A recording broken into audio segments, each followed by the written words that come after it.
Yeah. All right, it's KillerFrequency. I don't know much about it, but the acting's supposed to be impeccable. Don't expect a lot of scares, but it's supposed to have good acting and kind of be creepy, you know, that type of thing. Shout out to Team 17, send me a key. I might do a two-parter on this just because it's going to be really fucking long and my dick gets soft pretty quick. So, yeah, anyway, let's try it.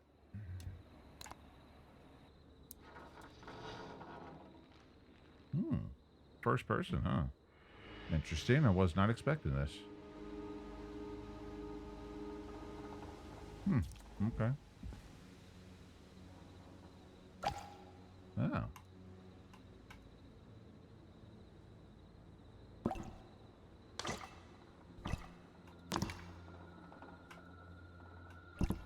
Huh.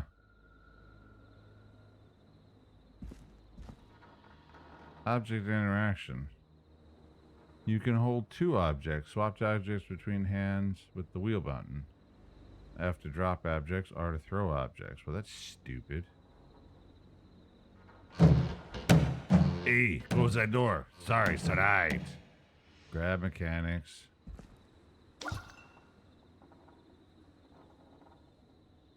This is like me on a fucking Saturday night. Ugh, fuck it. I know that sounded like I was slobbing someone's balls, but that's like me on a Saturday night anyway. How come all this noise? Did I miss something over here? I need to scurp. Hold on.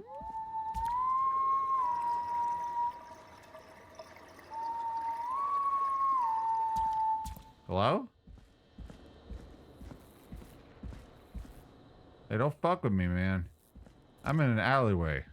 I know how to deal with dudes in an alleyway. Not the first time I've ever said that either.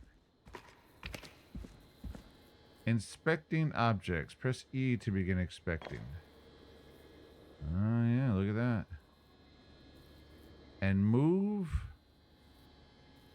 while inspecting. Okay, that's not happening. You're lying. There's no inspection going on. You're bullshitting. It's not rotating. Oh, wait, hold on. Oh, now it's rotating. Hey, guys. Go rotate on it. Okay. Crouch. Still in that control scheme, huh? Boy, devs need to get away from that. True. Mantle? No mantle. Opening doors. Ah, we love our grab mechanics. Oh, they're so good. Oh, everyone loves opening doors. Give me more door simulation. Yes. Everyone wants to open doors realistically in video games. Devs, please, just press E. It's all we want.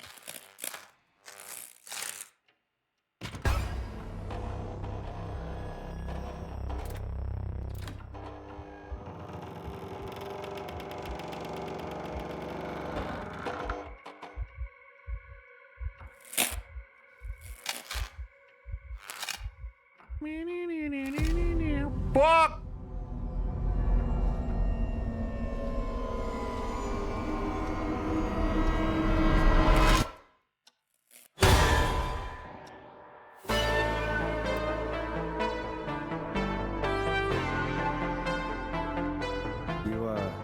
You hear something, Peggy? Huh? Hear what? I thought I heard someone yelling, or I don't know, a howl. Forrest, is this a joke? No, I almost swore I heard something. Oh, and here I was thinking you'd finally started to ease up. You probably just heard some cats outside. Cats? You know, 4 legs, whiskers, tails, not dogs. I know what a cat is, but I mean, does Gallows Creek have a stray cat problem or something? Not since the rats moved in. Anyway, you ready to do the pre-flight checks? Seriously? Do we have to do these checks every time? And do you have to call them that? Reggie pays us to check the equipment before each show, and he pays us to call it a pre-flight check. But if you're sure you don't want to... Yeah, fuck it. All right, fine. Let's get through this. Alrighty, this is your captain speaking. Really? Come on, let's have a bit of fun with it for once. Buckle in, folks. We're about to hit some turbulence. Let's start with record playing. Okay. Grab a record, stick it on the player, and hit play. Easy. What do we got over here? Anything good? Oh, let's see. Ooh, got that 1980s mix, huh? What's this? Forrest, you need to grab a record and stick it on the turntable. Shut the fuck up! God, I'm sorry. That was very hostile, and this is a really good work environment. Please don't go to HR. I can't afford to lose another job. The record box is on the left, and the record player is on the right. Pick a record and stick it on the turntable. Then hit play. I know where you live, okay? You need to give me a minute to examine the records. What is this? Late Night Lurkers. Stab in the Twilight. Storm Riders. The Word. The Hang-Ups. Guys, are you familiar with The Word? Everybody's heard. Forrest, you need to grab a record and stick it on the turntable. I'm going to kill you. You can go to HR and tell them that. The record box is on the left, and the record player is on the right. Pick a record and stick it on the turntable. I'm a good employee. I'm a good employee. I'm a good employee. I'm a good employee. Great. Now turn it off.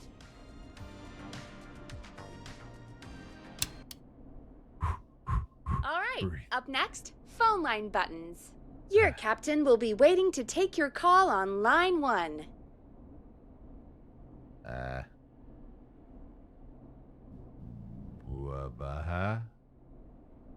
don't see a phone.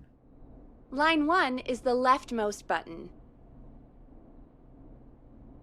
Oh, it says phone lines. Okay. All right, Peggy. Ready for you on line 1. Who's Peggy? This is Captain Donald Key calling. Call me Don. You get it? Yeah, it's a riot. Great, and button 2 works just the same. So, let's move to the Peggy button. You mean the producer line? Like I said, the Peggy button. Press it when you need my help during the show. Is there a Peggy mute button? They haven't invented it yet. Now come on. The Peggy button is the third one on the phone line. I labeled it for you. She signs my checks. She signs my checks. She signs my checks. Press for Peggy. This is your brain, Forrest. Sorry I made you such an unfun turkey. I'm a turkey now, am I? Okay. Are we almost done? Sound Blaster next. That's an easy one. How about the ass blaster? 189.6. There we go. Always good for a cheap laugh. All right, we're almost done. Just the volume sliders left. These should let you affect pretty much everything. But let's test it with a record. Play a record and change the volume with the music slider. Hey, look, I'm a professional streamer. I know how to fucking do this. Yo, can I scratch like fucking... Sliders should be right in front of you. Like directly in front. Bitch, what? I just did it! You hear that? See? Play a song, no. grab the sliders, and move them up and down. Go nuts. I am going to kill you. You're not making it home tonight. I want you to know that. I'm going to follow you, and then when you get out of your car and you go, hey, what's up? I'm going to stab you in the face. Sliders should be right in front of you. Like directly in front.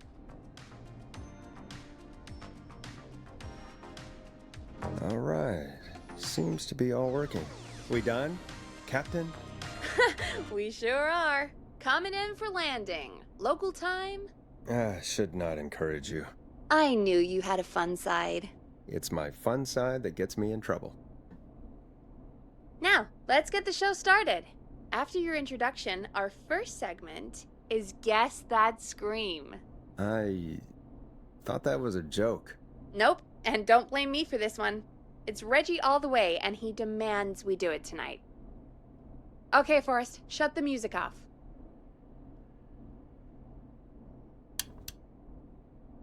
I believe Okay, someone's you're got a case live of the in Mondays. 3, 2... 189.16. Good evening, Gallows Creek. This is your host, Forrest Nash, and you're listening to 189.16, The Scream.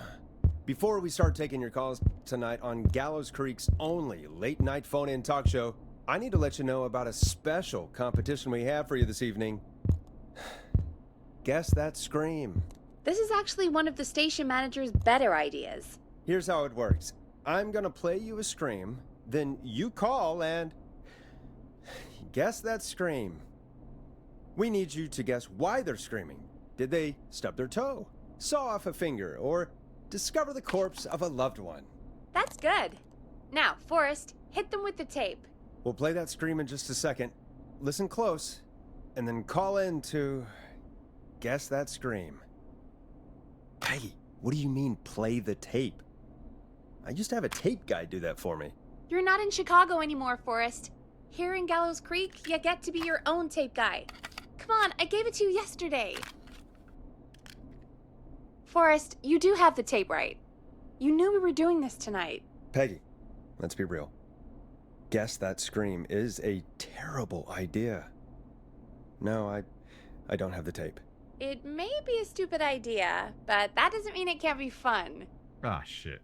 We're going to need a scream tonight, Forrest. And you're the one at the mic, so...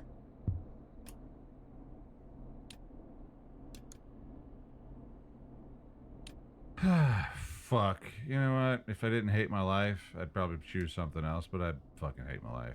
I used to go out all across America, and now I'm just screaming into a mic in a backwater town. Jesus. Come on, Forrest, just do it. That's enough dead air already. Just think of a scream and let it rip. Oh, God. Sorry about that. I'm back. Had to step away there for a second. Listen close, and then call in to guess that scream. The falling from cliff scream. That's gotta be Wilhelm. Perturbed Yeti scream. The drowning scream. This has gotta be Wilhelm.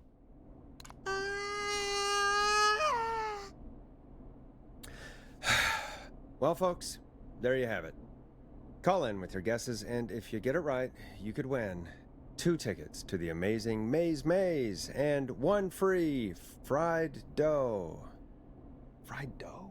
Just call in at 555-239-KFAM with your guess. Now, here's some music while you get dialing. Oh yeah, music.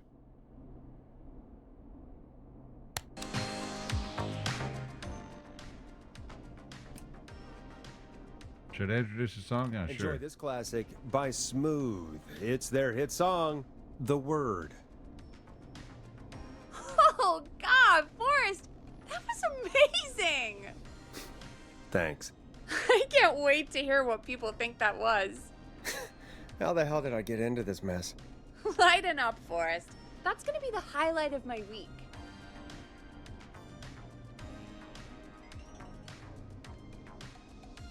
Oh, Forrest, there's a call coming in. Time to turn the music off. You know, I have a slider chick.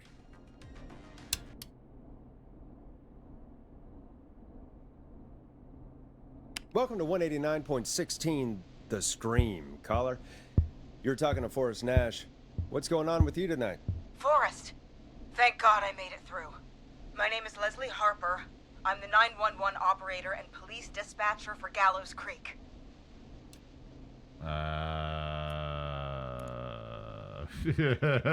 So you'd be fucking working. Leslie, I've got to say I'm always happy to have a caller, but shouldn't our 911 operator and police dispatcher be minding the phones? What? Oh, Forrest, you have no idea. Listen, I found a body. I need your help. 911 is calling me to report a body. Interesting setup. All right, I'll bite. What's the punchline then? Forrest, I recognize her voice. I'm pretty sure that actually is our 911 operator. I think this is real. Peggy, I'm not gonna be happy if this is a prank. I don't do prank segments on my shows. It's in my contract. Forrest, I really don't think this is a prank. Yeah, you should call the sheriff. Actually, you should walk to the next room and contact the police, but... Leslie, if you're telling the truth, you should report this to the sheriff. What was his name? Sheriff Andrews or whatever? I'm at the sheriff's office right now. Wait, what? Sheriff Matthews is dead. What? Sheriff Matthews is dead? I couldn't get any response from the department. That's never happened before, so I came to the station and... I found him. Oh, God. Poor Sheriff Matthews. Do you know what happened to him? Someone got him.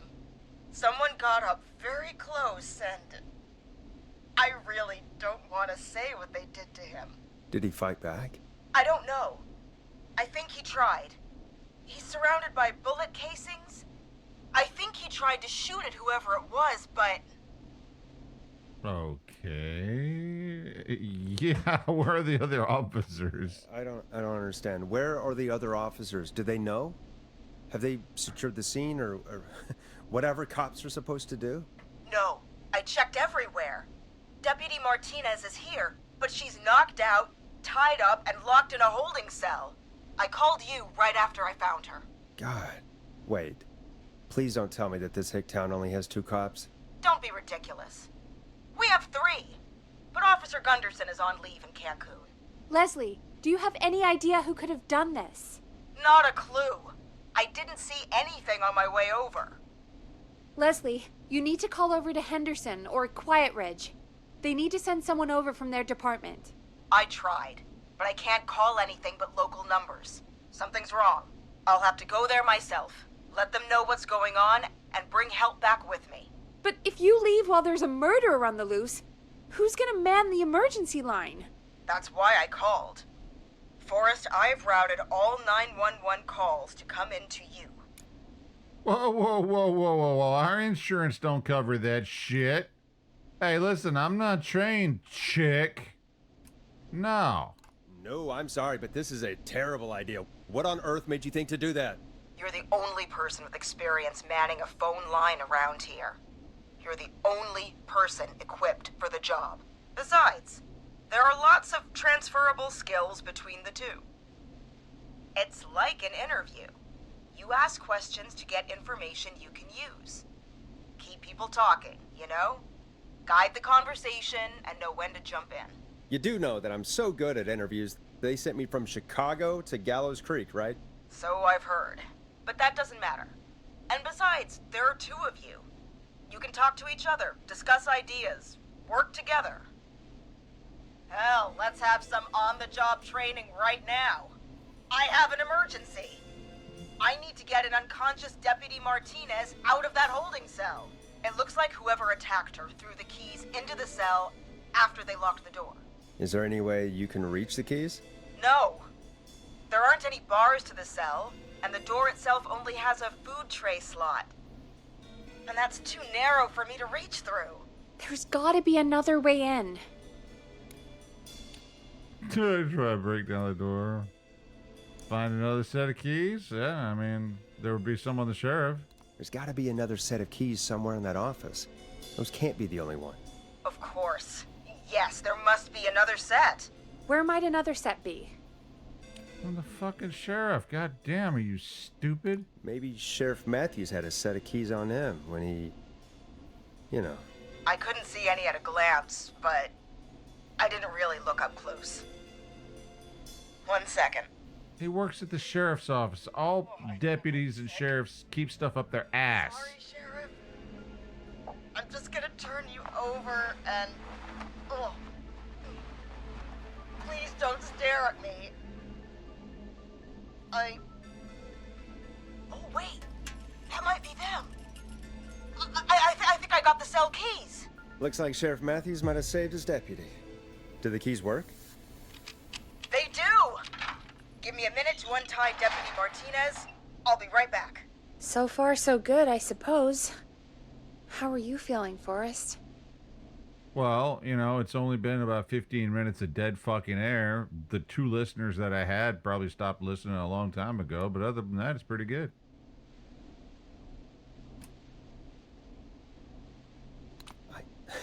I swear to God, Peggy, if this is some sort of joke, I'm leaving this town. I've never heard of anything like this happening in broadcast. I've never heard about anything like this either. But we're here now, Forrest, and we've just got to see what happens next. Come on, Martinez. There we go.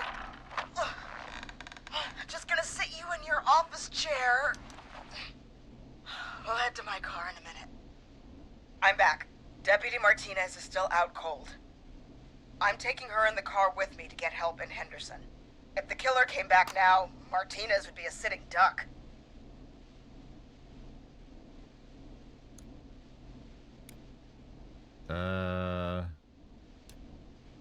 What? That's a good idea. We don't want to take any risk right now. Thank you, Forrest. You and Peggy just worked together like you did earlier. You can do this. Now I'll be back as soon as What? My car! My car is on fire! What do you mean? Of course it How is. the hell?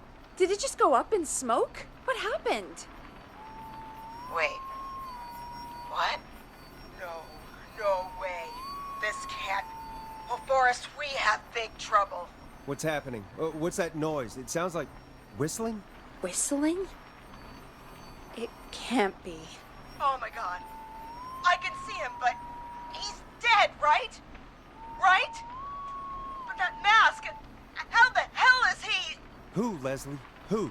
The whistling man! The whistling man? Who's the whistling man? He was a serial killer back in the 50s, wore that mask. But he's dead! He's... What the hell? Oh, God. Do you think he attacked Sheriff Matthews and Deputy Martinez? He's coming this way! Stay inside and lock the doors. Right.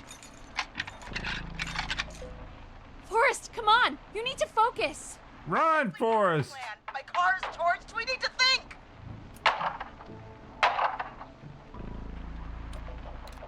There should be police cruisers at the sheriff's office, right? Like, you should take one of those. Yeah, that could work. Let me check if Martinez has any... I'll just reach into your pocket there, Deputy, and... Yes, got him. Keys for Squad Car 3. I saw that parked out front when I got here. Nice one, Forrest. Good thinking. But wait. How am I supposed to get us to the car? The whistling man is right there.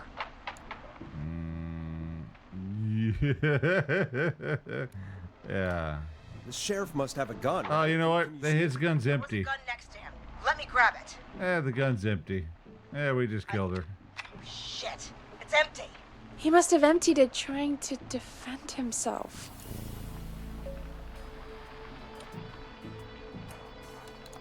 There must be a weapon lockup in the station, right? Could you grab something from there? I saw it earlier, but as you might have guessed, it was locked. But maybe one of these keys I got earlier will help. Let me see. No. No. No! Shit! None of the keys work. Are there any other weapons lying around that you could use? I didn't see anything earlier. Let me check Deputy Martinez's belt. Pepper spray. All right. It looks like the whistling man left her with a baton, pepper spray, and taser. I can only hold one if I'm carrying Deputy Martinez. Which should I take? You can't swing the baton. It's gonna have to be the taser. I mean, it's gotta be the taser, right? Got it. I'm just going to grab Deputy Martinez and then... Wait. Do you hear that? No. No, I can't hear anything. Exactly. It's gone quiet. No more knocking.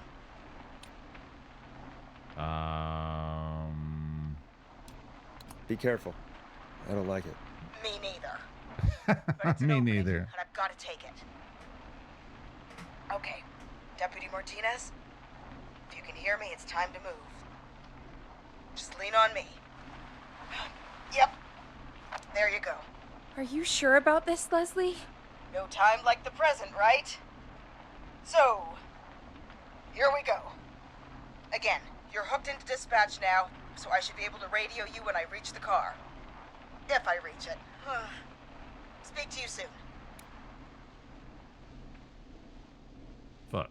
Well, good luck. This is the part where the killer comes out of nowhere, isn't it? You know, I've got to say, this really wasn't what I expected when I came into work today. Well, they always say you have to be ready for everything in live radio. It's by break time. I need a cigarette and a shot. I think we've got Leslie back on the line. I'm putting the call through. Hello? Forrest? Peggy? This is Leslie. Are you there? Over.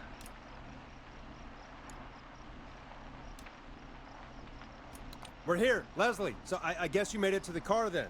Over? Sorry about the CB chat. Old habit. But yes, we made it to the car. Deputy Martinez is in the passenger seat, still out cold. I don't see the whistling man anywhere, and I don't plan to wait for him. So I'm going to get us moving. Jesus! God damn it! Get back! Get away from her! Leslie, what's happening? The whistling! No! Get off her, you son of a bitch! Yeah! Take that! You've only got one out of... Drive! Don't worry, Deputy Martinez. We're out of here. Leslie, are you two okay? Did you get away or... Forrest, that taser, definitely the right call. You ever been hit by Oh my one? God, I can't believe we escaped. Well Yeah, done, it's the right Leslie. call. You saved a life. Just another day for you. Oh my God, yeah. But let me tell you, I prefer doing it from your side of the phone. Leslie, how long do you think it's going to take to get help? Gallows Creek isn't Nowheresville, but it's pretty damn close. It's going to take a while, maybe 2-3 hours each way. Slightly less if I put my foot down. We'll do our best to keep everyone safe until then. Thank you. Just do what you did just now, and Gallows Creek is going to be okay. Anyway, once I'm in... Oh, I think Deputy Martinez is starting to stir. Forrest, Peggy, I've got to go. I'll be out of range soon, but I'll radio back as soon as I can once I got the cavalry. Take care, Leslie. And be safe out there. Good luck, Leslie. Feel better soon, Deputy Martinez.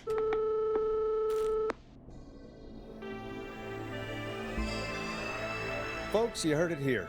We've got a killer on the streets of Gallows Creek tonight. Please make sure to stay safe. And Leslie, we're counting on you. We're gonna get back to the show meanwhile. If you have anything on your mind or have any information about this Whistling Man character, then give us a call. We'll talk here on 189.16, The Scream. For now, here's another hit record for you all to enjoy.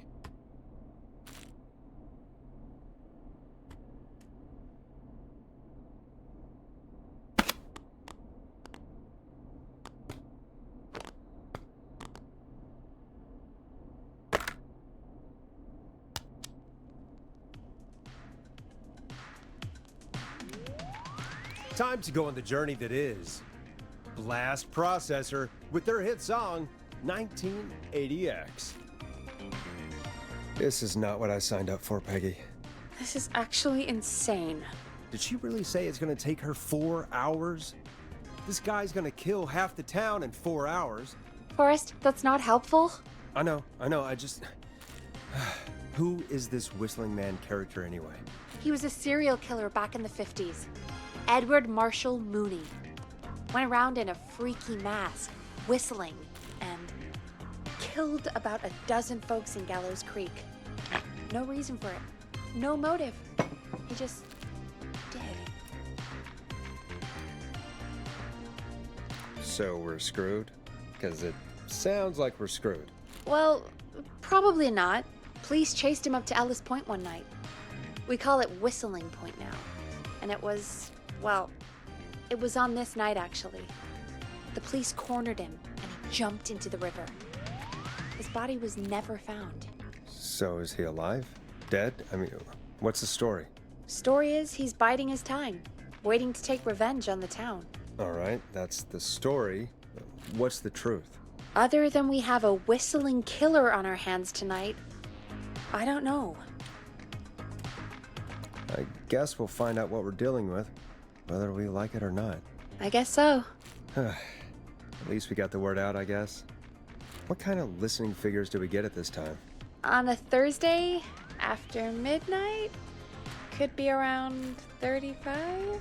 35. Isn't 3,500? Huh. I didn't realize Gallows Creek was that large. No, 35 people. At best. Are you serious? We only have 35 listeners? 35, yeah. It's a school night. And what's the population of Gallows Creek? I don't know exactly. A little over 1,000? Oh. How many did you get before? You know. Before my career exploded and I ended up on a midnight hour talk show in the town of 1,000 people?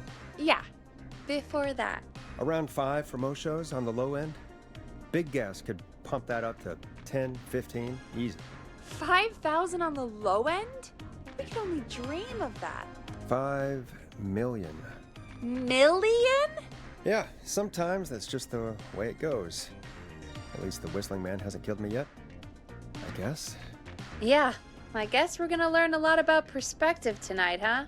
Oh, we have a call coming in. Take it when you're ready. Okay, Forrest, shut the music off. What the fuck is the point of having a fucking mixing board in front of me if I can't use it? Hello, caller. You're live on 189.16, The Scream. Is everything, all right? Ooh, keep going. I'm rubbing my leg right now. Okay, Tell me who what is you're this? wearing. Are you, Oh. Hello? Hello?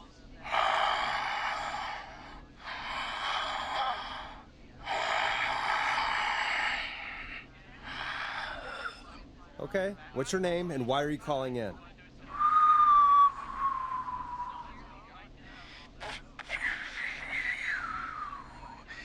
You know my name.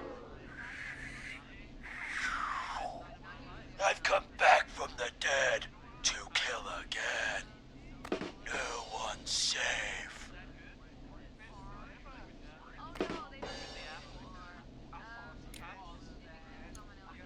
Do you accept requests? I've got a list of names I'd love to see in the obituaries. Maybe you must make a sacrifice to us. A sacrifice? To us? I mean, me.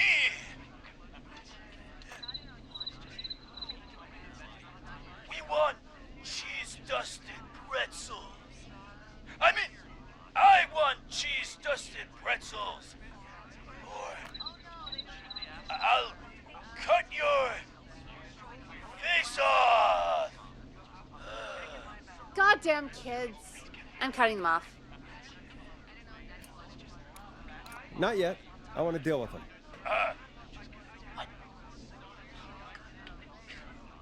We also want a mega gulp.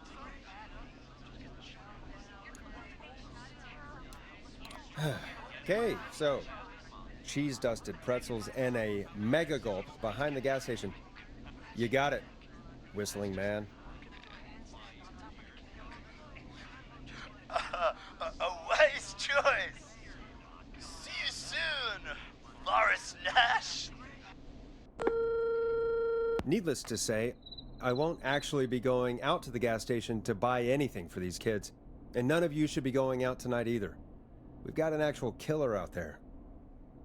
Anyway, this next one's dedicated to all of you staying inside with your doors and windows locked.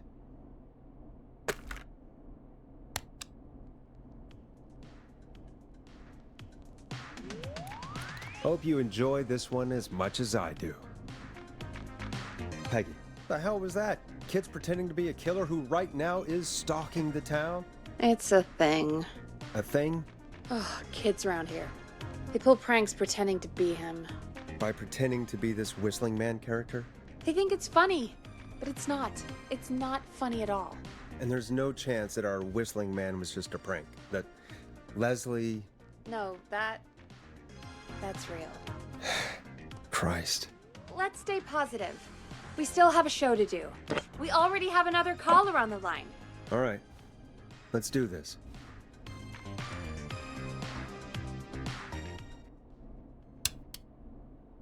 Hello, caller. You're live on the Scream with me, Forrest Nash. What? I dialed 911. I need the sheriff right away. Okay, right. Well, I'm filling in for 911 tonight. What's your name and what's your trouble? My name is Sandra Sharp, and I need the cops now.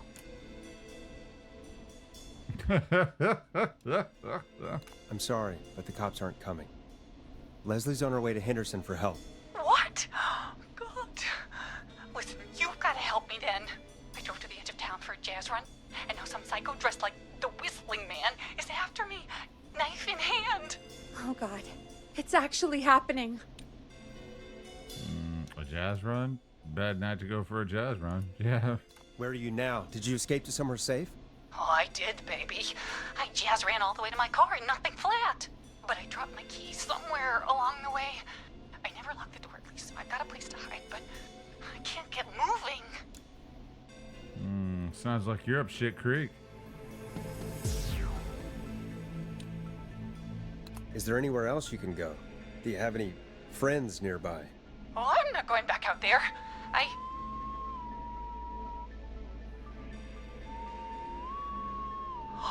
Oh, shoot. Oh, he's back. Look, I don't know a thing about cars, but I gotta start this engine without the keys. And you're gonna have to help me. Wait, I don't... If it helps, I've got a toolkit buried beneath my spare sweatbands. I'll call you back when I find it. You're listening to 189.16, The Scream. Hosted by me, Forrest Nash, your friendly neighborhood radio host, mechanic and savior. Sit tight while the record spins, folks. This one goes out to you, Sandra. Doesn't the station have a show about cars? The Tamora twins or something? Timberline twins talk motors. Yeah. You know they're not even brothers. Really? They look the same, though. I know, but they're not even related. It's weird. I asked them about it once, and they got really sweaty and defensive. Anyway, go see what you can find. The offices are out the door and down the hall.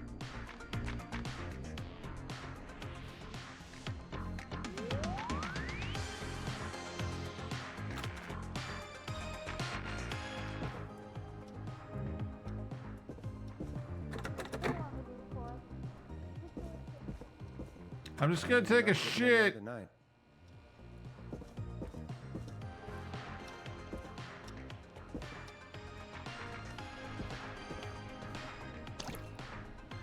Take this with me. Important.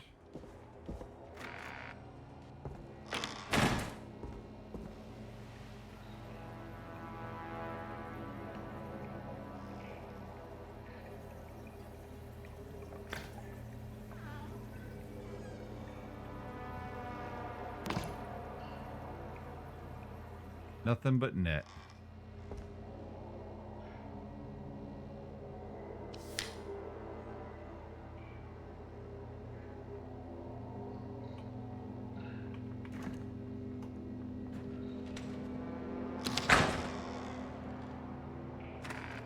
Wait, what am I doing? So many locked doors, so few keys. What am I doing? Is there a goal? Text panels enabled. Okay, I don't know what text panels are. What am I supposed to be doing? Is there a quest?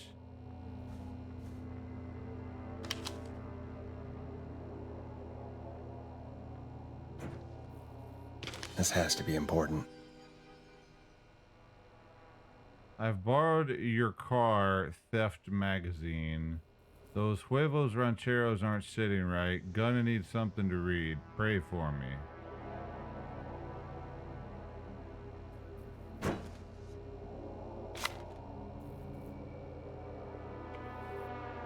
So he was taking a shit.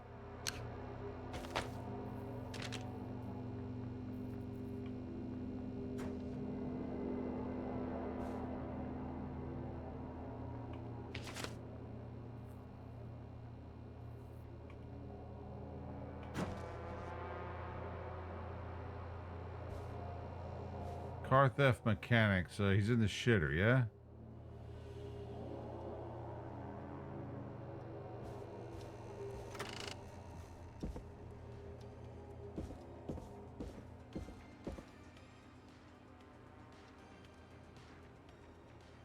The fuck? There's gotta be dudes. They look like they're fucking gel rag out here. This looks useful.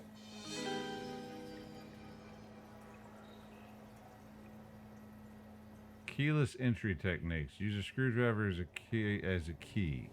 If that fails, remove steering column covering. Check the serial number, then strip and twist the following wires together.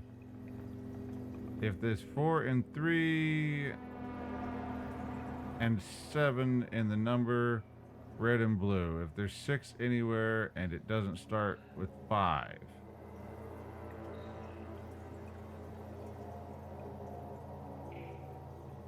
If there is a 0 at the end and a 3 doesn't come before the 6, red and oh my god.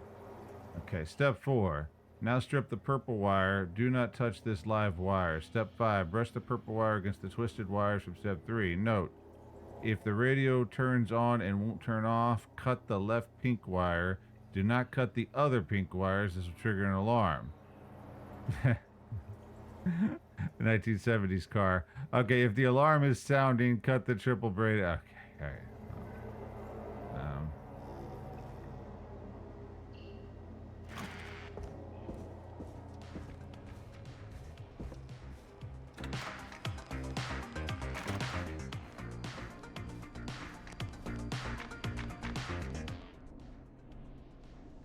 You find anything? Yeah, I found a magazine about hot wiring cars. Well, that sounds perfect. When you're ready, shut the music off. Caller on line 1. Thanks, Peggy. You suck. I clicked We're line 1. back with 189.16, The Scream. How are you holding up, Sandra? The creep's looking through the parking lot trying to find me. But I've got my tools, and I'm ready to get this hunk of junk moving. How do we start this baby? Put the screwdriver, use screwdriver as a key. Remove steering column. Unscrew the steering column. Hit the steering wheel. Put the screwdriver. Okay. Unscrew the steering column. All right. Just turn. Just turn. 1, 2, 1, 2. Oh, God. How long are these screws? Okay. Cover's off. Okay. There's a bunch of wires down here all paired up and... Oh, God, my heart is pumping. Tell me exactly what you see. Okay, we can do this. There's a red wire, a blue wire, a yellow wire, a green wire, and a brown wire. What's the serial number on the steering column? The number is 576-894-320. Okay, there's a 6. It does start with a 5. There's a 7, so it's not red and blue, so it's got to be the red and yellow.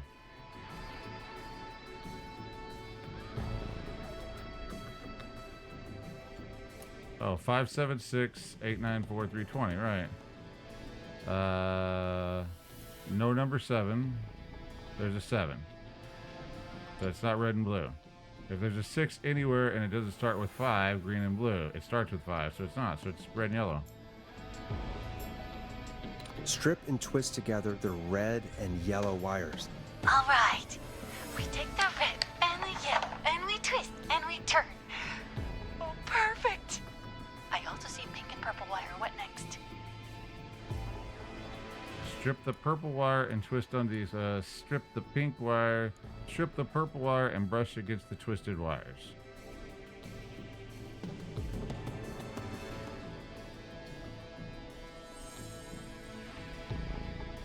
Strip the purple wire and brush against the twisted wires. Okay. We strip and we brush and... Energize that body! Fantastic work, baby!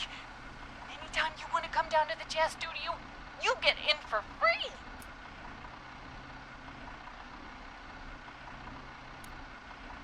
You just keep driving now, okay? And get home safe. Get home safe, Sandra. Will do, babies! And she dies in a fiery crash. We did it, Forrest! It sure did. Here comes another hit track that we're excited to share with you. And remember, if you're also having car troubles, then tune in to Timberline Twins Talk Motors here on 189.16, Monday to Friday at 5. Take it away, Forrest. Now it's time to go with The Flow. And this is their hit, Crying for Help. I still can't believe this is happening. Right? Like Gallows Creek didn't already have enough to worry about? What do you mean? Gallows Creek is a miserable place to live. True. Really? Miserable?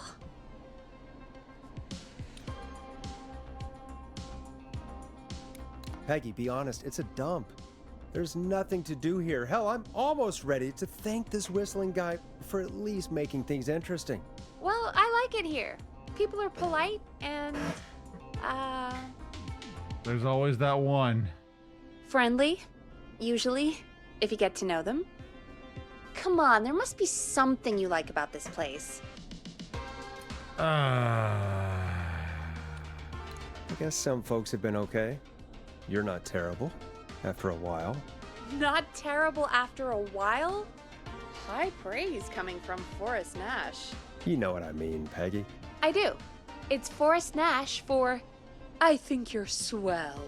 Anyway, I hope the killer is done for the night and that Leslie gets back soon. Me too. Can we at least call off that stupid Guess the Scream contest now? Yeah, that'd probably be a good idea. Every time it does this, I think there's going to be like a Caller special on line victims 1. unit. Ding ding. Okay, Forrest, shut the music off. Evening, caller. This is Forrest Nash, host of 189.16, The Scream, and tonight's 911 stand-in. Hey, Forrest. My name is Brian. Brian Ponte. Brian Ponte of Ponte's Pizza. Fuck you, Brian. Hello, Brian Ponte of Ponte's Pizza. What have you got to say about what's happening? I'm so happy that Deputy Martinez survived. I've seen her a lot over the years down here at Ponte's Pizza. Oh, you did a really great job.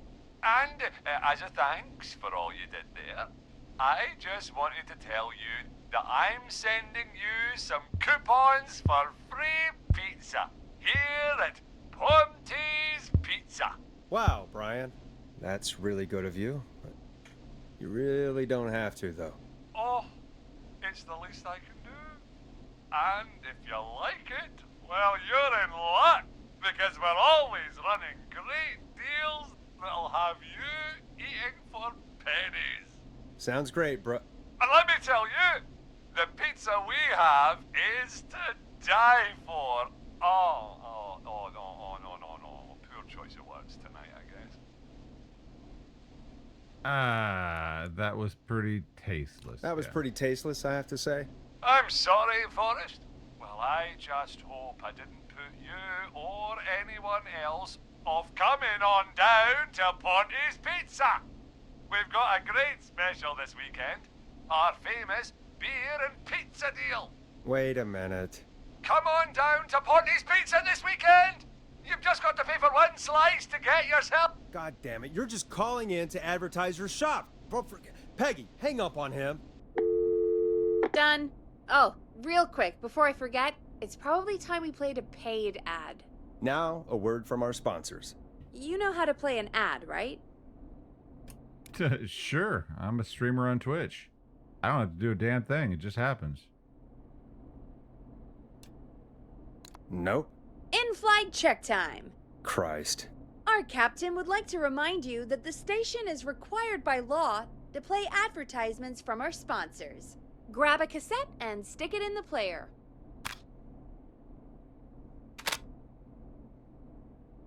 Done.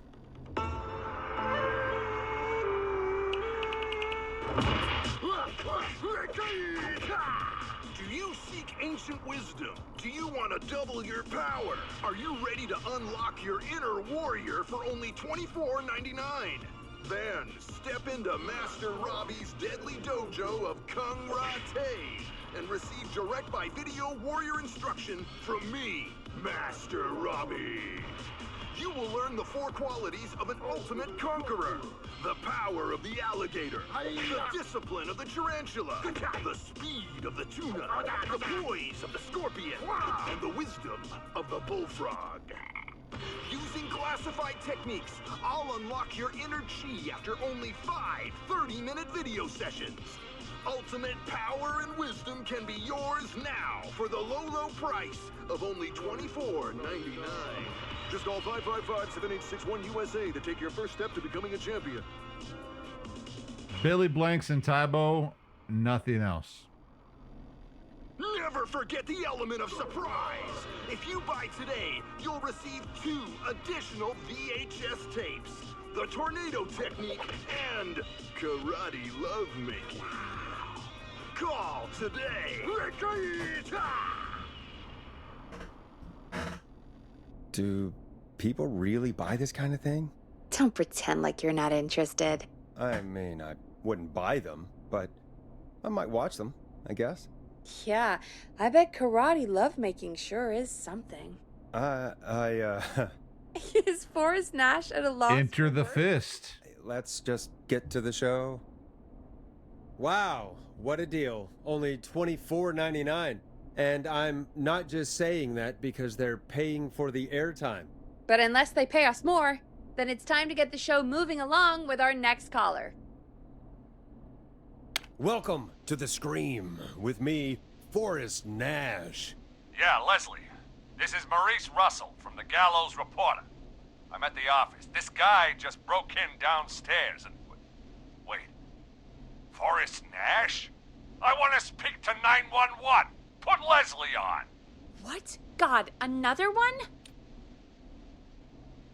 I am 911.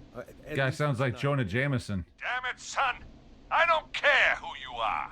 Just put me on with Sheriff Matthews. Sheriff Matthews is dead. Dead? What happened? Did you witness the incident?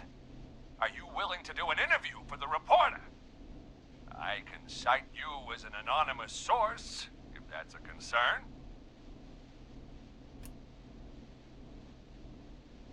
We're live on the air. Anything we say can and will be broadcast. Live on? Damn it. All right. There's obviously a lot more going on than I know. Yeah, there's a lot happening tonight. You said someone broke in. That's nothing to get worked up about. Some idiot kid just broke in, dressed as the Whistling Man. Heh. Teens. They get worse every year. This punk wasn't even a disappointing twinkle in his daddy's eye when Edward Marshall Mooney stalked the town. But I was there. I covered it. You don't understand. That's not a prankster. That's the Whistling Man. Of course it's not. It's a stupid kid. Every year this happens. They think it's funny. Not a big deal, old man. But they didn't live through the terror 30 years ago. Anyway, I know for a fact, Edward Marshall Mooney is dead. I don't know who I'm looking at on the security monitor. But if he killed Sheriff Matthews... Where are you now? I'm in the boardroom, upstairs. We got security cameras all around the building. You can watch them on any TV set here. And there's a set in the boardroom.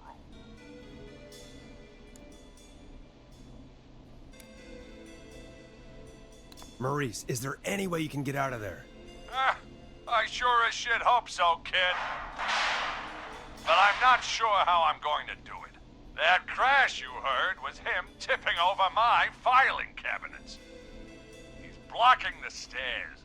I'm guessing the stairs are the only way out? That's right. And it would take me a good few minutes to move those cabinets. We need to do something. But what? All we can do from here is... Forrest, I think I've got it. Why don't we call the killer? They'd have a bunch of phones set up across the office, right? In different rooms, with different extensions? So we call one of them. Draw the killer away.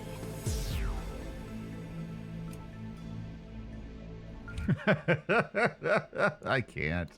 Buy Maurice time. That could work. Exactly! It's worth a shot. I can hear you, you know. The son of a bitch hasn't killed me yet. Sorry, Maurice. Peggy and I were just trying to figure out... You realize how stupid that plan sounds, right? For that to be successful, you're gonna need every phone extension. Plus, a plan of the entire office floor. All delivered while the killer is en route. I've got it. And thank God I've always been cool under pressure. Don't go anywhere.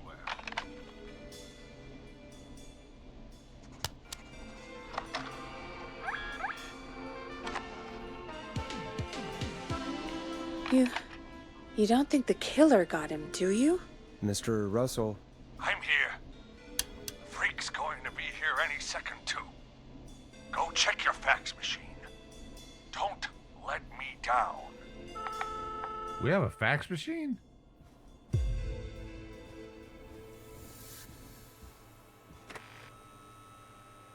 More to do. There's No, Forrest.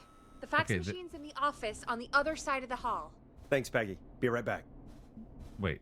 More to do was waiting for her to tell me there was more. Yep. Okay. Go to the office on the other end of the hall. Grab the fax from the machine. Easy.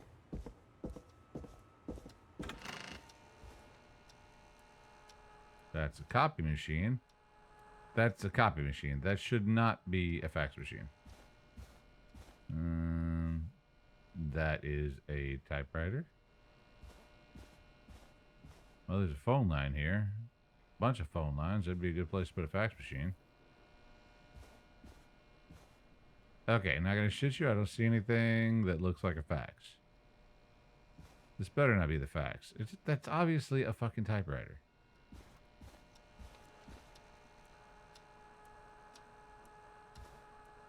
Well, I guess this is it. This must be it.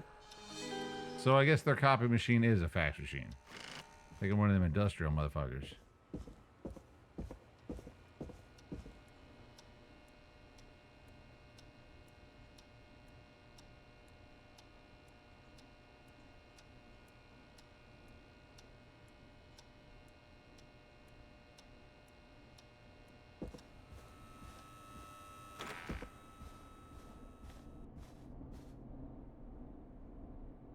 Hey, did you get the fax? Yes, I have. Mr. Russell, you still with us? I am. You get my fax?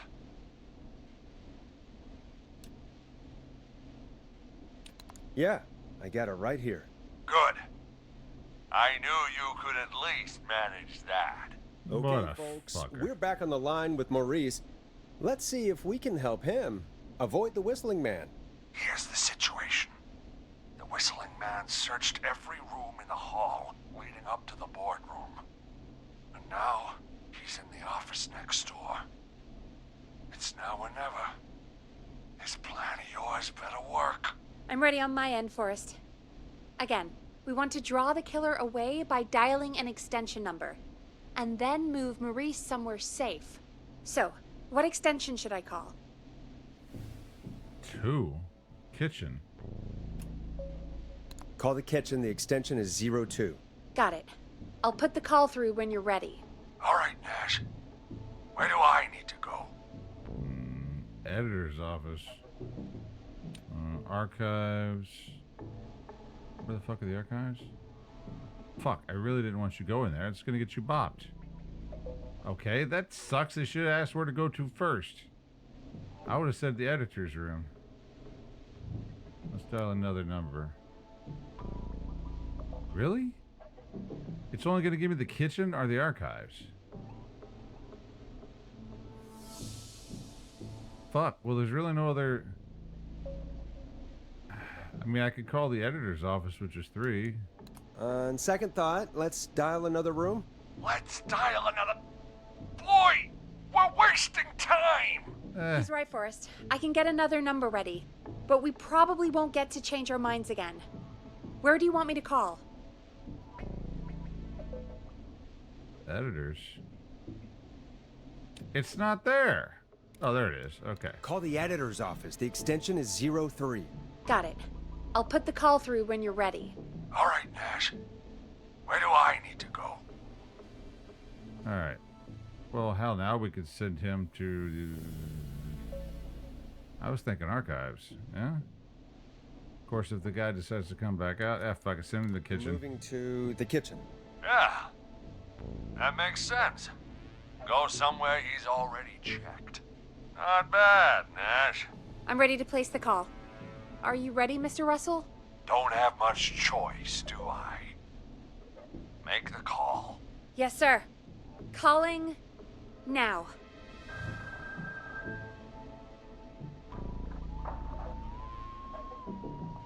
I can't believe it. He's actually heading to my office. Don't worry, Maurice. You can thank me when you're safely home. Thank you. It's your producer I'll be crediting if I make it through this. The coast is clear.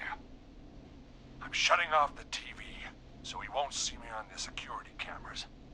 Then, making my move. I'll call when I get there. Do you think he'll make it okay? I'm sure No. we'll be fine. Not a frosted Now chance in what? hell. We gotta find some way for him to get past that barricade. What do you mean? I don't think calling the Whistling Man is gonna buy Maurice enough time to move those cabinets. We gotta think of something else. Yeah. Maybe we could... Oh! Call incoming. You ready? Ready as I'll ever be. I put him through. Alrighty. Mr. Russell, are you there? I am. I don't think he saw me. I've got to give you credit for that, but I'm not out of the woods yet. Right, let's review where we are. So, the only way out is by the stairs, which the Whistling Man has blocked with furniture. Exactly. I can move the furniture out of the way, but not quickly or quietly. Can you lock him in a room? Could you lock him in a room? That'd probably buy you time enough, right? Maybe. But the damn fire regulations say every door in the office has to unlock from the inside. He'd be able to get out just as soon as... Wait, no, I got it. The secret archive through my office, where we keep our most sensitive records. Ooh, a secret archive? Reggie would love that. What have you got back there? Juicy secrets about outer space? Peggy, I don't think now's the time to be playing around like that. You're right. Sorry, Forrest. Kids, we're in the big time now. I've got it all figured out. The secret archive. There's no lock on the inside of that room, only the outside. You can't break out. If we can get him in there, and I lock him in... We can catch the son of a gun. Exactly. Oh my god. Forrest, we might be able to end the nightmare right here. So should I call the secret archive then? You can't. The archive is a room for secrets, not gossip. So we don't have a phone in there. Oh, we're gonna need to change it up then. Any ideas, Forrest?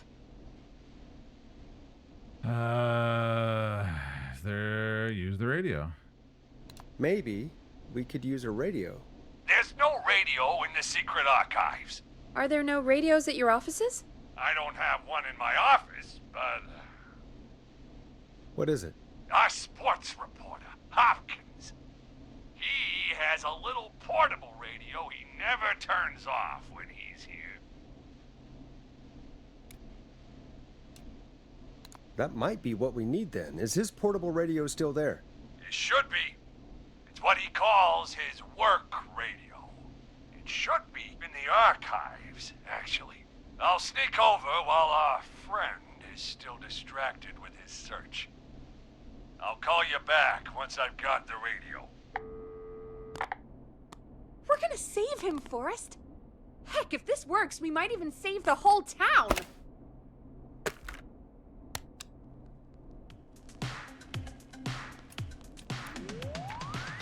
There's still a lot to do before we celebrate. Let's just see how it goes first. What do you mean? He's not out of there yet. He's still got to find the radio, unblock the stairs. I know, but we've got a plan for how to do that. And, oh, call incoming from the reporter. Putting it through now. Nash, hello? Nash, are you there? I'm here. Is everything okay? I found the radio. It's right where I thought it would be. It's all coming together. I'm just gonna turn it on quickly, make sure it's still got some juice. Don't do that. Maurice, turn the volume down. We don't want that thing blasting just yet. Yeah, I knew that, Nash. I was just doing that when you yelled at me. The radio works! If I make it out alive, Hopkins might just get that day off he wanted. He's earned it. Let's do it for Hopkins, Forrest. Who the fuck is Hopkins? Ah, God damn it. If I can't have this stupid thing turned up, how am I supposed to draw the killer? I can't be in the room when it's on, or I'm dead. You just... Oh, that's a good point. Turn it to my Wait, radio station. We're the radio. We can just be quiet until you're ready. Oh, shit. If you can do that, then... Yeah, sure. 189.16, I know that's your station number. But a good editor always double checks. Can you confirm that?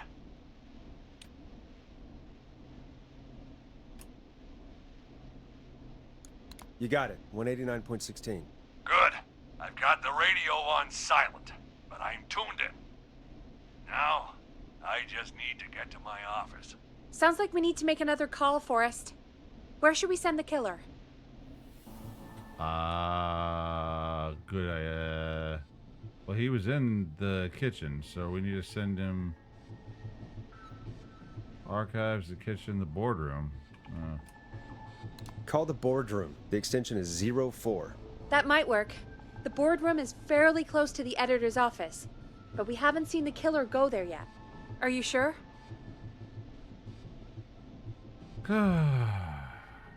I sent him to the editor's office. And he's in the archives. Yes. I mean, if I'm wrong, the fucker's dead, but yeah, sure. I'm sure. Make the call. Okay, calling the boardroom now.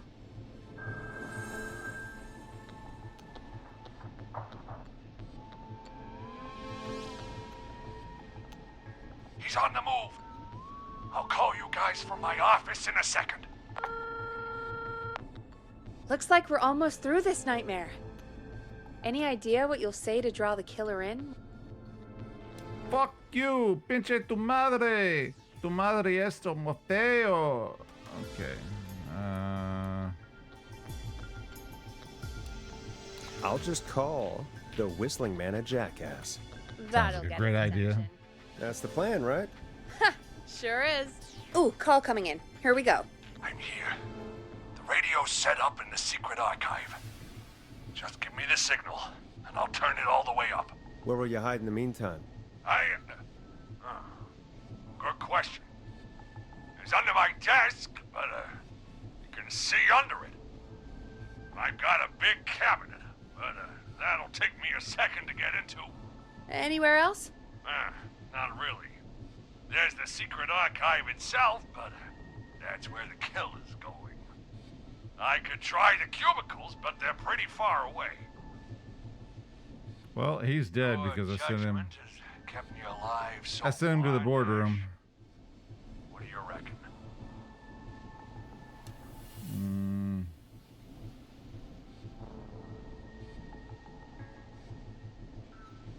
Well, he's got to be able to lock the door once the guy goes in the archives.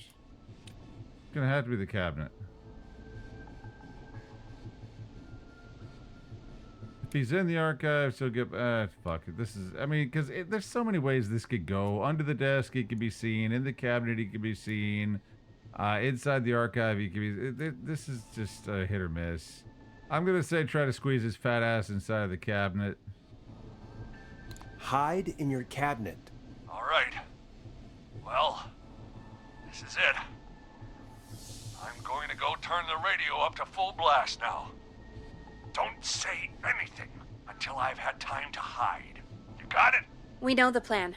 You can trust us. Here we go.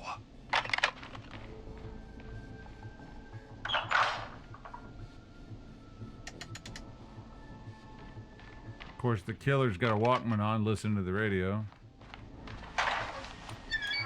Hey, whistling man. Jackass.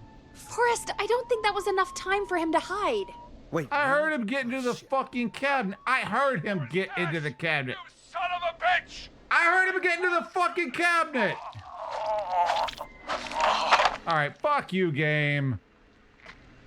Forrest, he's... Out of print. Let's put on a song. Give us some time to recover. I think that would be for the best, Peggy. Folks, Okay, we'll be back soon. The motherfucker was in the boardroom. Maurice that you'd like to share. Give us a call. He was in the boardroom at the bottom right, going to the archives. The guy was getting inside of the fucking cabinet. I heard him open and close the door. I called him a jackass. The dude he had to come all the way from the fucking boardroom to the archives while this dude was still, he covered all that while the dude was closing the door. Fuck you. Rigged. Record, Forrest.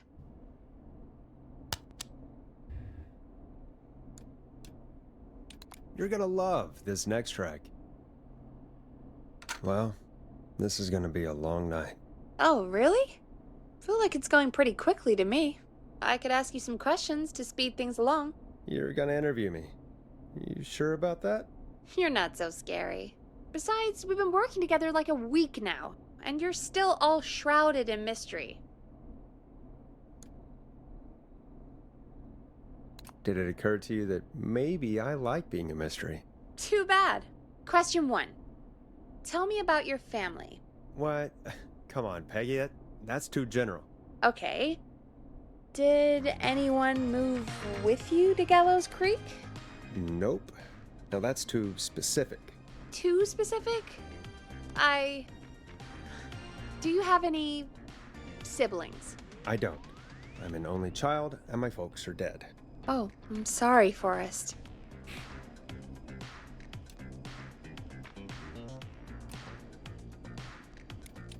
It's okay, Peggy. That's how it goes. Anyway, what about you? Any siblings? Your mom and pop still around? I thought I was asking the questions. You were. I'm just making conversation now. Oh. Well, my folks went the same way as yours.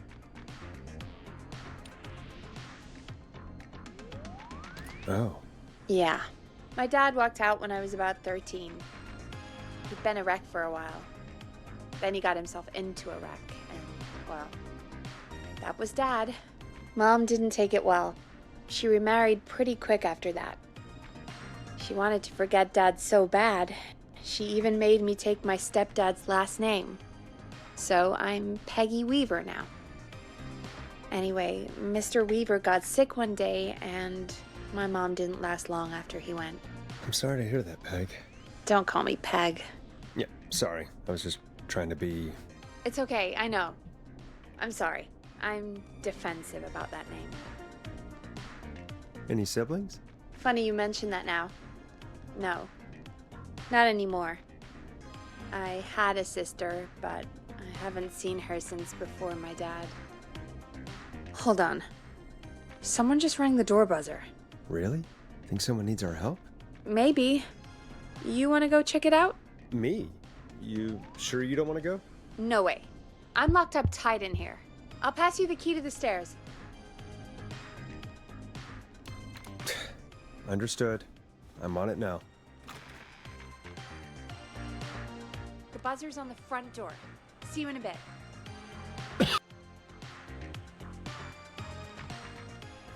Okay.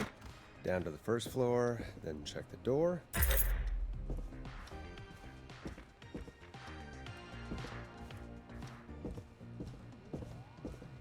That's not opening.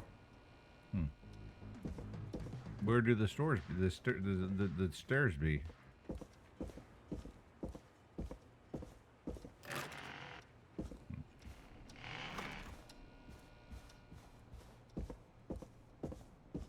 A tape. Play on air. Yeah, right.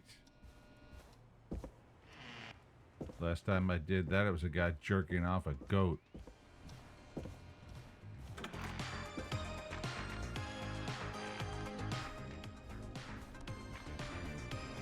Who was there? I didn't see who it was. Are they still out there? No, they left as soon as I went down there. They pushed a cassette through the door. It says, "Play me on air." All right. Well, turn the music off and play it.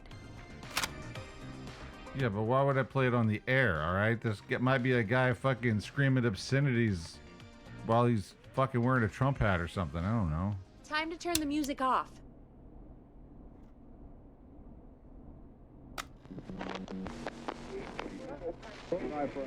Hello, Gallows Creek. Time to Pay the price.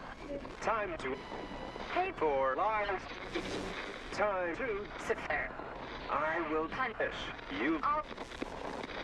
I'm going to enjoy this. He said the N-word, you racist piece of shit. What the hell was that? Oh, Forrest, we're still on air. Say something. What's up, fuckers? Folks, Folks, the tape you just heard was passed through our door only moments ago. I don't know how the killer could get from the newspaper to K-Fam so quick, but be careful, Gallows Creek. Stay home and stay safe. Give us a call if you need help. You can get us on 911. Pretty good advertisement. Pretty good advertisement, you know? 911, pop. 911, the switch. Thank you again, Mrs. McKenzie, for the helpful tip. The bagger at the grocery store cannot whistle. We'll remove her from the suspect list. Let's go to a break. I need you for a second. All right, folks. We need to take a quick break. This one's for all those folks out there keeping the hatches battened. The world-famous annual Gallows Creek Harvest Festival is back! We got it all out on Giblet Field. We got the Little Miss Harvest Pageant, Princess Harvest Pageant, Harvest Queen Pageant, Cotton Candy, Corn Dogs, Cornhole, Corn on the Cob, Crokinole, Country Music, Can Jam, Jams, Jellies, Jamborees, Jugglers, better put a record on. Ricky's Roller Disco Lessons. I thought I was supposed to do this.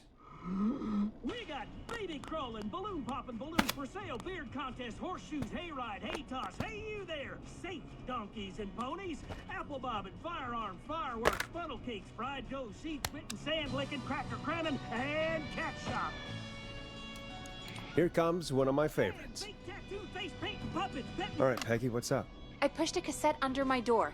Go play it.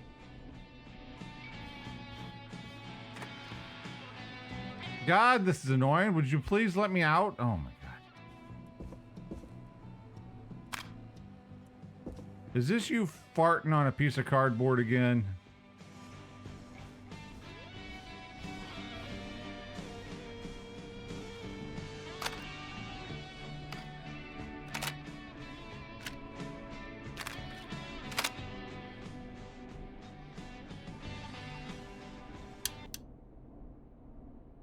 Yeah, listeners, don't mind the fact that I stopped the music for no reason because apparently this guy doesn't know how to monitor his own fucking headset. Or try your call again. Straight to voicemail? My God. Are there any professionals at KFAM? This is Gina Franklin. I'm calling because your backwater station has not honored our agreement. We gave you Mr. Snatcher's newest single, the kind of honor you never had and probably never will again. And we've still not received any information about when you're fitting it into your busy programming. I'll be frank, I didn't want you as part of this debut, but Mr. Snatcher, due to his prior friendship with Mr. Nash... Prior and current friendship, Gina. Forrest, mate, you alright? Don't worry about Gina, you know how she is. But yeah, can't wait for you to hear the new single, man. I think Final Breath is my best work yet. I really hope you and your listeners like it. And man, if you ever find your way this side of the pond, let me know. We'll have to catch up. Damn it, Roddy. If Final Breath isn't played on your airwaves by the end of Mr. Nash's show tonight, the next call will be much less friendly. That was Roddy Snatcher, Forrest. You know, Roddy Snatcher? Mm-hmm. Yeah, Roddy and I are old friends. I love Roddy.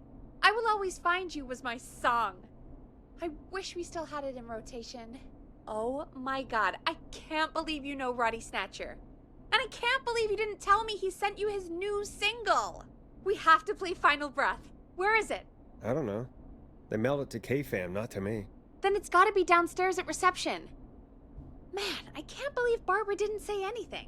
I mean, well, if that fiasco last Friday about the missing Knife and Easy track is any indication, folks at KFAM aren't against hoarding station music for personal use. I think we're still missing a few tracks, actually. Well, go get Roddy's song before Gina sues the pants off us. You know, I know Johnny Sins, too. He's a little bit more interesting.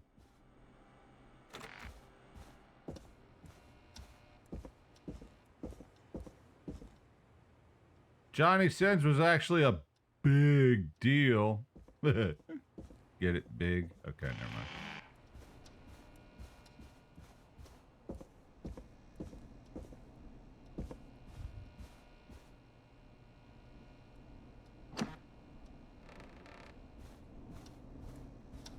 Who's that? Adult admission? Hell yeah.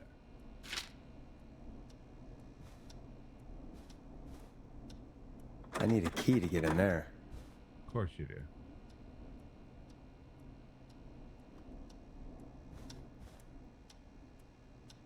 This must be it. Final Breath. My tiny selection grows.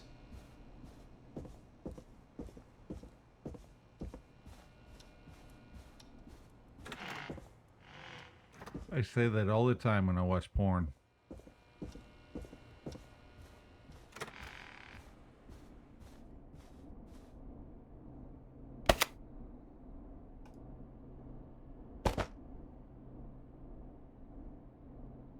Where the fuck did it go?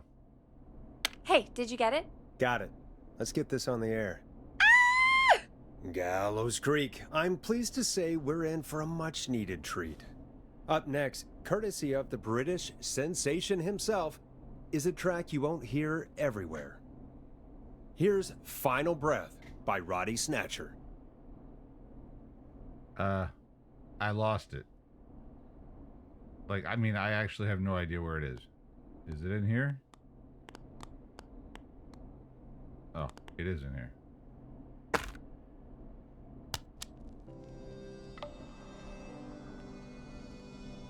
Wow. God, Roddy's the best. He is. And more importantly, we should be safe from the worst of Gina Franklin.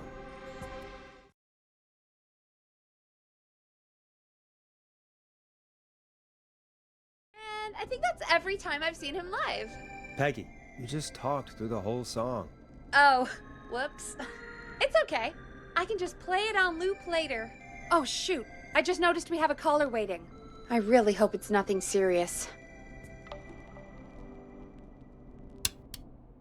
Evening, caller. This is Forrest Nash, host of 189.16, The Scream, and tonight's 911 stand-in. This is Murphy. Hello, Murphy. What have you got for us tonight? Two things first. First, happy birthday to my son, Fernando. He's 3 today, and man, being his daddy has changed my life. I've learned how to live, how to laugh, and most importantly, how to love.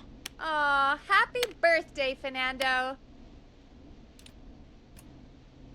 Weird night to celebrate. I mean, it's not that happy today. I mean, you know. Fuck it, keep him in a good mood. Maybe Happy he'll go birthday, away. Fernando. Thanks. And now, my other thing. I'm putting the word out to this so-called killer. You think you're tough, huh? Big man with a big knife, huh? Prove it. Come face me, a true warrior, at the Gallows Waste Disposal Plant. Guess what? Oh boy. You gonna kick his ass? Yeah. Are you gonna kick his ass, Murphy? Goddamn right! I'm gonna kick his ass! I got all the tapes in Master Robbie's Dojo series.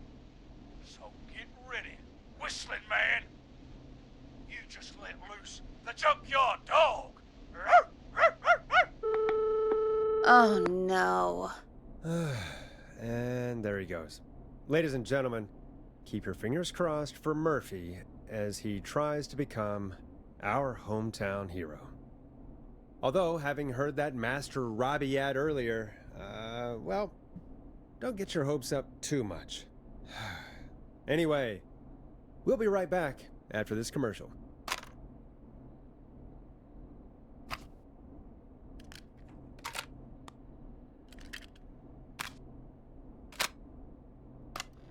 Teddy Gallows Jr. is a family man, a devout Christian, and a proud patriot. Teddy Gallows Jr. is Gallows Creek. Like his father and all his fathers before him, Teddy Gallows Jr. has worked hard to create jobs, improve infrastructure, and make Gallows Creek a good place to raise a family. Unlike current mayor Linda Cartwright, Teddy Gallows Jr. lives in Gallows Creek. He's our neighbor, and he stands with our neighbors. Like Sheriff Matthews, who, after years of keeping the peace, Mayor Cartwright is trying to force into early retirement. Teddy Gallows Jr. doesn't believe in keeping a good man out of a job. Teddy Gallows Jr. believes in the American dream. Does Linda Cartwright? Help Teddy Gallows Jr. keep Gallows Creek a good American town. Help him become mayor. Take a swing for Gallows Creek. Vote for Teddy Gallows Jr. My name is Teddy Gallows Jr., and I approve this message. God, what a jackass. Yeah. 100% grade A asshole. Linda Cartwright isn't super herself, but she's not... Yeah, we don't have any more of those ads to air tonight, do we? No, just the one. Good. I have to ask, though. Take a swing for Gallows Creek? He set the home run record for Gallows Creek High. Of course he's one of those guys. Yep, he played lots of sports back in the day, and he never lets anyone forget it. Right. Let's just get back to the show. Well, folks, hearing that reminds me that every vote matters. That ad really made me want to take a swing at Teddy Gallows. You mean take a swing for Teddy Gallows? Yeah, sure. Let's find out from our next caller who's got their vote. We got a caller. You know what to do. Hello, caller. You're live on The Scream with me, Forrest Nash. Ooh. Ooh, yeah, I like that. Hello? Who is this? Ooh. Hell yeah. Sounds like me biting a pillow. Are you okay? Do you need help?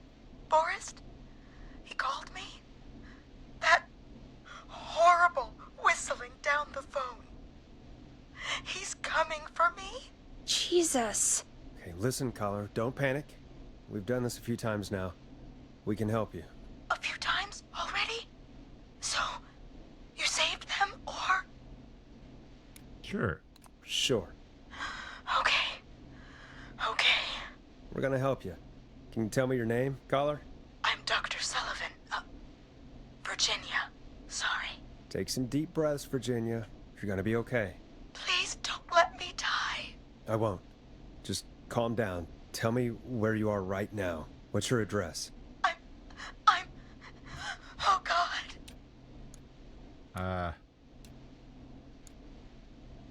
Maybe you can hide in your house? He'll find me. I know he'll find me. Okay. Can you run out back? No. What if he's outside, waiting for me? Oh, God. What if you're a fucking hypochondriac? Jesus Christ. She's not sick. Is there a neighbor you can call for help? No. Everyone's away tonight. There's just a fraternity down the street. You live by a frat house. Don't go there. They're having a party. Had takeout coming in all night. Fun covered in beer cans. They're getting wasted. And I'm about to get... Oh, God. Virginia, what's the name of the frat? It's... Oh, God. I can't think. I can't. Any idea what the frat might be, Peggy? If I knew where she was, I might know, but... Peg, so that's why you got the name Peggy. Get takeout to the frat. We can get a message to them to go and help. Virginia, who did they order takeout from? I don't know. Oh, okay. Come on, Virginia. Try to remember. I can't do this. Well, folks, seems like our Virginia hung up. While we try to figure out what takeout to order, here's some music for your own midnight snacks. That's why she's named Peg. She knows all the frat houses.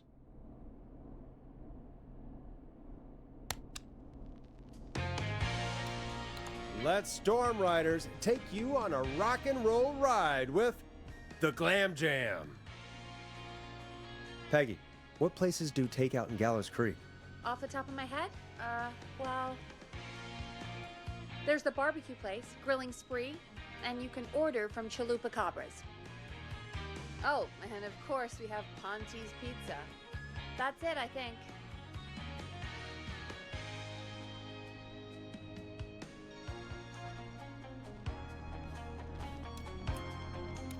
That's it? Gallows Creek only has 3 places? You know, Forrest, just for once, I think you should be thankful that we're not in Chicago. So you're right. I mean, in Chicago, at least it's 100 people dialing a night, not just fucking one. All right. We'll call each place and ask who they deliver to tonight. That's not going to work. Takeout client privilege. What? There was a lot of competition back in the day. Things got ugly. It's a long story. But what we can do is this. We figure out where the frat boys ordered from, call the takeout pretending to be from the frat, place an order, and include a note asking them to call the station. There's no other way, is there? Not that I can see. Well, let's not waste any time then. That's the spirit. You got any suggestions on where to look? Check the offices for anything food related. And maybe the kitchen downstairs. You'll need a key for that. I'll just slide it under my door now. Thanks, Peggy. God, where to start? What would make me order from somewhere if I were a partying frat boy? We have a food critic, right? Chad or Brad or... I just have to look around. You guys already know I'm gonna slide up in Peggy's guts, right? I'm gonna fucking rearrange her organs and shit.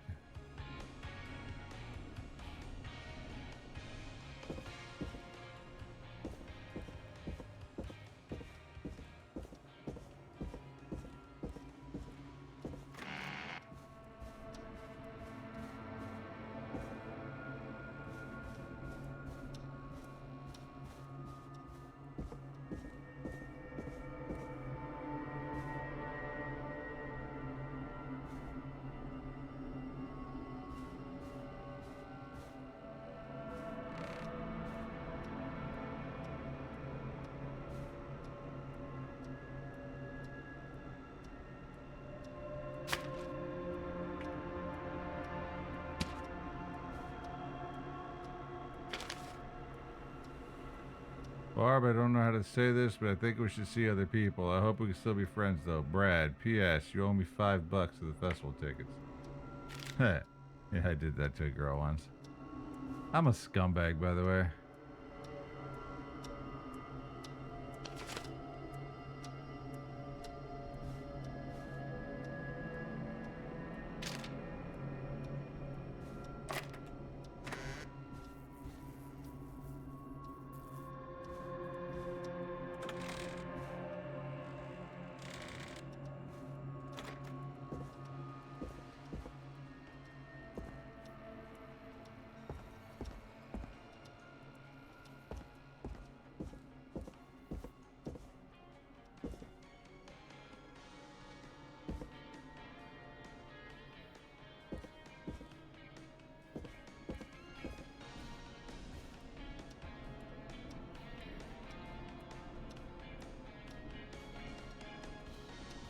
I'm looking for someplace that delivers, huh?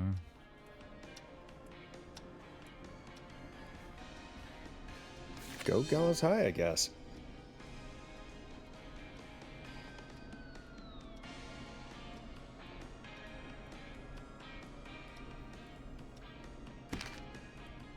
Was that it? I mean, they only have one frat house? I mean, there's 1,000 people here. Was that it? Needs a key. Your mom needs a key. No, she doesn't. She's open all night. Ah!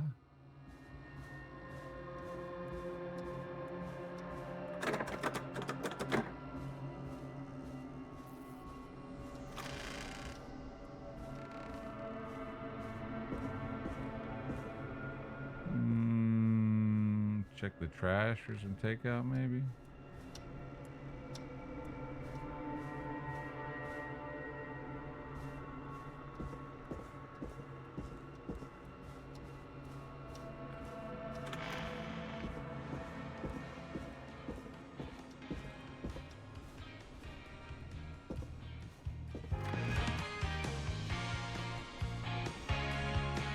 Hey, find anything useful?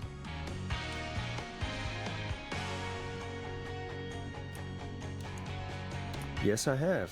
That's great. Are you ready to get back on the line? Let's make the call. Okay, Forrest. What'll it be? Call Chupacabra. All right. Chupacabra is on the line. This is Chupacabra. What do you want?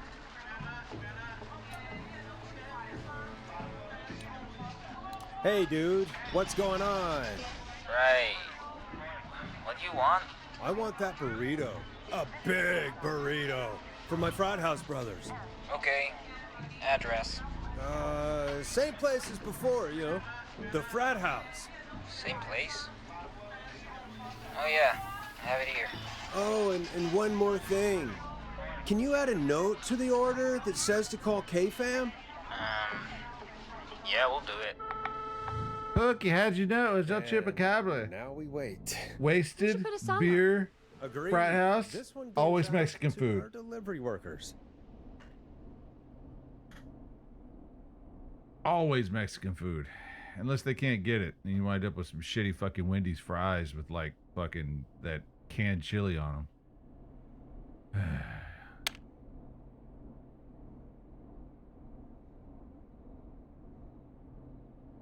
Dead air is a crime, Forrest. Yeah, so's that dress.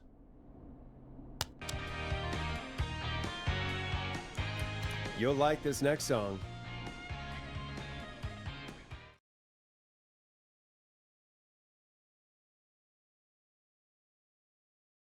Which of the takeout places would you order from? To save Virginia? No, where would you actually eat? Oh, I mean, they're all pretty equal. Sure, but if you had to pick one. All right. Not Ponty. He's not Ponty. Right, so between Grilling Spree and Chupacabras. I mean, it depends.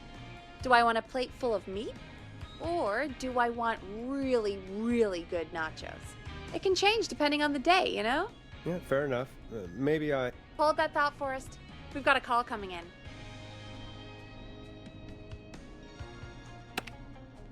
Okay, Forrest, shut the music off. Hello, caller. You're live on the stream with me, Forrest Nash. This is Dudley from the Brotherly Fraternity of Engineers. I have a note to call you. Hey, weird question. But you aren't the only ones on your street tonight, are you? No, sir. I think everyone on the street is in tonight. Yeppers. I've just visually confirmed it. I see cars in the driveways, and a couple of lights on. Everyone's in, yeah. Oh, and you've not been throwing a loud party all night, have you? I certainly hope we haven't disturbed our neighbors. Why do you ask, sir? Forrest, we have a new call coming in. Forrest, line 2. Hello, you're live on 189.16, The Stream. Forrest, it's the whistling man. He's at the door. He's... Oh my god. It's you, isn't it? Clive, I didn't talk.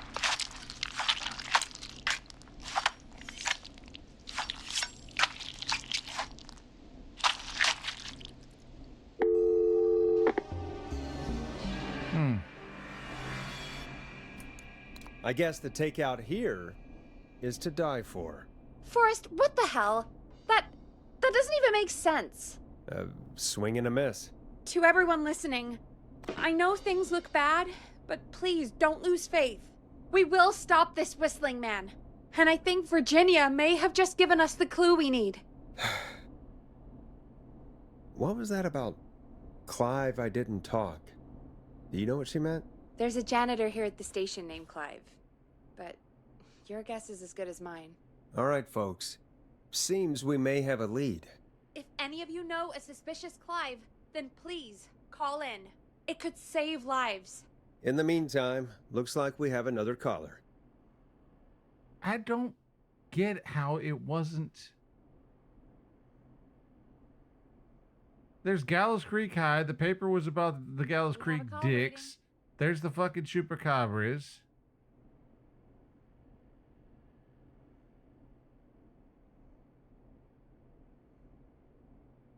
I don't think you could save her. And if you can, that doesn't make any fucking sense because there's no indication why it wouldn't be chupacabras.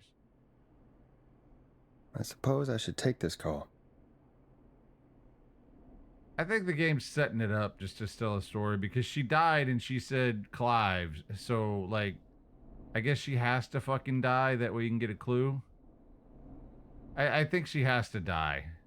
Hello, caller. You're live on the stream with me, Forrest Nash. It's great to speak with you, Forrest. As a local small business owner, I find this all horrifying.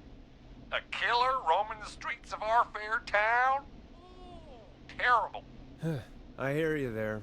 It's a scary time for everyone in Gallows Creek. How are you holding up? You somewhere safe tonight? Yes, Forrest, I am. I'm here at work in my small business. It's a safe, family-friendly place. Huh. It's so safe and friendly. Yes, yes. Oh, what small business do you own? Hello. Well, I'm not really big on promotion, but since you ask, it's Ponty's Pizza! The best and only pizza place in town! Come on down and get yourself a cracking deal on our 2-for-1. God damn it, Ponty, no! No free ads! I wonder what would have happened if we called Ponty's instead. Look, he's gone now. We already have somebody else on the line. Just take a deep breath and let's keep going. All right, hold on. We got a minute. I need to find that frat house. I need to see if I did not see another frat house. Because it's bothering me. Hey, Big Shot, hit the button and take the call.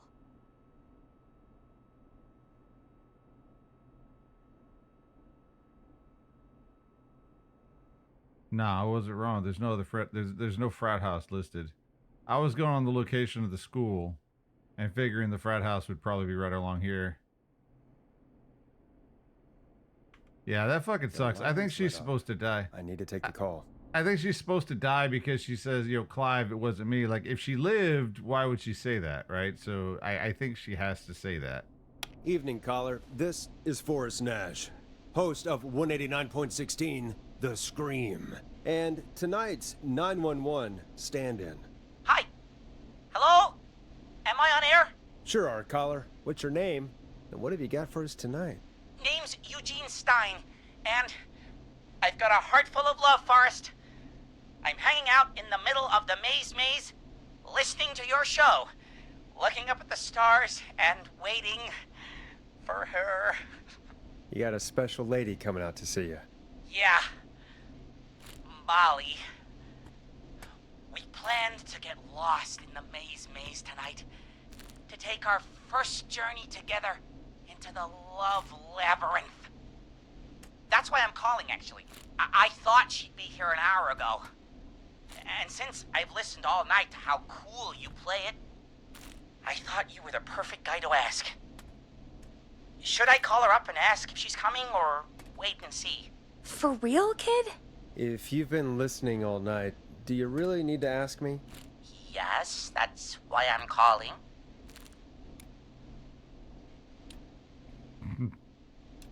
Yeah, fuck it, stay away. What the hell? Stay and wait. Forrest, that's a terrible idea. Eugene, Fuck 'em. please go home. Your parents must be worried sick.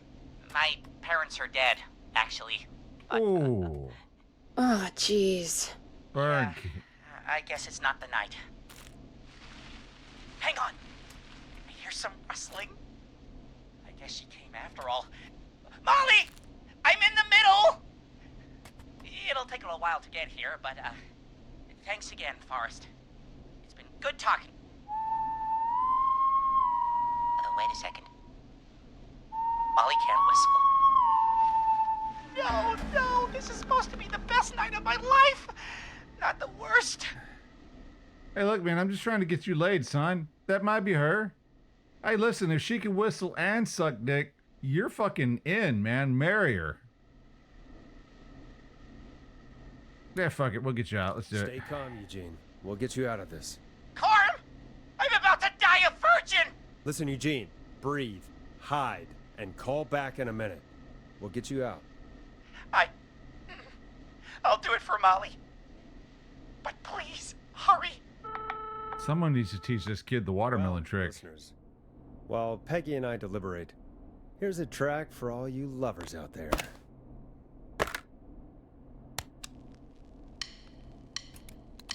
Listen in to this next track from Late Night Lurkers, if you dare. How the hell am I supposed to get him through the maze? You know Barbara, our receptionist? She's a maze fanatic. Shame she isn't here. I was supposed to go with her last week, but she changed her mind. Why'd she change her mind? She went with that jerk Brad instead.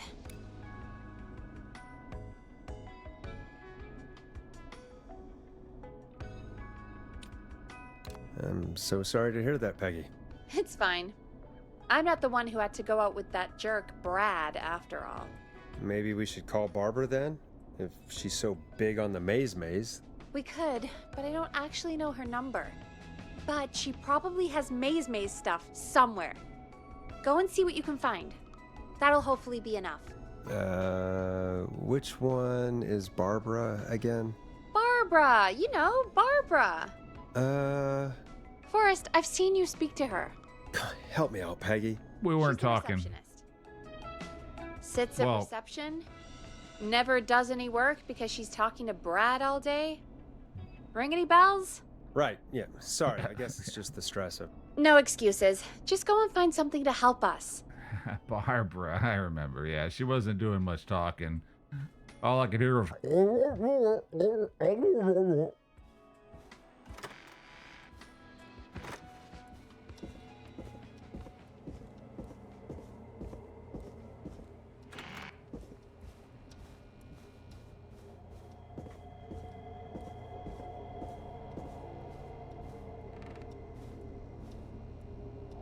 Bingo. Here's what I was looking for.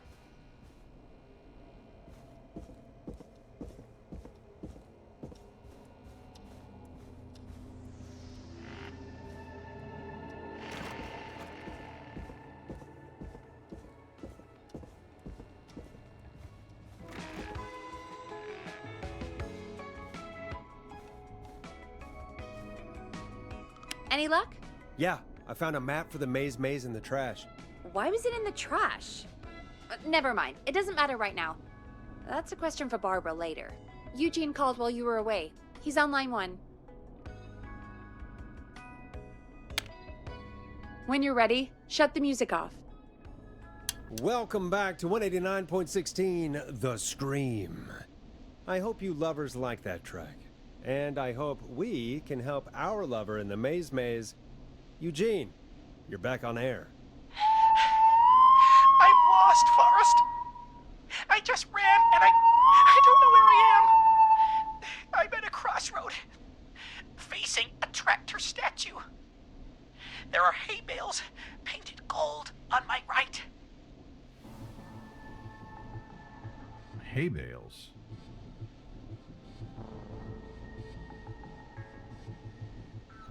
He's at the tractor, and there's golden hay bales to his right. Okay, you're facing a dumbass direction there, son. To his right? If he's standing at 1 and 2 is to his fucking right, then he's looking at the freaking east side of the map. I got no choice but to send him that way. No, this cannot be right. Is he at an intersection? They didn't say, is he at the green spot or is he at the intersection? Oh, this is some asshole. This is made of assholes. Is he at an intersection?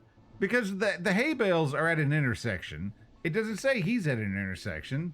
I'm feeling like a little dumb shit right now, but the only thing I can say is that he's standing at the intersection. He said in front of a tractor.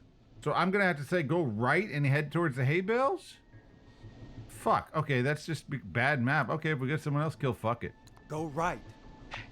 Okay, here I go. This, doesn't look right. No, I'm going back to where I was. Jesus! Oh, shit! He's cutting through the walls! Where do I go? Okay, forward's the only place you can go then, son. If you went back to where you were... Go forward! Okay! I'm going! Please! No! You don't have to do this! Ah! That's bad! The fucking map! Sick. Jesus Christ! Why do they have to put the dot halfway down the fucking hall? I couldn't tell if you were standing on the green dot or before the green dot. That's fucking retarded. Now I'm pissed off. I could have saved the geeky little bastard and got his cherry pop, and now he's dead because this map is made of tiny assholes. I guess that's what love does. You know what? Fuck it. I'm gonna kill everybody. I'm just gonna kill everybody. Fuck this game. It's rigged anyway. Forrest, okay? Don't. By the way, why do you think Molly missed their date? Do you think she's okay? Unfortunately for Eugene, I think she probably never left home. This fucking game is rigged. That was a shitty map. Anybody that thinks it wasn't a shitty map is wrong. Make sure to add the town librarian to our list of suspicious Clives. Remember, report a Clive to stay alive. Next caller is up, Forrest, so take it away. Caller, you're through to Forrest Nash on 189.16, The Scream. Hey, wonderful show tonight, Forrest. Thank you. That's really wonderful of you to say.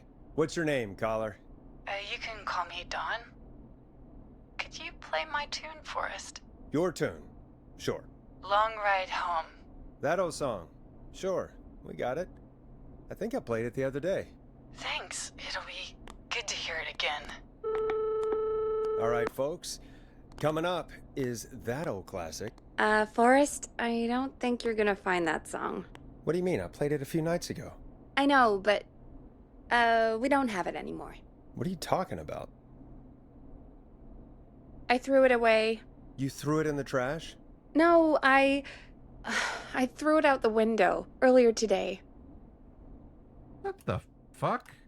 And why did you throw it out the window earlier today? Brad was annoying me all afternoon. He played it on repeat because he knows I don't like it. So I grabbed it and threw it right out of one of the office windows. Not my finest hour, but I can only take so much. Well, fucking go get it. All right. So, what do we do instead then? Let's just play a different song. We've got more important things to think about anyway. Gotcha. Okay, folks. Here comes some unrequested music. Sorry about that, Dawn. Maybe try again tomorrow night. Sorry. Yeah, you just cost me a hot piece of ass. All I need to do is play a record and I could have had them spread. But nah. I gotta play something she doesn't want to listen to and put her out of the mood. It's all your fault. Hope you enjoy this one as much as I do.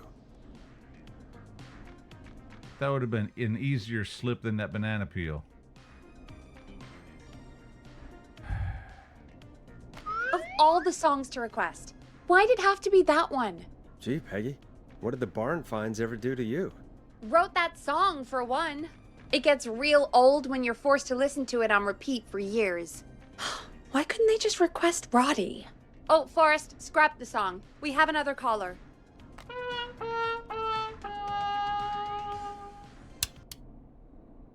Sorry to cut the music short, folks. Callers take priority tonight. Welcome to 189.16 The Scream.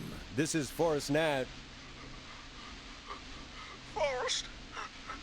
Oh, thank God. It's me again. Murphy. Talk to me, Murphy. What's wrong? Oh, the killer got me, man. Why did I ever trust a guy named Master Robbie? That's not important right now. Just tell me what happened. Goddamn Mason. He came to the gallows waste disposal plant. Beat on me, man. Carried me inside and locked me in a dumpster. I got a flashlight, but... Oh, goddamn. I smell smoke. I think he started a fire. Hold on, Murphy. We'll call for help right now. You gotta hurry, man.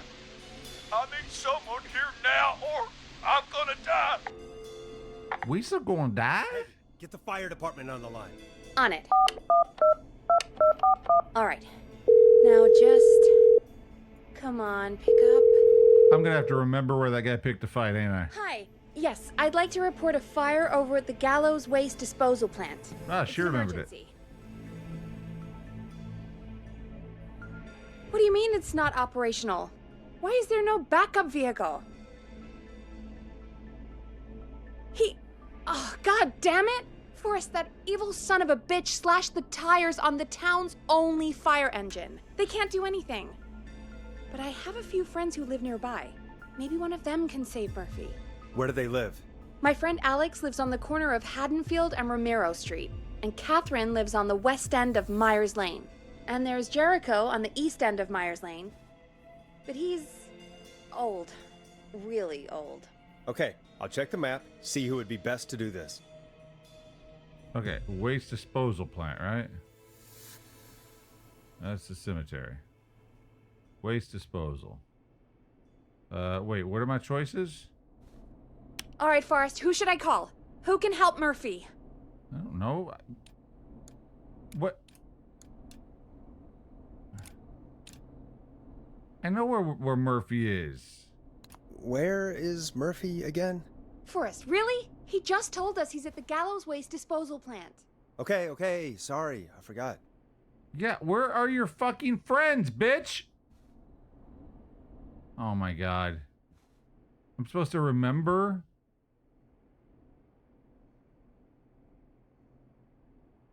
I don't know.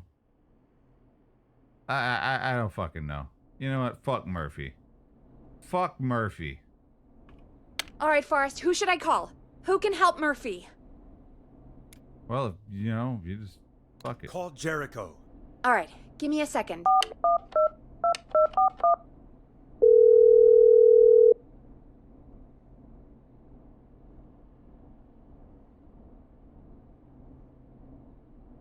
They're on the way. They'll call from the plant. You can direct them from there. Well, let's hope they get there in time.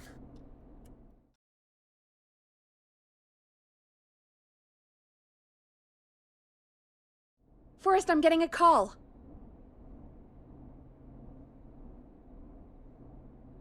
Are you sure you can't? What's happening, Peggy? Well, that's a damn shame. Old man Jericho wasn't fast enough. I don't know why I even mentioned him. But I did. The plant burned down. It collapsed.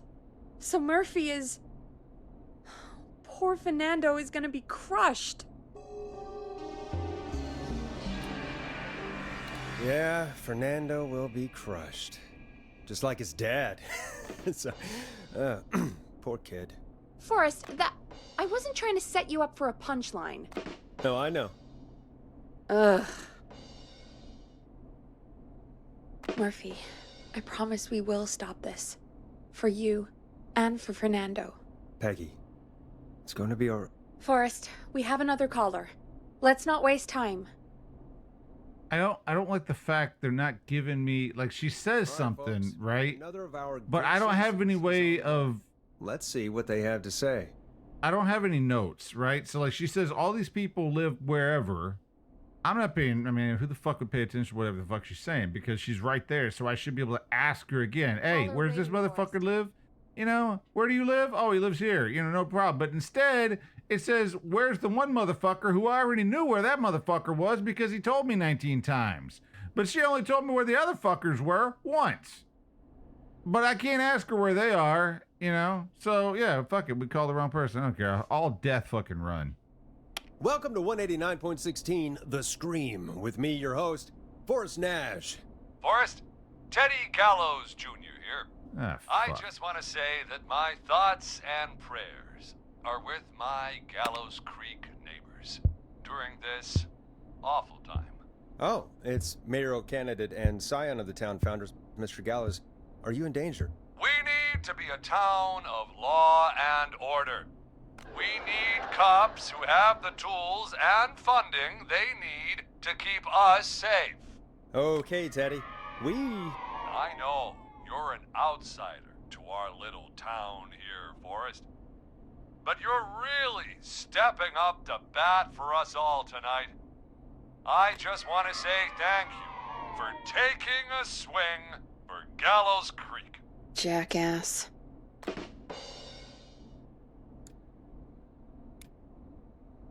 Right. Thanks, Teddy. Now, are you... Teddy, you lowlife! This is not the time to promote your damn campaign. I just want to make sure our town is safe and prosperous. That's why the Gallows Family Factory, founded by my father, Theodore C. Gallows, God rest his soul, which employs over 200... Teddy, unless you've got an emergency, I'm cutting you off. You know what? I do have a problem. A problem that's ruining our town. You know what it is?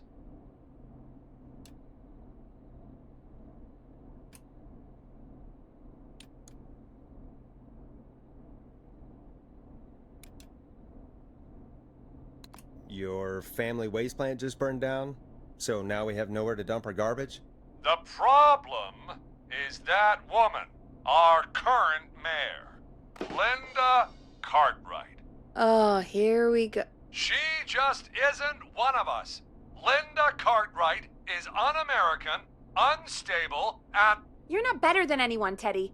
Just because you inherited half the town, Your producer sounds a little unstable, too. Don't you dare speak to me that way. Cut him off, Peggy. I can guarantee this kind of thing will not happen when I take office. The moral decay of... And that's enough of Teddy Gallows Jr. for one lifetime. I always feel disgusting after hearing him talk. Just play an ad for us? I need a minute. We'll be right back after these messages. You need to play a commercial cassette. Hello, Gallows Creek. Time to pay the price. Time to pay. Oh, that's not an ad. Sorry.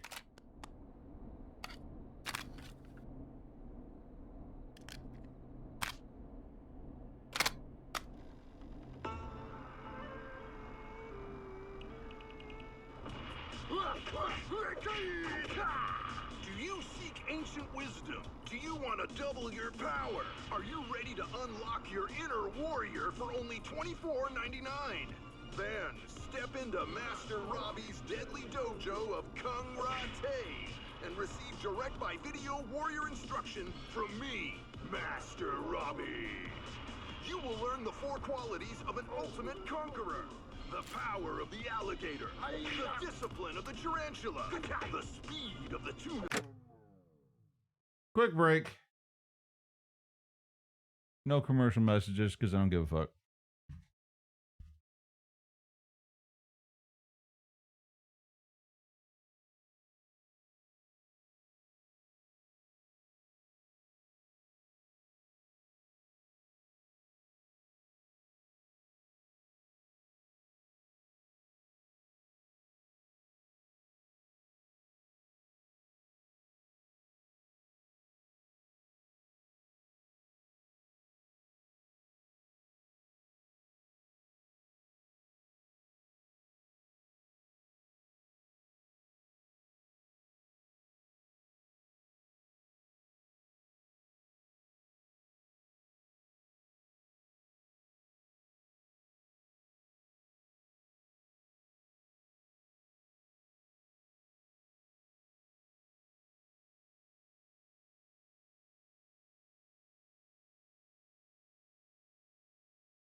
Okay, I'm back.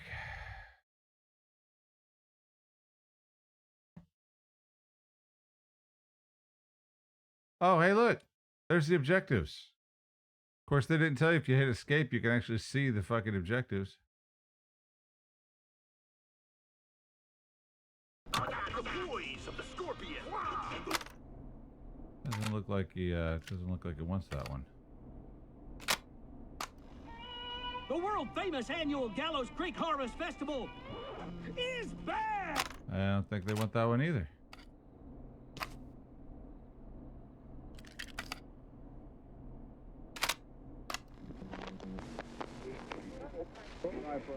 Hello, Gallows Creek. Time to pay the... Nope. That one's not it either. Master Robbie Deadly... What?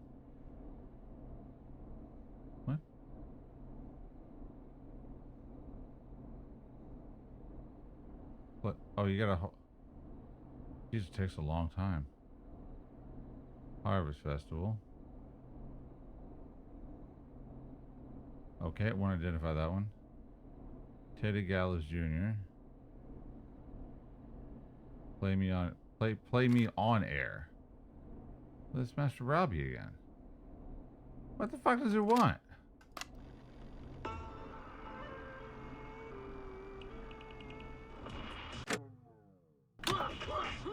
I don't know.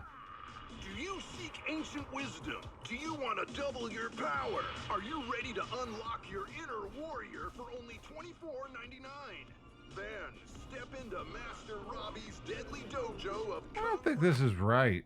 Because he's not, like... They're not doing anything. Or try your call again. No, that's not it either. Teddy Gallows Jr. is a family. Nope, that's not advertising. That's... The world famous annual gallows.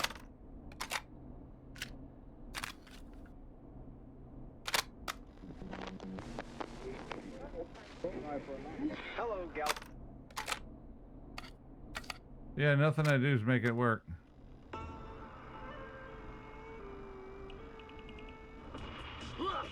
I mean, do we have more tapes or something? Do you seek ancient wisdom? Do you want to double your power? Are you ready to unlock your inner warrior for only $24.99? Then step into Master Robbie's deadly dojo of Kung Rate and receive direct by video warrior instruction from me, Master Robbie. You will learn the 4 qualities of an ultimate conqueror. The power of the alligator, the discipline of the tarantula, the speed of the tuna, the poise of the scorpion, and the wisdom of the bullfrog. Well, she's not talking, so I don't really know what to do. Your inner chi after only 5 30-minute video sessions. I don't know what to do. I'm waiting for her to do something, but she won't do anything. For the low, low price of only $24.99. Just call 555-7861 USA to take your first step to becoming a champion.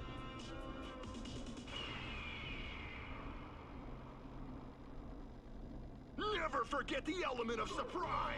If you buy today, you'll receive 2 additional VHS tapes. The Tornado Technique and Karate Lovemaking. Call today. Caller on line 1. Wow, you actually waited till I played the same fucking ad all the way through? Okay, listen, waiting is not a mechanic. Y'all need to stop that shit. Hello, caller. You're live on the Scream with me, Forrest Nash.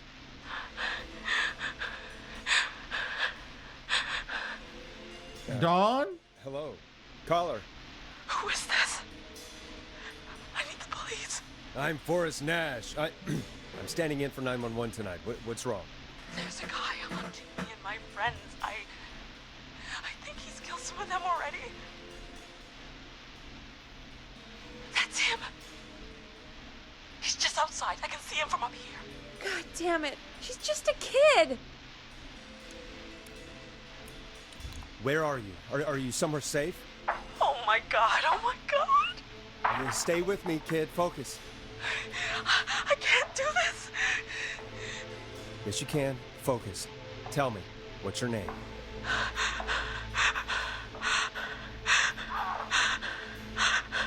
Sweetie, you can do it. What's your name? Carrie.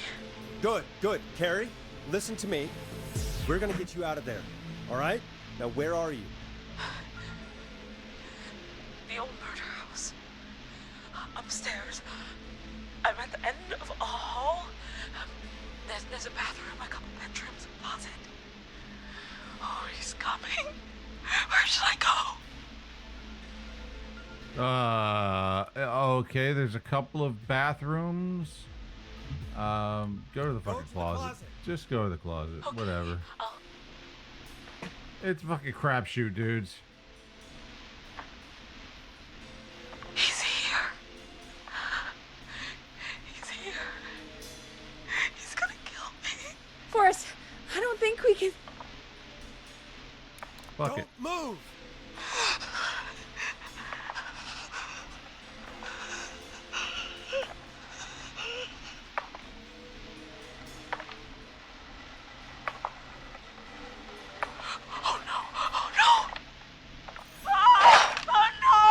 Yeah, life's a bitch.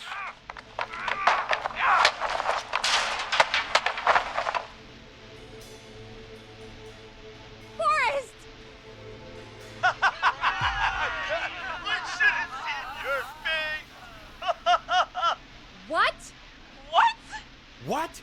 Are you kidding me? Okay, what the hell is going on here? Oh, who's on the phone, Carrie? The cops? It's just a joke, jeez. Wait, isn't that... Jimmy, that wasn't funny, you sicko!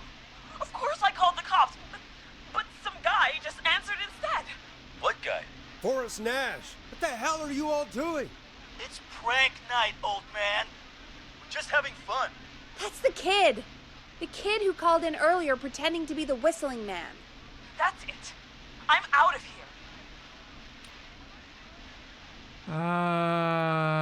Yeah, fuck it. Jimmy, this is a pretty sick thing to do. What? It's whistling night. That little idiot. Whistling night? It's a stupid tradition. Especially stupid since that one kid died back in... Would you take off that stupid mask? It is hard to breathe. Who's under there anyway? Is that you, Seth? Idiot! Seth is right next to you. That's, wait. Oh no. Who are you? Oh no, Dad!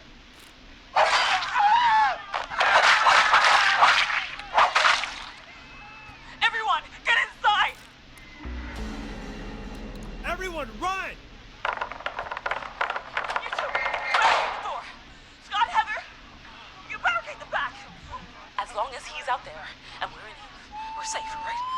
You bought time, but not much. Forrest, we have to...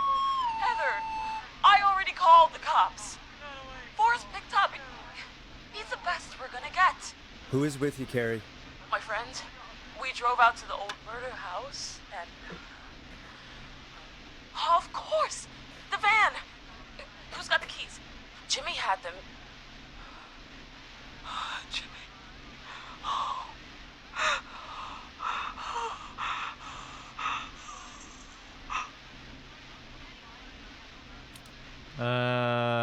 Yeah, it's focus. Focus, stay focused, Carrie. Focus. Yes. Sorry. I'm here. We'll figure something out. Between all of you, there's gotta be a way to beat this. Just sit tight, okay? Heather, shut up. If we do that, we're gonna get killed. If only Jeannie were here. Jeannie? Jeannie McPherson? Our intern Jeannie? Yes. She's my best friend and the smartest one out of all of us. She stayed in tonight. Forrest, listen. We'll see what we can come up with, and, What? Scott, you're not any good at... And... No, Chad. Out of all of us, you're not the one to... Everything okay? No. We're figuring out a plan, but everyone's volunteering to do things they're just bad at. I think we can figure out what to do, but I don't think we can agree on who should do what. I think you'll have to be the tiebreaker. Oh, Or great. else these idiots are gonna get us killed. But Shut up, you... Oh, Forrest, I'll call you back. But I don't know anything about your friends. Ugh, these damn kids never learn. Are you okay? Ugh, they do this kind of thing every year, Forrest. People get hurt. All right, folks. We're gonna work out a way to save Carrie and her friends. This next one goes out to all the trapped kids out there.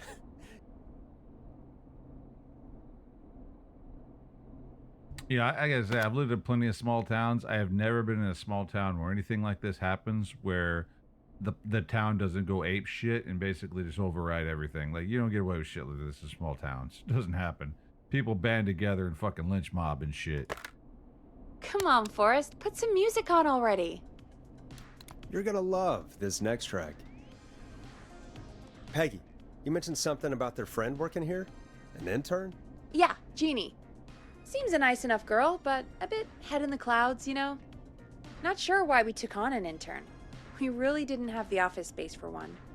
Poor thing got tucked away in a dark corner somewhere downstairs, I heard. All right, I'll go see if I can find her desk. Hopefully she has something we can use.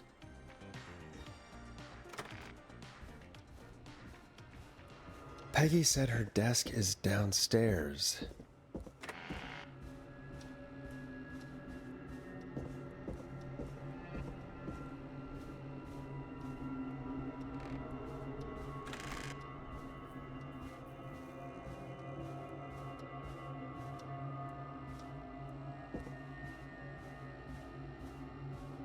Locked tight.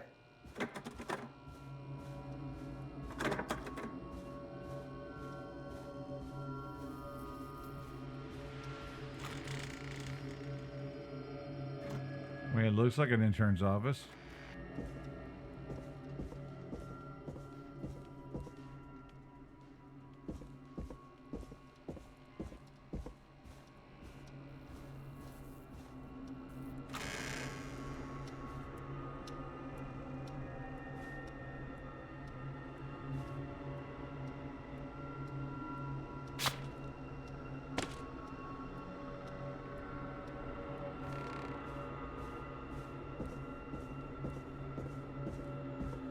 Jeez, they really tucked Jeannie away. Huh.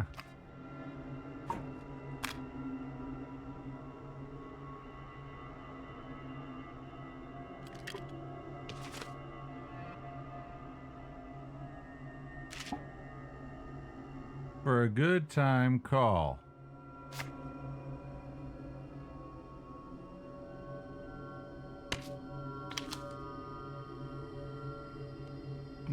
Looks like Jeannie's kind of crazy. Friendship quiz. This might work. The fuck was that? Sounded like my dick when I go to take a pee in the mornings.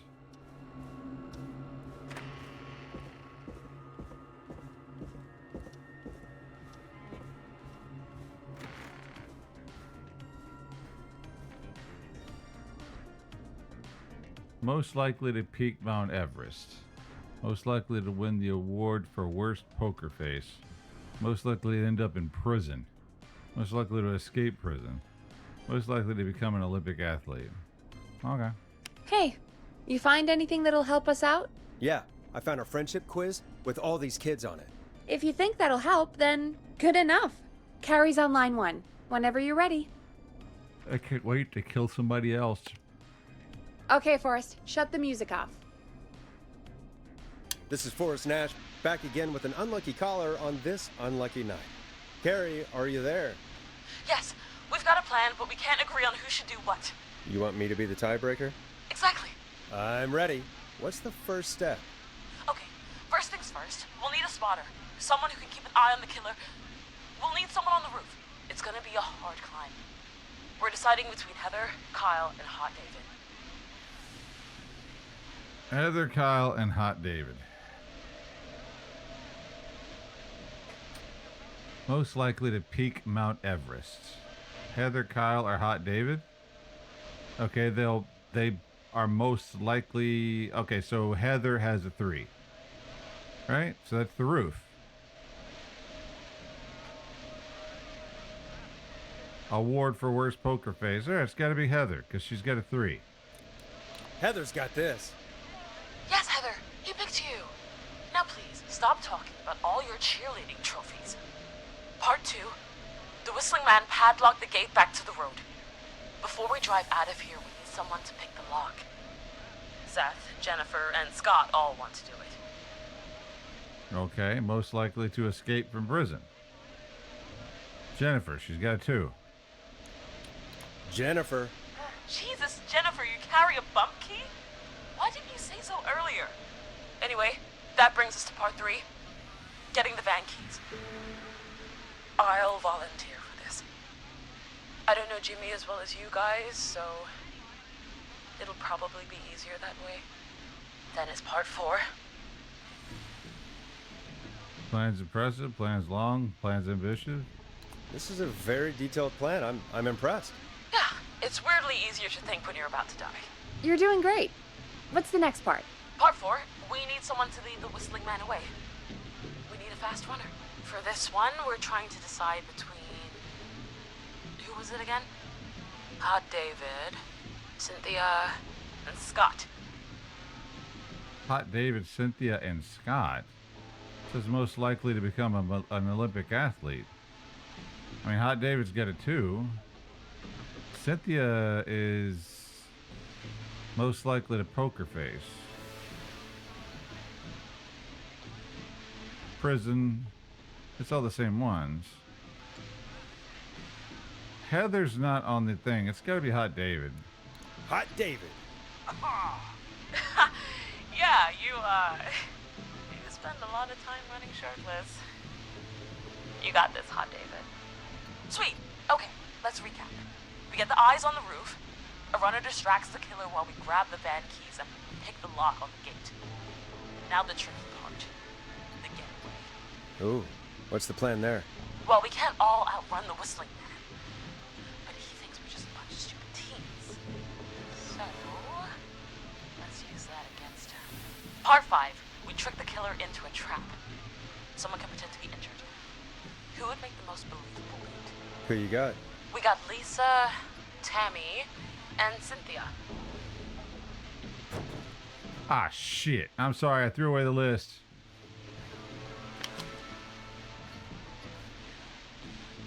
Most likely to win the award for the worst poker face would be Cynthia. But we want the best poker face. And Tammy is not in that list. Yes, she is. Tammy and Chad? Tammy.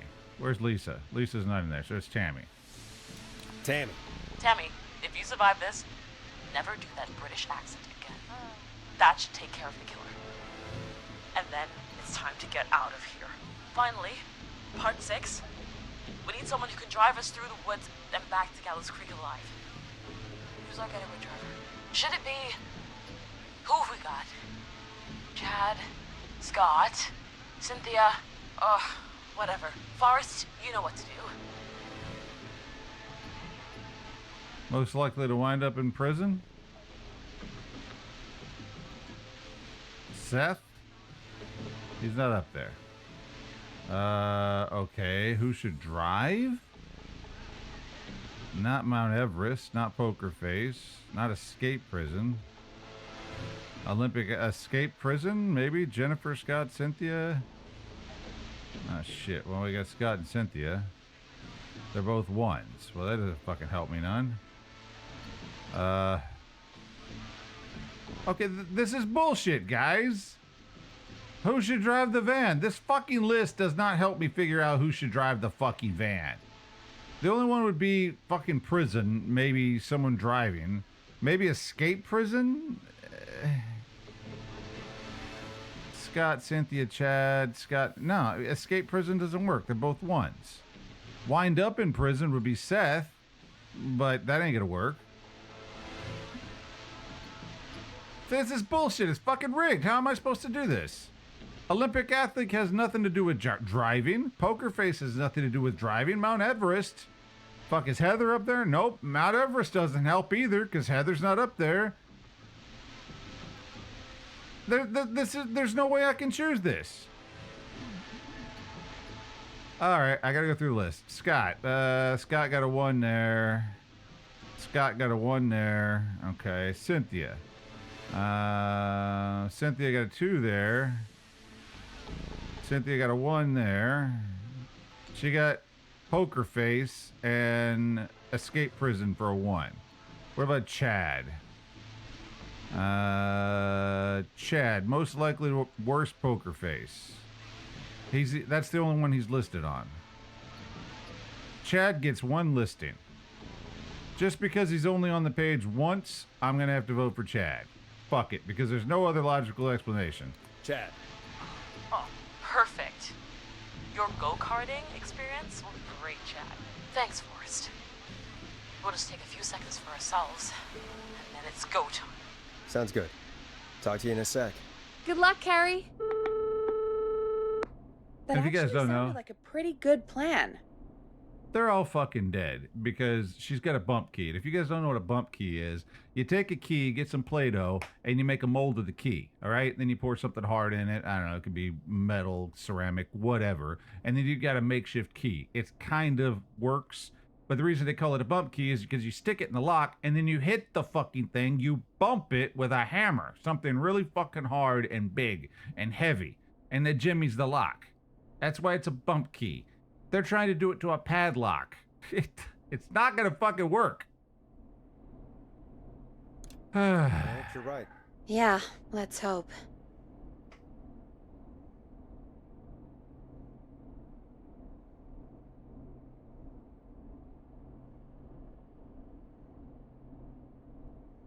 And it also only the works kids are on the back lock. Line It one only again. works on the lock that you're trying to open because the pins are almost lined up. It's a cast of a key. So the pins are kind of locked up, but they're not really lined up. So that's why you've got to bump it, because that jimmy's the keys, that jimmy's the pins in the proper, you know, they're almost turned, but they're not quite turned because you don't have a copy of the key. It's just a bump key, right? So if you take that key and put it in a lock that it's not meant for, it ain't gonna fucking work. Like, not all bump keys work. It's a bump key only works for one lock. So they're kind of fucked. But hey, it's a video game, and I'm starting to get cynical because these fucking answers don't make any sense. We're coming to you live with a bunch of teens about to flee a madman. Listener discretion is advised. Are you ready, Carrie? We're good to go, Forrest. And just so you know, the last one fucked me because there was no way I could have figured out who was going to drive. Good luck. And Godspeed. You got this. Here we go, everyone. Spotter, to the roof. Go, Heather. She's off and away. All right, Renner. Get ready. Wait for the spotter's signal. Spotter says go.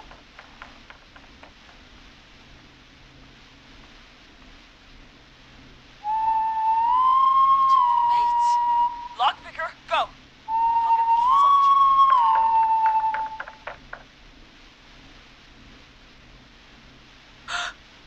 Oh, Jimmy. Oh, his face is... The keys, Carrie. You need to get the van keys. His face is lying next to him, Forrest. He got caught. Oh, God. Focus. Breathe. Right. The van keys. We got him. It's Jennifer got the gate unlocked. And Hot David should be back any second. Perfect. It's working. I can't believe it's actually working. You're doing great. Focus. You got this. We got this. Next step, trap the killer. All right. Wait. Get into position.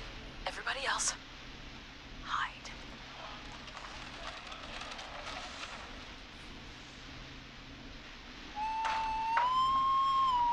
Okay, performer.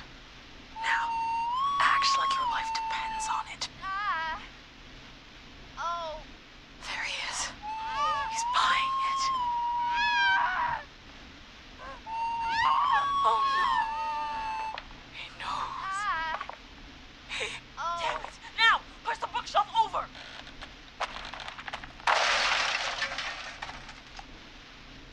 Oh my God, they both went through the floor. Spotter, you need to climb down now. We gotta go.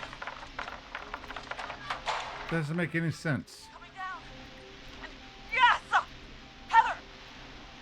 Quick, everyone to the van. It says worst poker face. So I chose the one with the least amount of points. Because I don't want the worst poker face, I wanted a good poker face.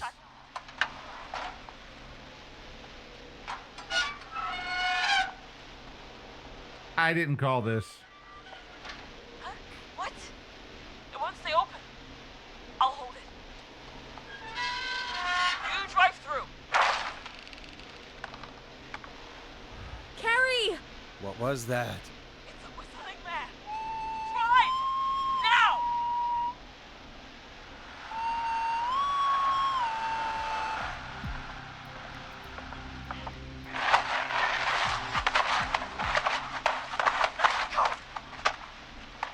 Let me go! Just go! Just drive! Oh my God. Please, no! No!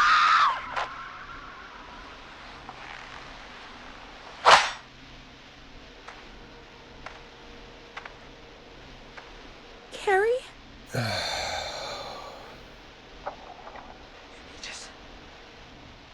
He just stared at me. Carrie! Carrie? Just stared at me and walked into the woods. I don't understand. Thank God you're okay. Can you get somewhere safe?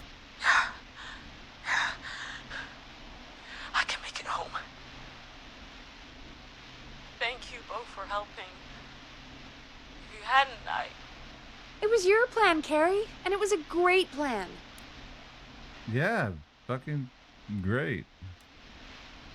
Don't forget Jeannie. Her friendship quiz saved the day. Told you she was the best. I need to get home. Breathe, Carrie. You're okay now. I'll call you when I'm somewhere safe. Talk to you then. Okay, so Jeannie's Carrie's best friend. That's why she didn't kill her. Folks, that was a lot. Our thoughts go out to the parents whose kids won't make it home tonight. For any kids listening in, please stay inside and stay safe. And parents, hug your kids extra tight tonight. Here's a song for the girl walking home in the dark. So you pick the right person to play Poker Face, and they die anyway. Okay. Hey, we had a call come in.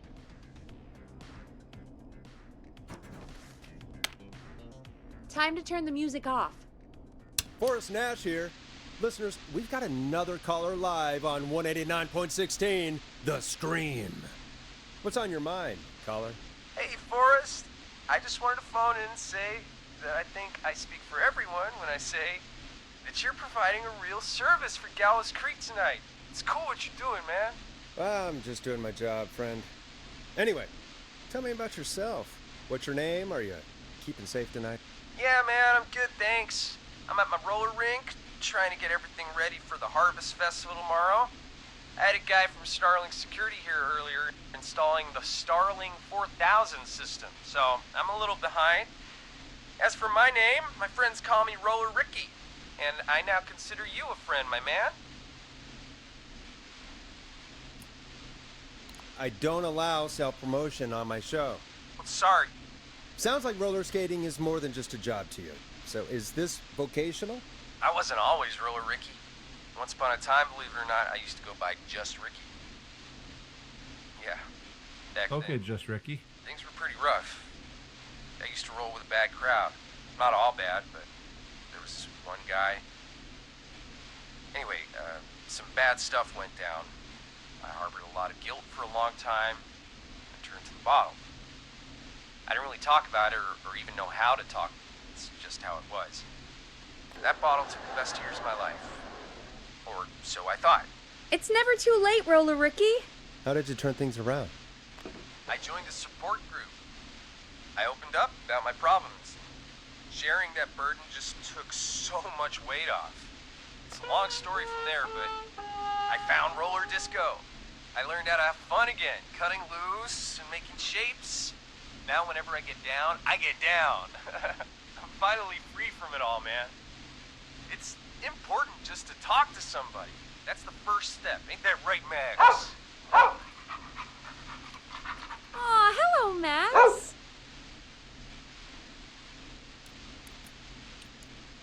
There it is, folks. We've officially gone to the dogs. Come on, Forrest. Max is the best guest we've had. Yes, he is. He's not even here, Peggy. Max is my emotional support dog. He's a rescue dog, but I always say he's the one that rescued me. He's the best dog a guy could ask for. Of course, the first thing I did was teach him how to skate. He's better than me now, a real pro. Max can skate. Yeah, man. At first they said it couldn't be done, and then they said it shouldn't be done. But Maxie loves the rink, man. Is that another train, Maxie? Maxie loves trains, man. He's even got that special how to greet them. It sounds like you two make a great pair. Maxie appreciates all the positivity you're throwing out, my man. You know, I'm actually hosting free skating lessons tomorrow at the festival. I think it's a great opportunity to give back to the community. Man, all this talk of skating's got me itching for a boogie. Before I switch my radio off for the night, could I request a song for us? Something I can groove to, you know, something funky. It'll be me and Maxie's final boogie breakdown tonight. Then I think we'll take it down a level. I can do that. Thanks again for calling. You and Max, be safe now, okay? Bye, Maxie. You got it, man. Peace. Well, folks, this next one goes out to Roller Ricky and Max. Enjoy.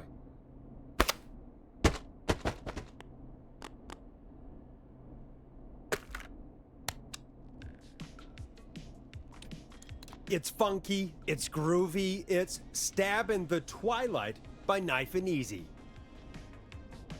I really needed that call, you know, after everything. Yeah, I get that.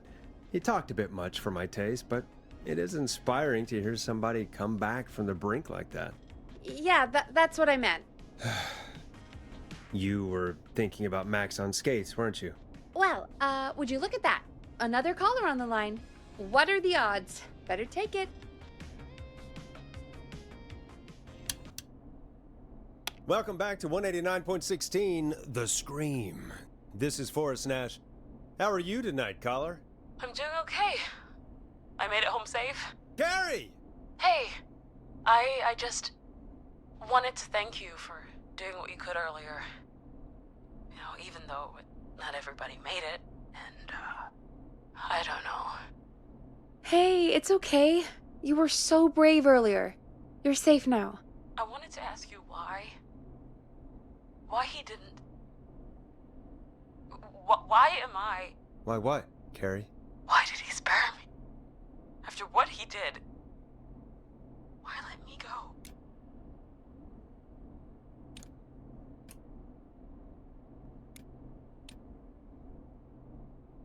Maybe he only wanted to hurt the pranksters. Maybe. Did he just think everyone was making fun of him? Did he always hate these hazing rituals? I mean, if he did, why wait all these years to... Why do this now? These stupid hazing nights have to stop. Carrie, you did so well tonight. Stay safe and rest. Help is coming to Gallows Creek. We just need to hold on. Thanks, Peggy. Hey, Forrest? Could I request a song? Of course, Carrie. What song? Any song by Blast Processor. And thank you. This next one goes out to Carrie.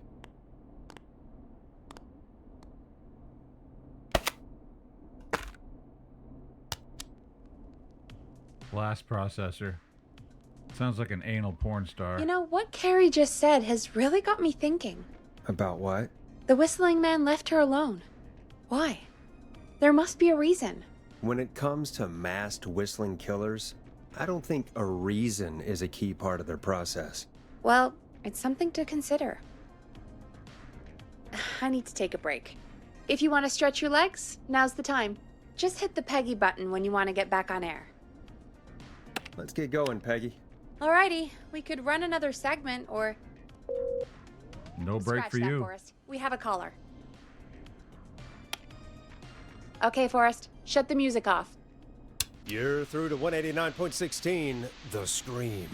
What's your emergency? Hello again, Forrest. Oh, that call with the teens was awful. Those poor kids. Still, I'm glad the girl didn't get hurt. Thanks for your concern. Are you in trouble? What's on your mind? I wanted to ask you again to play my song, Forrest. You said you were going to play it, but you didn't. Your name was Dawn, right? What, Peggy? Yes. Oh, well remembered.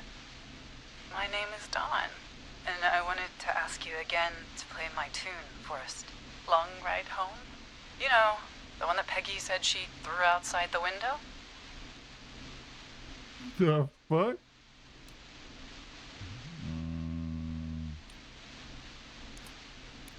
I'll play a track for you, Don, but maybe pick another one. We don't exactly have that one in rotation right now. No, Forrest. You do have it. It's just outside the window. There's a serial killer on the loose. I can't just go outside hunting for a record. I'm really sorry, Dawn, but we just can't get it right now. But wasn't the whistling man just at the old murder house? It's miles from the station. It won't take you a second to grab it.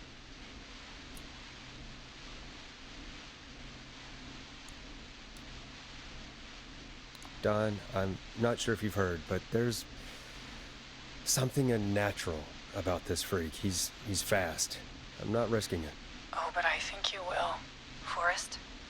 Peggy, I'm calling with more than a request. something. I think I know who's gonna be next. What? Are you serious? Play my song, Forrest, and you'll find out. Well, folks, here's some music for you while I think things over. Oh, I'm definitely going to rearrange her insides. Here comes one of my favorites.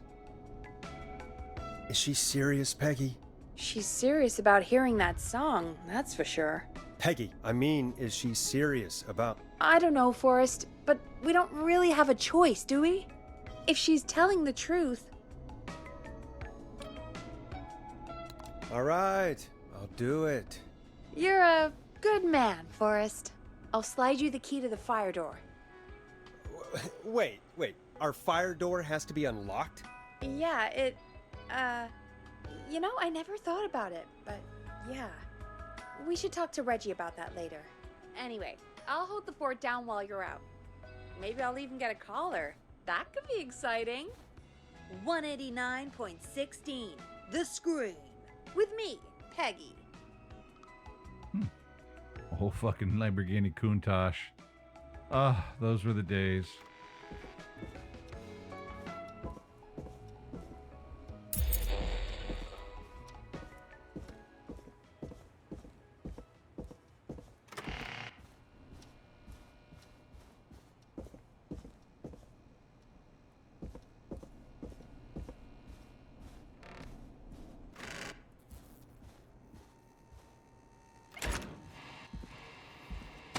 You know, I hope she'll be happy when I'm brutally murdered by the Whistling Man. Out here, in the open, alone. Gotta be this building.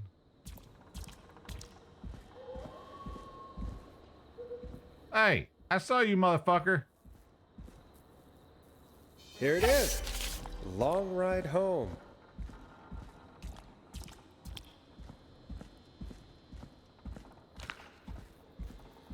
Of course, it locks behind me. And of course the key doesn't work on this side. Fantastic. Maybe there's another way back in through the basement. A door, or elevator, or something.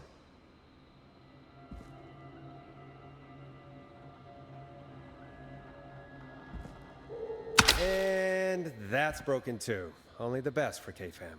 Let's see if I can fix this. Looks like a power issue. I should check the fuse box.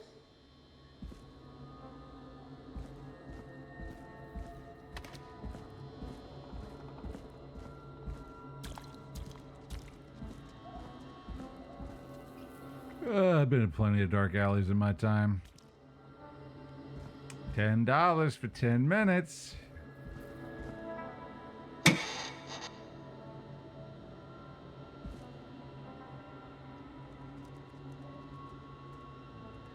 Well, how the hell do they want me to fix this? Because the other fuses are obviously shitty.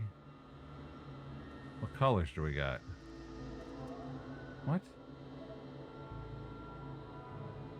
That's 220. That's a 240 current. What the fuck? I can't figure this out with one fuse. It doesn't make any sense.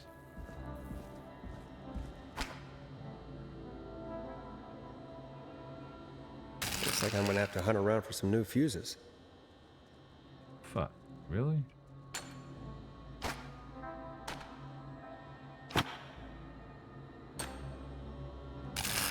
Nah, that's not right.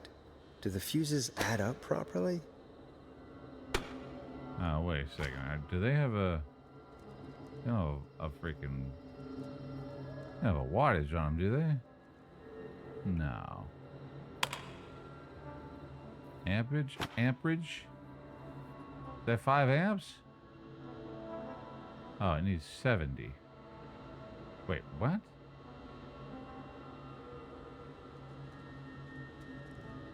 Wait, I can't put this in here. Oh, yeah, I can. Looks like I'm gonna have to hunt around for some new fuses.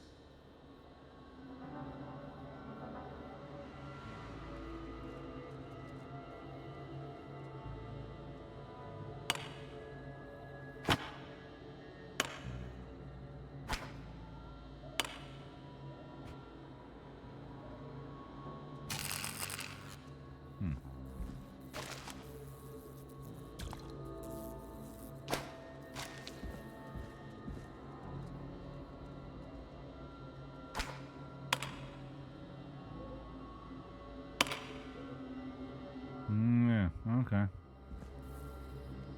It's the way it is, and I don't know why.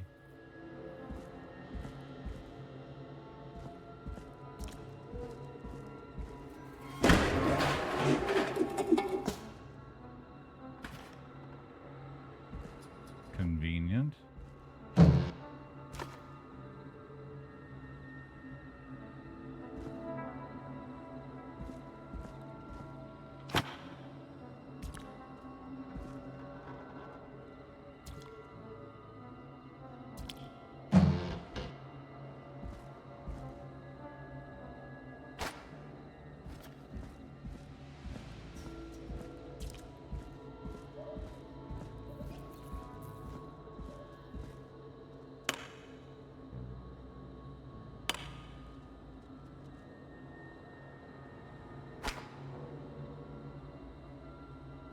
What the hell?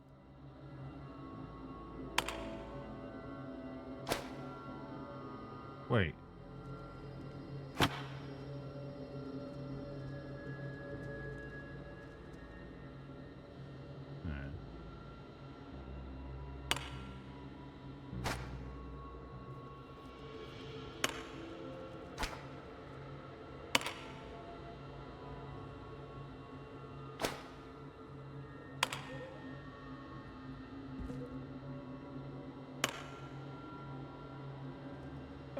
Well, that ain't gonna work.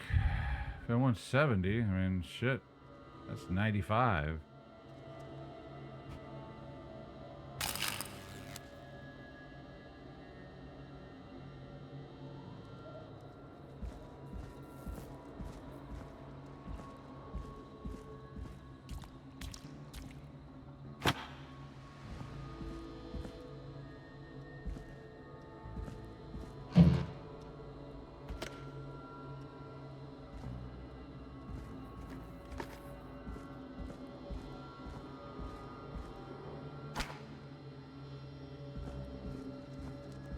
I don't think that's gonna work either. Maybe. Two greens, a yellow. It might work. Get rid of one of these.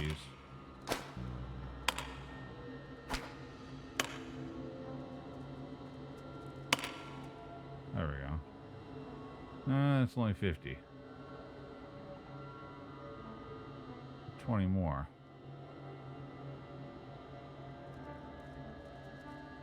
Well, that would be 70. There's got to be a 10 laying around here somewhere.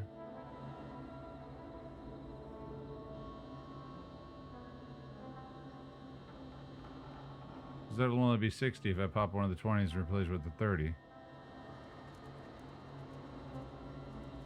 Gotta be another fuse.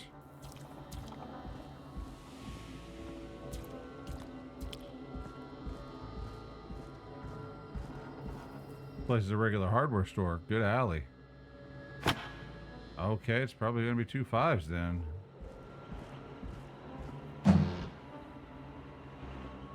Very surprised they put in this dumpster mechanic, and yep, it's 2 5s. Okay, so nope, that's still not gonna work. It's not gonna work. 4 5s. It's not gonna work. That'll be 20 and plus the 30. It's only gonna be 50. This ain't gonna work.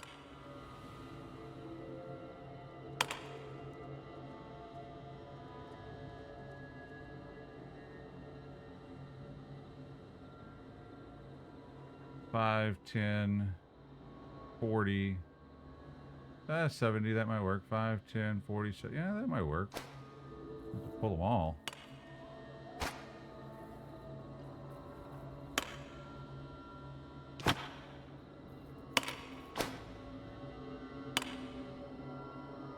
$5, $10,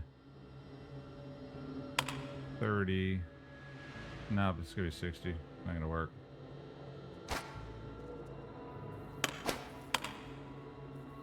Oh, I guess we could do 260s, right? Yeah, we're 230s. So yeah, that'll work. There we go. Bingo!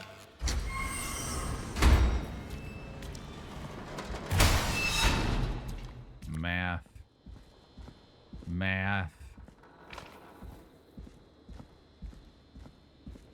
I could probably survive that fall. And we'll just leave that open for him. That's fine. Looks like the janitor's closet. What did Peggy say his name was? Clive?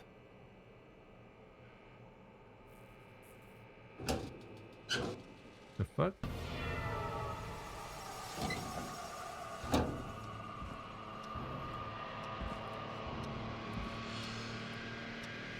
It's the stuff assholes are made of, kid. What the hell? Peggy is not gonna believe this.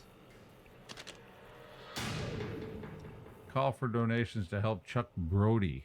Former Gallows High football captain Chuck Brody suffered a career-ending injury as a victim of a festival disaster last year. To help him on his road to recovery, we're buying him some lottery tickets. Hopefully he gets lucky and can buy his feet, pun intended. Drop tickets in the thing below. Huh. Yeah. That's pretty funny. I would laugh at that. Improv Club. With Keith Walker, Billy Price, Marie Campbell. Number 1, Chuck Brody. Game Day. Gallows High, Creek Red, Diviso Ranch. Huh. There's a key. I'll just take that. Might be important.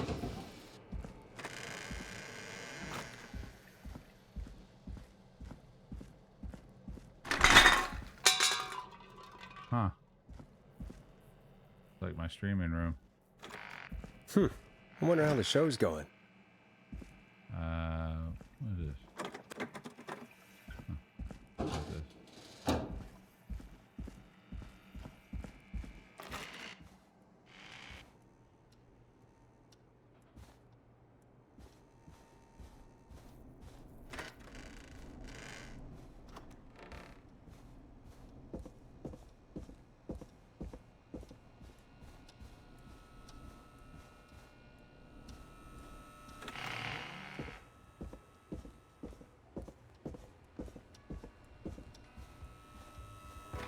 Isn't that such a good song, folks? And now for...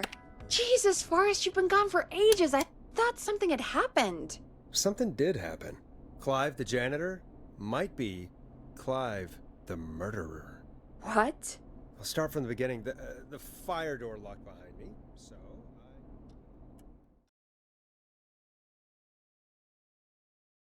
Killer works quick. Why did you heave that thing all the way up here? Because the basement's creepy as hell, and I don't like standing around down there. Fair. All right, let's run through this again.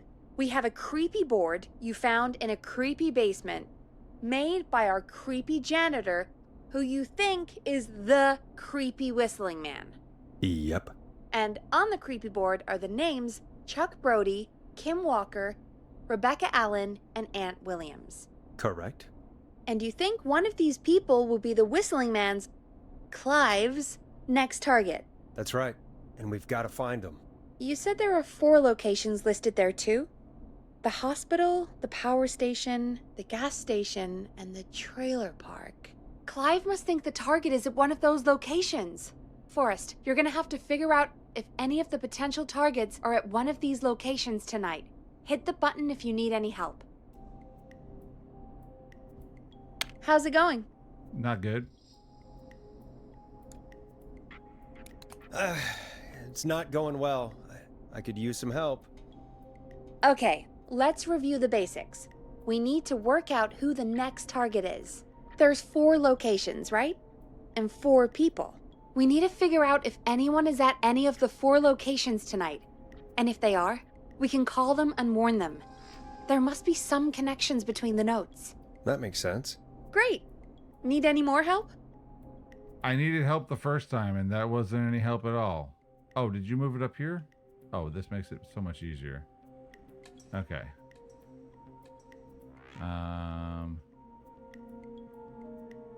What year was this?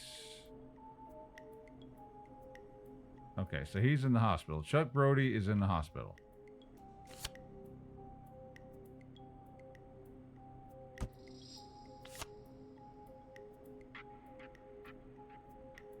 Okay, where am I supposed to do this? Chuck Brody. Hospital. Okay.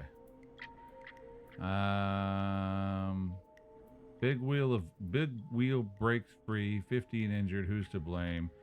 Gallows Creek Harvest Festival closed early after tragedy struck only hours after opening. The big wheel broke from its support and rolled down through town. Investigations currently. Nope, that's not what I need. Local Dr. K. Walker recommends all locals get their flu shot ASAP. Flu season is upon us. It's no different than any other year. Make sure you take it.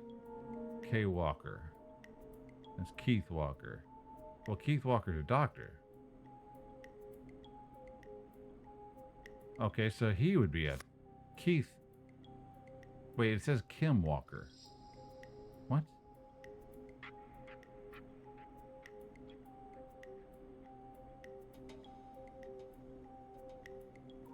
Well, it does say K Walker, not Keith Walker. Okay, well, okay, that's got to be the hospital.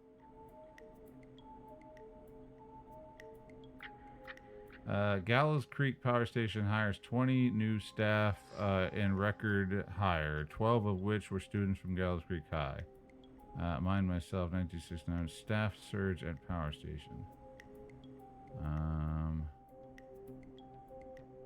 Gallows Creek High, Division 2, kickoff.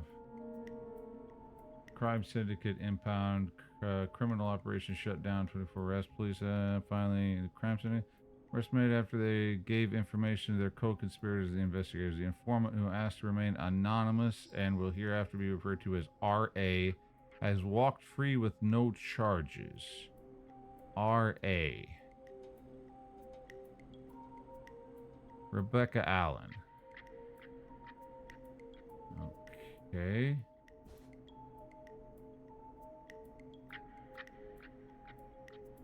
Wait, were these fucking notes here when I had to call about the asshole that... So you put yellow stickies, you put yellow fucking sticky notes on a yellow background. And I'm in a fucking hurry. Who's the genius who thought of that idea? I didn't see the fucking things. They're yellow, just like the background they're stuck to.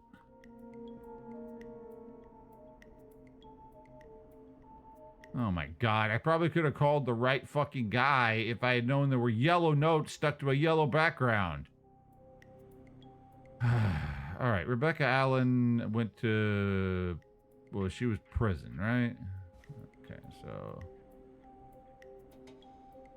Probably trailer park, honestly, if she's... let me see. Tragedy struck Gallows Creek yesterday afternoon after a bus failed to stop. It crashed into a fuel tanker. The deceased have been identified as Gallows Creek locals Mr. D. Rudd and Mr. M. Houghton, Mr. P. Stein, Miss Keystein, and Miss J. Mildred. Police have asked for the privacy for the families of the victims. The incident is being investigation.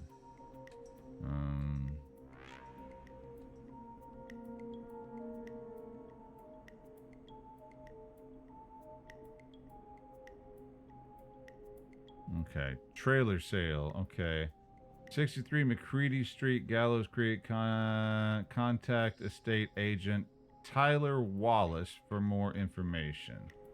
Tyler Wallace, one of them? No. I'm sick of being a local celebrity. People are so mean to me. I only stole a few cars. Who cares? Buy a new one. I'm selling my trailer and leaving town ASAP. I just want to get out of here. Please buy it. Gallows Creek Real Estate. Trailer. Lot number McCready Street. 63 McCready Street? So we can figure out who lives on 63 McCready Street?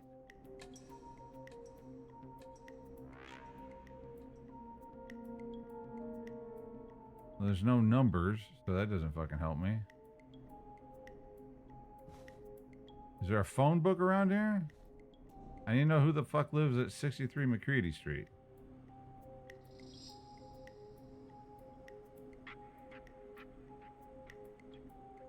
Okay, it's not Chuck Brody because he's recovering from a fucking at the hospital. Marriage announcement. We would like to celebrate the marriage of Kim Walker to Peter Stein on the 30th of May. Okay. Well, it's not the 30th, is it? No, it's the 3rd.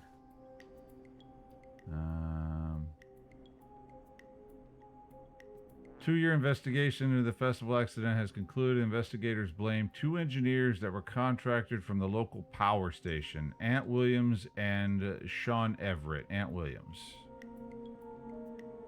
There he is. Okay. And Junior and Sean Everett were distracted talking about horror movies while assembling the big wheel, which led to various construction mistakes.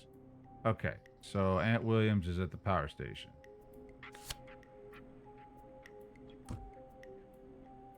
Okay, Kim Walker will be at the hospital. Tragedy struck Gallows yesterday afternoon as the bus failed to stop. Okay, that's the victims. Who was driving the bus? Local legend takes to Manhattan. Infamous author of tell-all book Diary of a Car Thief moves to Gallows Creek for a new life in the big city. She stole our cars and stole our time and money, said our reviewer Jim Randy last year. 24-hour gas station bought by local ex-lottery winner. Christina's Gas and Repair has been sold to a man who won the lottery 14 years ago. The new owner claims it will keep him busy in the evening. He is asked to remain anonymous. Diary of a Car Thief, police informant, tell-all book on sale now. $2 off this coupon. Is your car safe? Sheriff Matthews warned citizens to look out for suspicious behavior for multiple car thefts. The crime wave of 70 will be stopped. I can assure you we must work together on this channel. Okay. 1987 Quiet Ridge Health and Safety Convention. Do you care about health and safety? Then come on down, featuring special mystery guest, the lead engineer responsible for the Gallows Creek Harvest Festival disaster in 1972. That's going to be at the Quiet Ridge Health Safety Convention? No, wait, that's Health and Safety Convention. Doesn't say where it's going to be at. Come down, wait, do you care about Tuesday, 1st Sunday, September? It doesn't say where.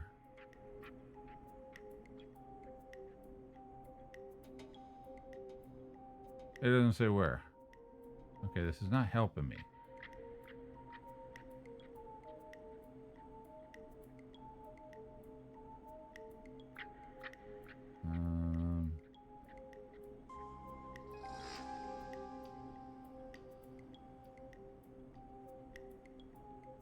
Call donations. Former Gallows High Captain Chuck Brody. Career ending injury as a victim of the festival disaster. To help him on the recovery. Okay, so he was a victim of the disaster. Oh, the gas station. The lottery winner. The lottery winner gas station. Okay, so who is Rebecca Allen? Is she the fucking lottery winner? Does anybody say anything about the lottery winner? Where's Rebecca Allen?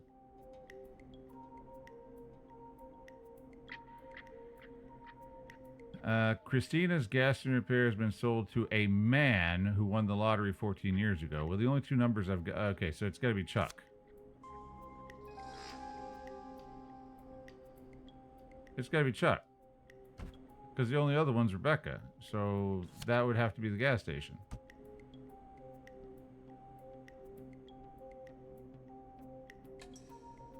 I mean, that makes sense to me. And then the one at the trailer park is right here. Trailer park.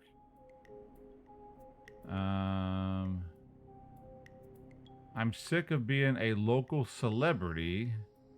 People are so mean to me. I only stole a few cars. Who cares? Okay, so who wrote the book about stealing cars? Infamous author of tell-all book Diary of a Car Thief moves out to Gallows Creek for a new life in the big... Moves out of Gallows Creek. She stole our cars and then stole our time and money, said a reviewer. So wait, do I need to look at the book? I remember there was a magazine. There was a book. What was the name of the book? Diary of a Car Thief. I saw that book lying around. Hold on, I saw that. Oh, come on. I saw the fucking book. Is this it right here?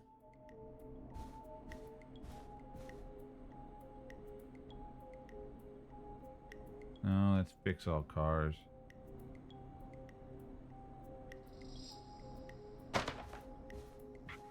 Could have swore I saw that book.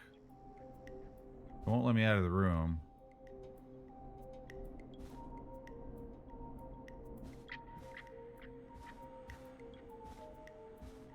I did see that book, but it's not letting me out.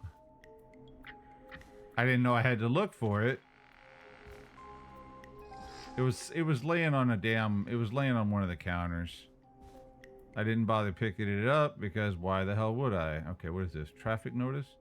Gallows Creek road closures? Oh, see now, but I had to do this for that to, yeah, anyway, fuck that guy. He's dead, whatever. Okay, so the trailer, I gotta verify that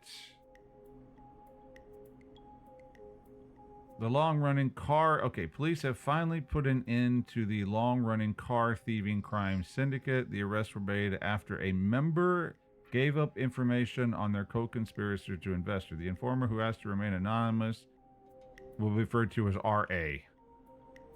Rebecca Allen. So she is at the trailer park. Okay.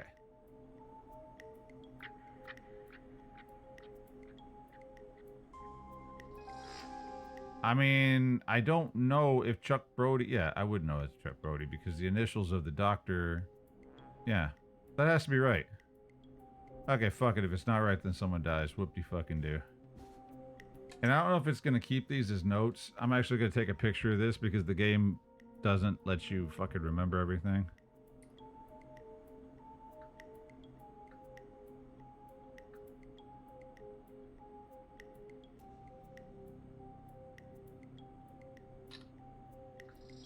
All right.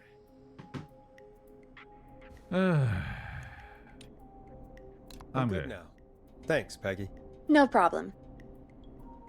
All right. How's it going? I'm okay, thanks. I think I've almost got it. Good luck. Okay, How's it going? I'm ready, Peggy. Are you sure? We've only got one shot at this. Yeah, well, fuck it. I'm sure. Let's do this. Okay, name first. Who do you think the target is? Wait, how the fuck would... God damn it. Well, that wasn't exactly what I thought was going to happen. Kim Walker's in the hospital. He's a doctor. Rebecca stole cars. The guys at the power plant were in charge of the disaster. Chuck is a millionaire. It's gotta be Aunt Williams. Aunt Williams was the engineer. Rebecca was a car thief. She lives at the trailer park. Kim Walker's a doctor. No reason why that would cause anything. Chuck bought the gas station. Yeah, it's got to be Aunt Williams. He was the engineer that was dumb enough to let the disaster happen. So, fuck it. Aunt Williams. And where will I find them?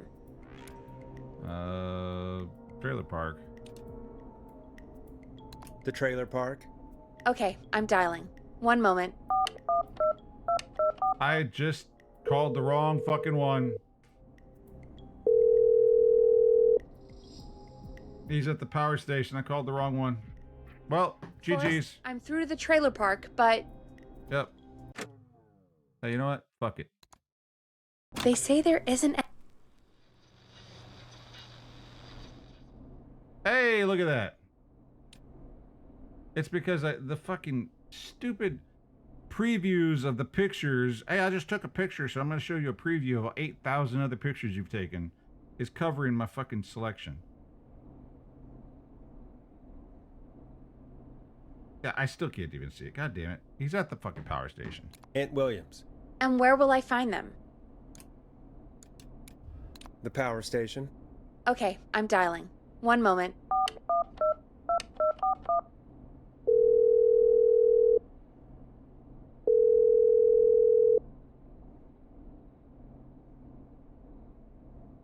Forrest, I'm through to the power plant, but Okay, blow my ass. they say they're... Blow my ass. Wait a second. Blow on my ass.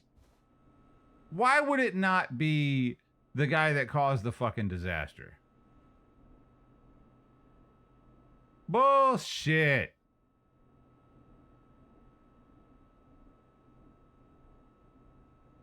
So what? Is it someone who's mad that he got fucking narked on by someone for car thieving? That's fucking stupid.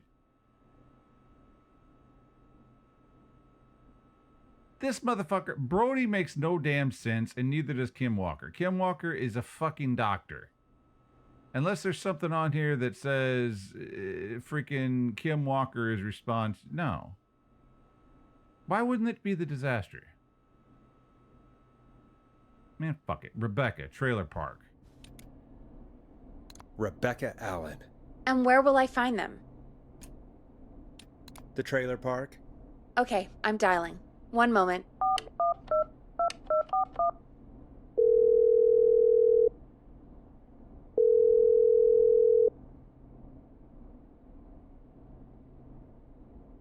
Forrest?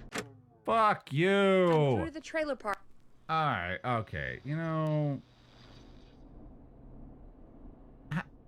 How the fuck am I supposed to know who this asshole wants to fucking kill? Honestly, seriously, these dudes caused a fucking disaster and it's not him?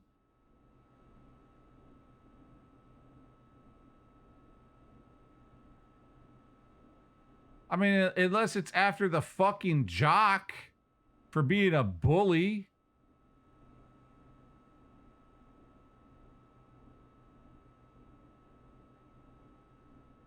This is some bullshit.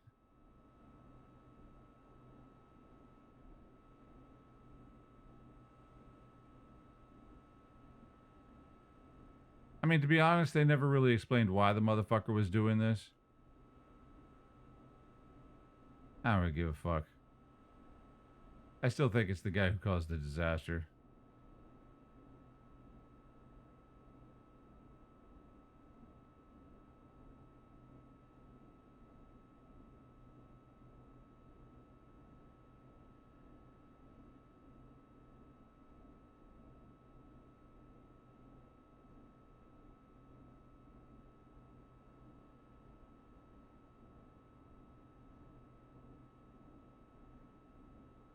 I mean, who gives a shit? Honestly, this chick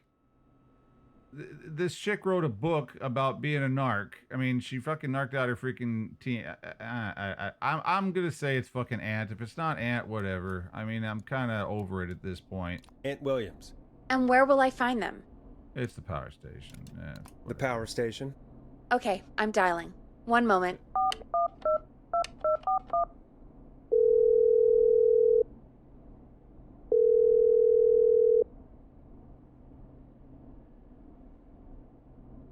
Forrest, I'm through to the power plant. You know what?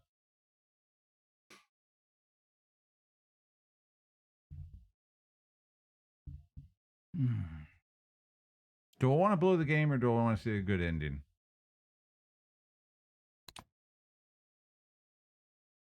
But... Let me see something here. Hold on a second.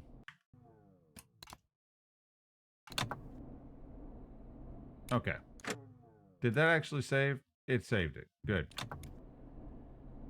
Let's go with the bully technique. And where will I find them? Gas station. The gas station. Okay, I'm dialing. One moment.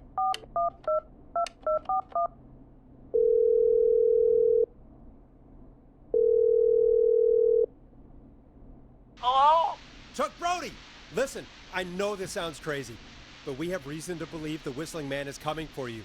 You need to get yourself and everyone else out right now. The Whistling Man? Who the hell are you? Who is this?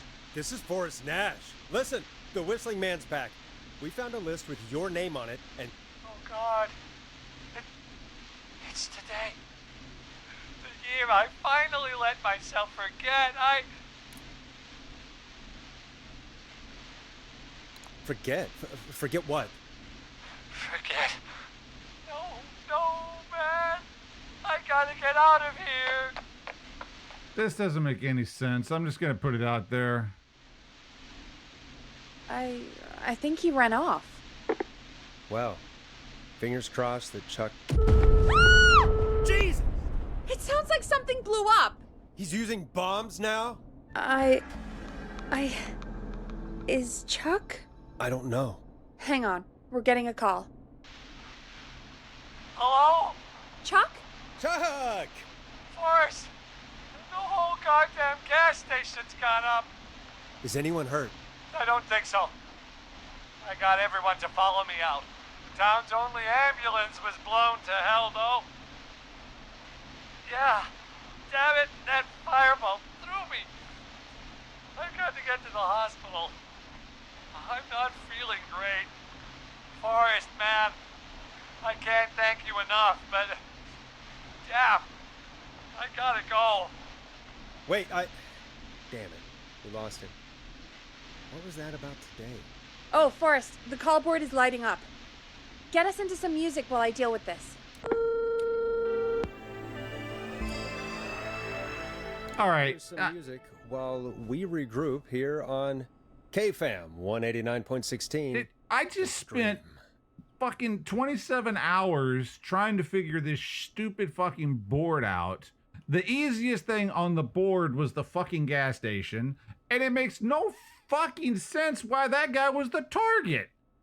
The guy has an injury and it was in the hospital getting lottery tickets. He won the lottery ticket. What song should and he bought a fucking guy. What, they're targeting? The other chick was a bad chick. She was a fucking bad guy. She wrote a book about being a thief. You know, the other dudes caused a fucking massive accident and fucking kill people and shit. Yeah, I mean, why is this guy the target? This doesn't make any fucking sense. I have shit better plots than this. Something.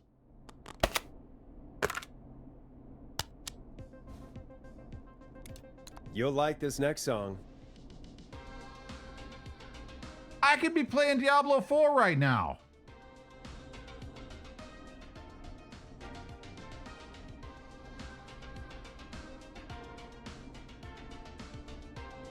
There's gotta be more in the basement to show us who Clive is targeting. And if that's the case, we can get ahead of him. Stop the killings before they can happen. Forrest, we need to go back down. By we, you mean me, right? Yep. Like I said, I need to handle all these calls. Maybe start with that creepy mannequin room you mentioned before. I still have a lot of questions about those, by the way. Me too. I'm kind of salty, dudes. I'm kind of fucking salty. I'm not even gonna lie. I don't even use that fucking term because it's like so fucking 2020. I don't even fucking use that term at all, but Jesus Christ. I am really fucking salty because that makes no sense. That whole board didn't make sense.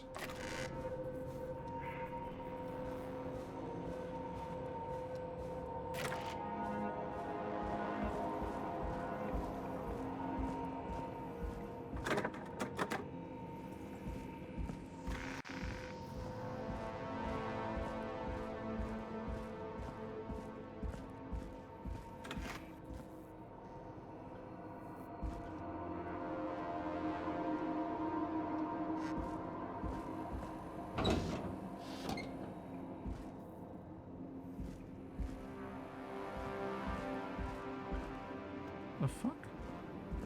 Where's this asshole's room?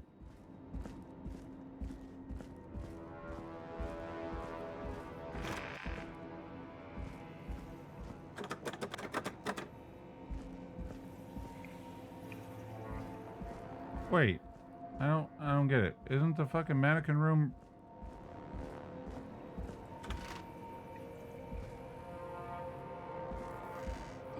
Oh, that's right.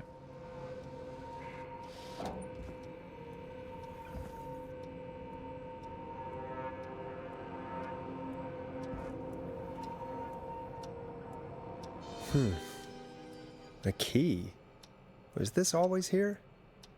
I must have missed it when I brought everything upstairs. What key? What? No objective. What key? What are you talking about? This is an arm. That's a Phillips head screwdriver. What? What is he talking about?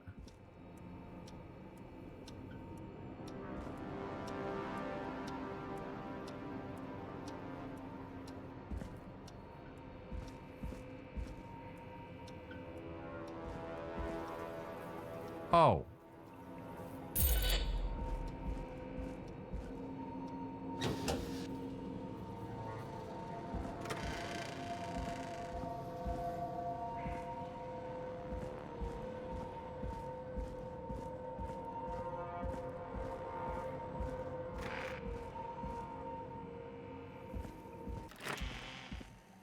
Hey, Forrest! Peggy, give me some warning before yelling down the intercom. Sorry. Buzz the intercom when you find something and want to discuss it. Peggy, I've found a tape and a map down here. A map of what? Looks like it might be to somewhere in this storage area. Weird. Well, maybe the tape will give us more information. Give it a play.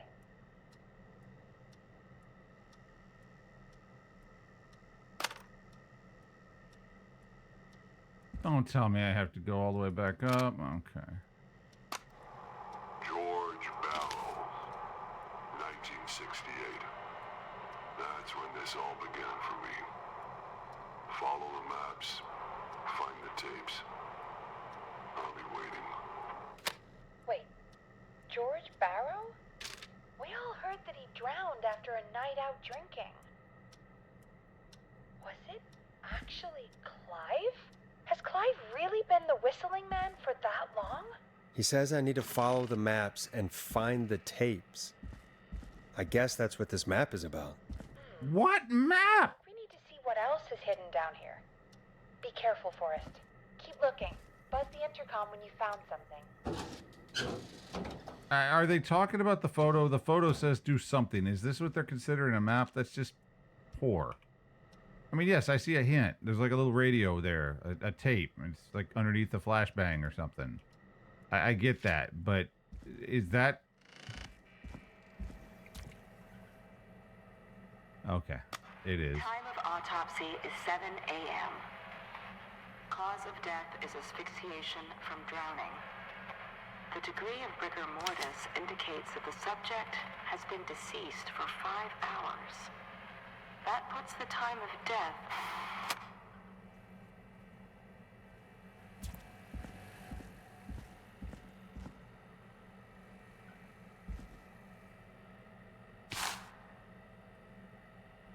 Oh, Jesus. Oh, shit. Well, we knew there was going to be a puzzle of some type in this game. Can't get away from them.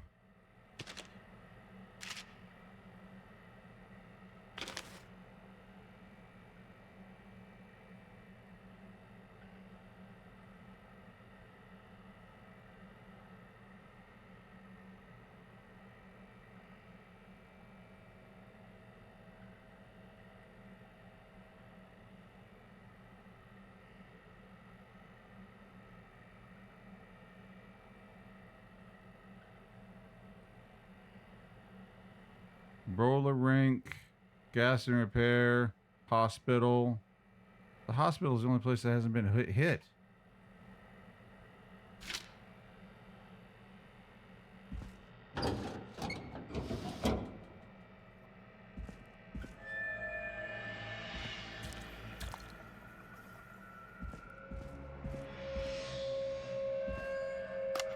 Small lacerations to arms, legs, and face, typically obtained by running through foliage. Severe blistering to the feet, as though the deceased had been running without stopping.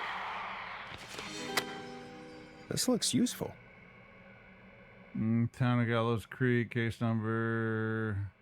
At 4 a.m., a call was received from a jogger, Sandra Sharp, reporting that a body had been found washed up in the reservoir. I drove out to investigate and was able to identify the body as seen as that of George Barrow. I contacted the coroner's office and then the boy's parents. They informed me that they had not seen him since 7 a.m.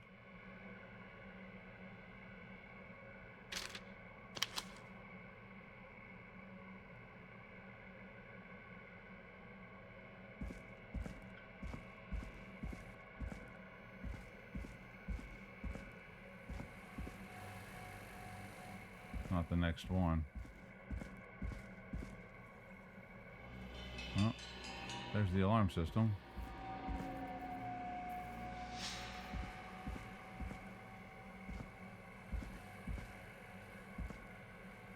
Trying to find the next tape.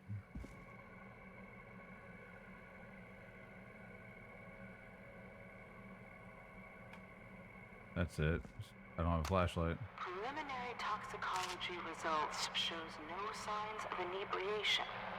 However, a high amount of cortisol was found, indicating elevated levels of stress in the immediate moments before death. Hey, listen, he was jerking off. It happens, all right? It happens. Never had a heart attack while you were rubbing one out? You ain't been trying hard enough. Additionally, there appears to be a post-mortem injury to the arm. It looks like it was trapped in a car door. I just passed double shelves. Where the hell were they?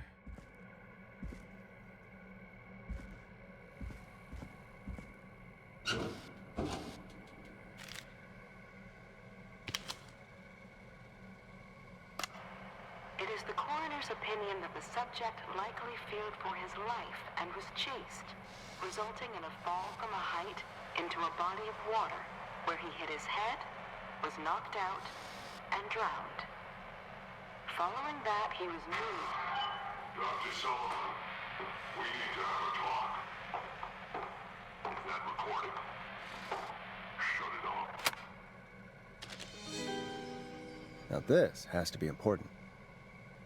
Caucasian male, age 18, cause of death, drowning, abrasions, no other injuries. Additional preliminary toxicology reports indicates decreased level of alcohol, a high level of alcohol. I'm sorry I made you do this, Virginia. Oh, wait, so someone made her fake a fucking... Alright, that's fine.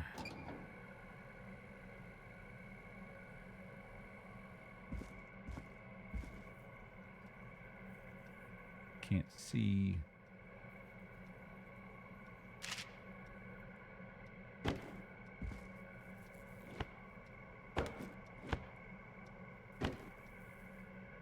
Ooh, a new vinyl for my collection.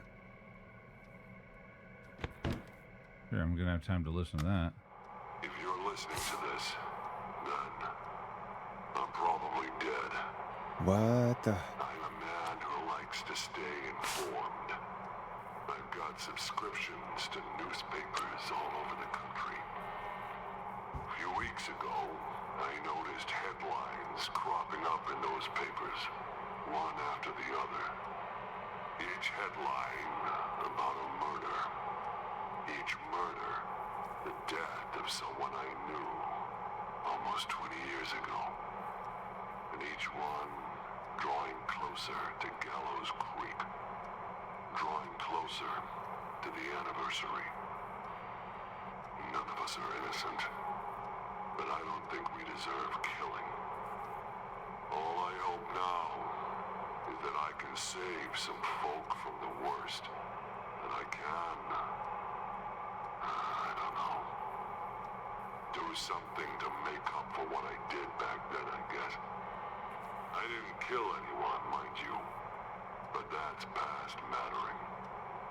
Now, there's more I could say, that I should say, but my employer made it clear that my family would pay a high price if I ever spoke out. So, hopefully I've said enough for you, listener, whoever the hell you are, to start putting the truth together. Okay, so a bunch of people hazed a kid. What the hell? Peggy's not gonna believe this. They hazed a kid. He got drunk, fell off a cliff, and then everyone tried to cover up the murder, or not the murder, but the accident. It's boring, time and again story that we've heard 1,000 times. It was just an accident. It was an accident. Yeah.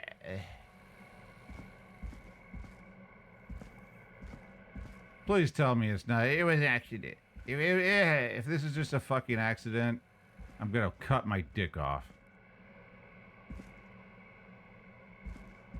Please tell me after all this shit, I actually got something original out of this. Like a fucking jelly tug from a gorilla or something.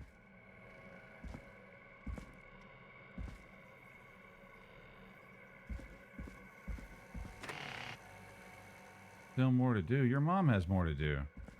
Right here.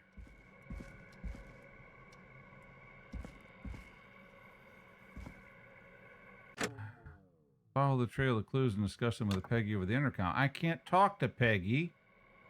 It's not working. Click, click, click, click, click, click, click. What have you found, Forrest? Now it's working. It's an autopsy tape. Doesn't say for who, but I think it must be for George. Poor George. He was so young. Something's bugging me, Peggy. What do you mean? I swear I recognize the voice of the woman talking on the tape. I just can't place it. It's the mayor. Do you think you've met her before? I don't know. I mean, I just got here recently. I don't know. Found another tape. It talks more about how George died. What did it say? It sounds like he was running for his life. Sprinting through trees and bushes, getting cut up all over. What would drive someone to do that? I'm not sure yet. There's also a tape about a toxicology report. There were no signs of drinking or that he was on anything. What? But everyone said he went swimming drunk and drowned. It was in the newspaper and everything. I found a written autopsy report. What does it say? According to that, it's just like you said at the start. George drowned after getting drunk. Said he liked to fight, too. But that contradicts the tape. I know. And I think I know why. There's a note with the report that says, "I'm sorry I made you do this, Virginia." If it was on the autopsy report, then Virginia must be our coroner. Wait, the caller from earlier, when we had to call the takeout restaurants, wasn't her name Virginia? If only she had made it. Then we might have learned more about what's going on. It's okay. We did what we could. The takeout idea was a long shot as it was. I found a tape that introduces a new detail to the story. Post-mortem injury. Apparently, his arm got caught in a car door. A car door? Yeah, after he died. How do you suppose they can tell? How can they tell? I'm a radio producer, not a coroner. The written report I found doesn't mention it at all. How did his arm get trapped in a car door after he died? Unless he got it when the police collected his body, I guess someone else must have moved him after he was dead to where he was eventually found. But the report, what is going on here? I found a police report. Mentions a friend from earlier, Sandra Sharp. Sandra. The jazz runner? That's right. She found George's body washed up at the reservoir. The reservoir? Yeah? What's strange about that? George got cuts from running through foliage, right? But there's no forest around there.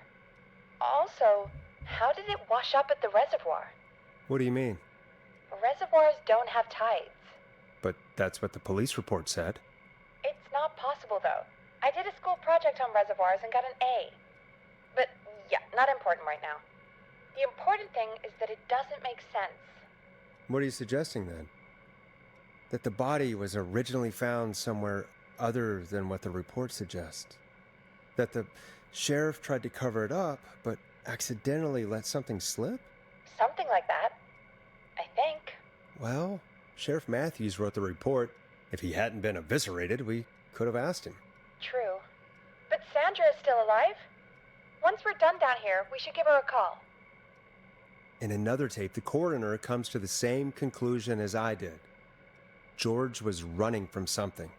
Maybe an animal? Maybe, but then there's this next bit, where the coroner thinks he was moved post-death. So she agrees with us. At the end of the tape, someone burst in and demanded Virginia stop recording. I think it was Clive. This is starting to make sense now. This is a conspiracy to cover up what happened to George. I think I found Clive's last recording. I think Clive might be gone. Gone? I found a confession.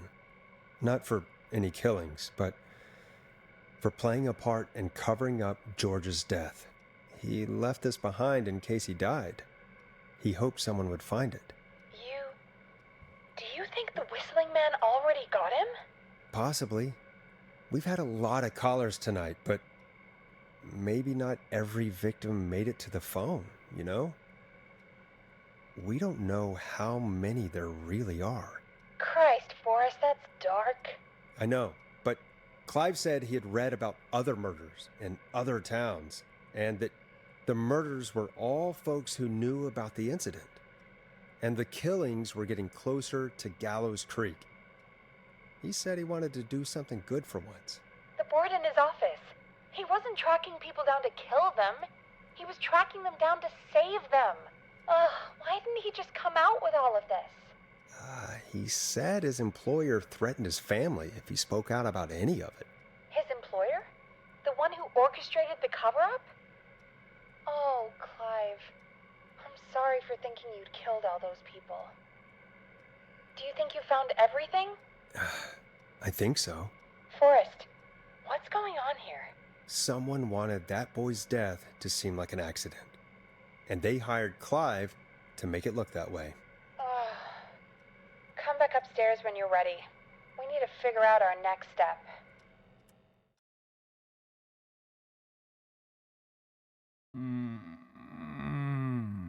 Thank God you're back, Forrest. I've been running out of stuff to pad our airtime with. Peggy, you work in radio. Forrest, I'm stressed. I mean, really, how are we supposed to keep a show going with all this happening? Beats me. But we gotta do it, and we're going to. You're right. So, what's the plan now? Well, we know Sandra was involved in George's death. Do you want to call her? I do. Alright, but before we go asking questions, I think we should know what we want to ask. Is that fair? Yeah, we need to ask her about finding the body. She was the one who discovered it, but something just doesn't add up. 100%. She knows more than she's saying. I wonder what she's hiding. We'll hopefully find out soon. Anyway, just be careful when you're talking to her. Don't push too hard. We don't want her to hang up. I'll be careful. Alright, calling her now. Hopefully she's at her jazz studio.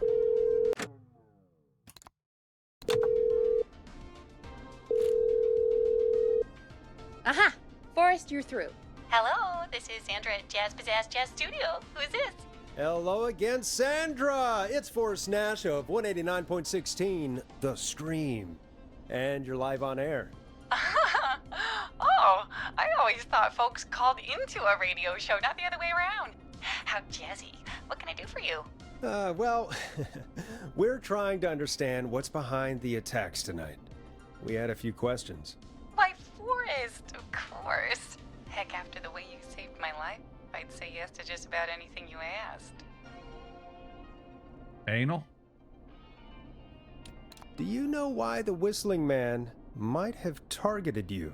Ha! As far as I could tell, he was just a knife-wielding psycho with superhuman cardio. He'd have chased after anybody. Right. Well, we think he might be chasing specific people. People who know about the death of a boy named George. Oh, I don't know anything about that. Sorry.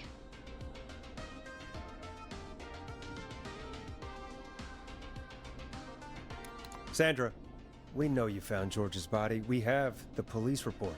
I don't know what you mean. It's okay, Sandra.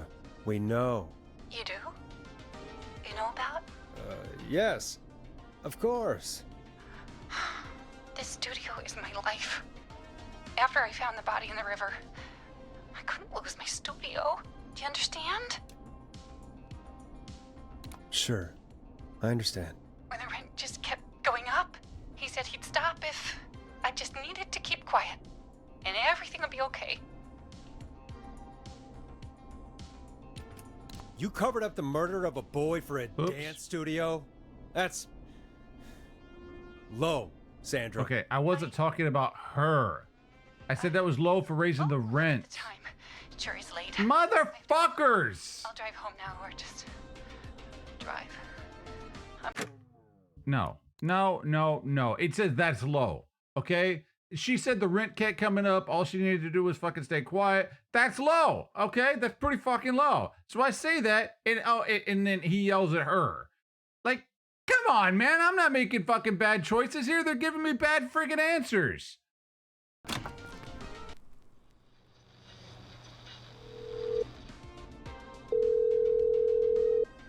Aha! Forrest, you're through. Hello, this is Sandra at Jazz Pizzazz Jazz Studio. Who is this? Hello again, Sandra! It's Forrest Nash of 189.16, The Scream. And you're live on air. Oh, I always thought folks called into a radio show, not the other way around. How jazzy. What can I do for you? Well, we're trying to understand what's behind the attacks tonight. We had a few questions. Why, Forrest, of course. Heck, after the way you saved my life, I'd say yes to just about anything you asked.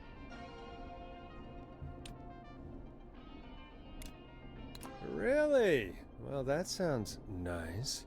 I might just call you back tomorrow then, too. You got my number. But what about tonight? Is there anything you want to talk about right now? Remember why we called, Forrest. Of course. Do you know why the Whistling Man might have targeted you? Ha! As far as I could tell, he was just a knife-wielding psycho with superhuman cardio. He'd have chased after anybody. Right. Well, we think he might be chasing specific people. People who know about the death of a boy named George. Oh, I don't know anything about that. Sorry. Sandra, we know you found George's body. We have the police report. I don't know what you mean. It's okay, Sandra. We know. You do? You know about? Yes. Of course. This studio is my life. After I found the body in the river, I couldn't lose my studio. Do you understand? Sure. I understand. When the rent just kept going up, he said he'd stop if I just needed to keep quiet. And everything would be okay. That's low. But I gotta say, of course. Of course. We understand. I mean, it's not like I killed him. What was the harm in saying I found him in the reservoir instead of the river? Right? Right? I'm sorry. I can't do this. And she's gone. I don't think that could have gone any better. You truly did great, Forrest. Well, folks, if anyone out there has any thoughts on what's going on tonight, please call in. That's good timing. We've got a call waiting just this second. Welcome to 189.16, The Scream, with me, your host, Forrest Nash. Hi, Forrest. I know this is really out of the Fucking blue with everything happening tonight, but I wondered if you could send a special birthday message to my uncle. You know what? I'd welcome a change of pace. I'd be glad to. Thank you, Forrest. He's my Uncle Ronnie. His first name's Peter, but he never liked his name. But since he always had salt and pepper hair, even as a kid, can you believe it? Folks always called him Pepper. Thanks for the history lesson. Is there anything besides happy birthday you would like to say to Mr. Pepper? Oh my god damn it! Yes! Tell him he can get the best birthday deals in packages here at Ponty's Pizza. Starting at just... You son of a bitch! Stop calling us! Sorry, Forrest. Let's just move on. We've already got another caller on the line. This is 189.16, The Scream. I'm Forrest Nash. You're on the air, caller.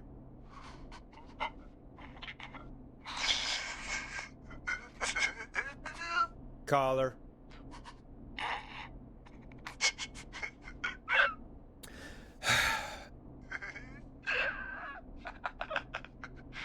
Ponty. Ponty's Pizza always delivers. Come rain or sleet or whistling man, we'll be there.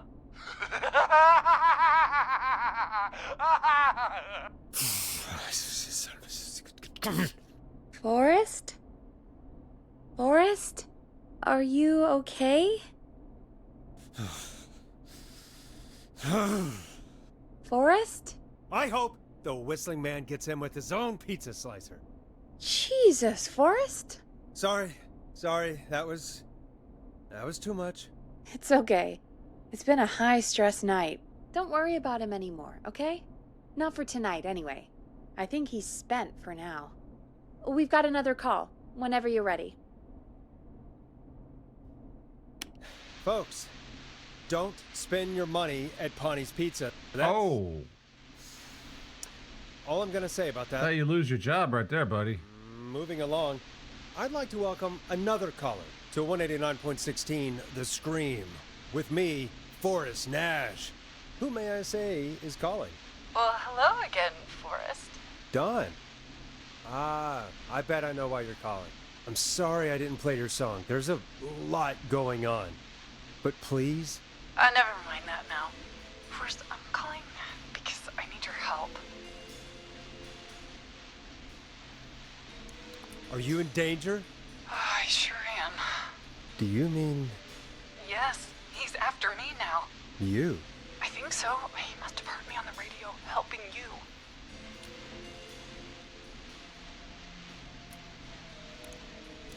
Helping? You didn't exactly help. Maybe I've been helping more than you know. I was out following a lead, trying to work out who would be next, after Chuck. And what happened? And I started to feel like I was being followed. I came back to my apartment building, but this newfangled security system has me locked out. I need you to help me get inside. Can you go somewhere else? Home is the safest place I can be. Please, the front gate requires an entry code to open. I need that code to get inside. Which apartment block do you live in? Maybe one of our listeners lives there too. It's the new Woodside apartment building between the town hall and the trailer park, but I doubt any of your listeners live there. I don't have many neighbors. Sounds like a prime piece of real estate. The sound really carries at night. Shit.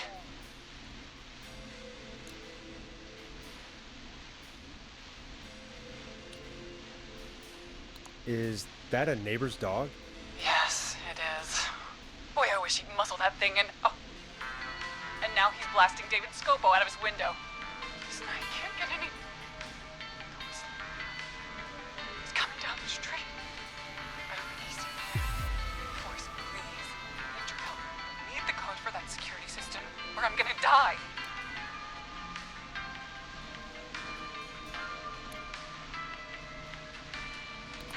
What's the name of the security system? There's a sticker on the box. It says Starling Security 4000 keypad, and it looks like it wants a 6-digit number.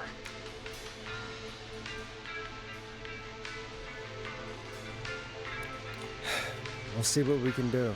Thank you, Forrest. Yeah, of course. Don't worry, Don. Thank you, Forrest. Gonna help. I could count on you.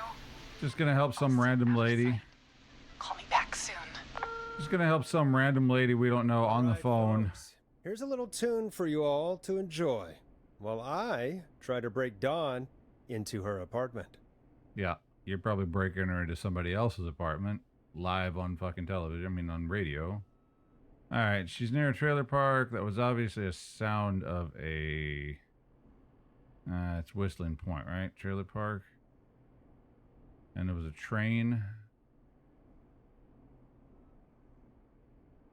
Time for some music. God damn it. Fuck this. They work on a radio station. What do these fucking people expect? You were pretty quiet there, Peggy. Forrest, was it just me, or was there something... Yeah, it wasn't just you. Something was weird about that. Yeah, well, tell you what, we have a Starling 4000 or whatever here at KFAM. Clive bought one for the station.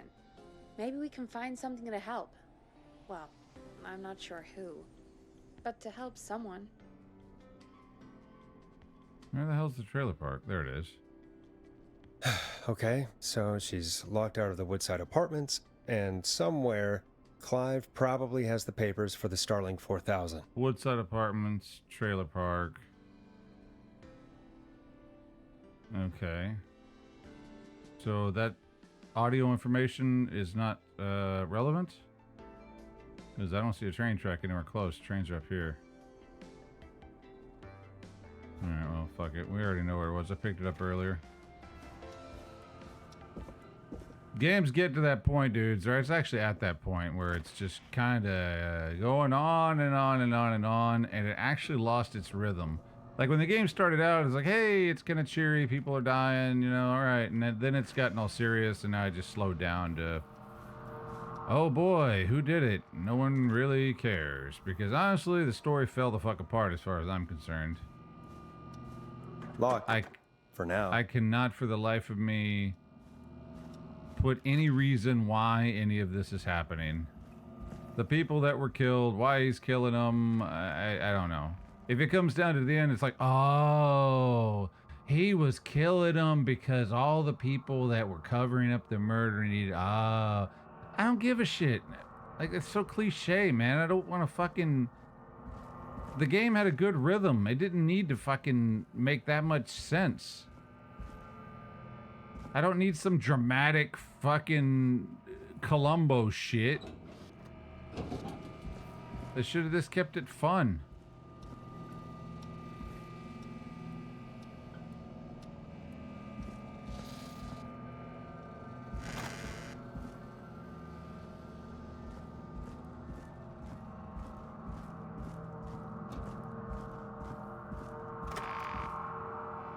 I mean, in the end, do you really give a shit why a killer's killing people? No. They could have made it a fucking ghost as far as I was concerned. It don't really matter as long as it was fun. But this is slowed down to a fucking crawl, man. Order delivery form. Starling must have left this by accident. This system's not even installed at Woodside. Unable to install, require new parts. New installation date September 17th. She doesn't live there. I told her this. Starling 4000. User manual. Ah, these codes should come in handy. But she doesn't live there. Why are we using the codes?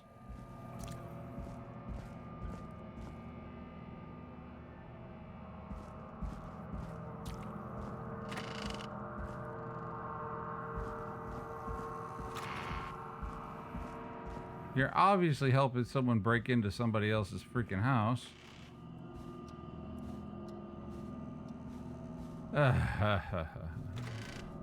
Sorry, it is. Y'all know us start to fall apart when a game starts to drag.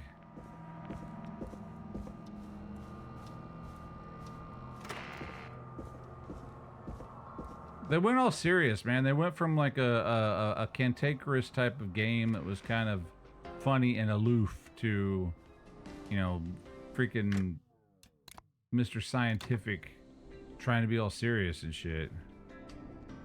Welcome back, Forrest. Find anything? The Starling 4000 security manual. It's got a bunch of codes. Good. And did you find anything else? I saw a list of everyone else who bought the Starling 4000. Know who was on there? Oh my god.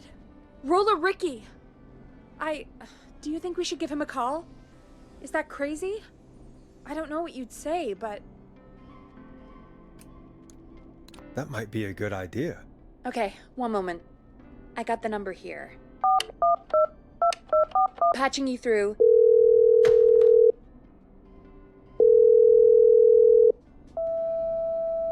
Shit. He probably can't hear it over the music. Forrest, I don't know about this. This is super weird. Just put me through to Don. I'll take care of this one way or another. Okay, if you say so. When you're ready, shut the music off. Line 1, whenever you're ready. Don, are you there? This is Forrest Nash from 189.16, The Scream. Oh, thank God you're back. I've been so afraid. What's the code to the gate?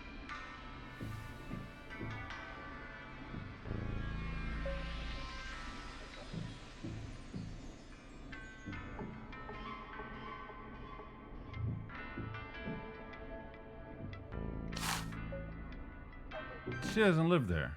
I don't want to give her the entry code. She don't live there.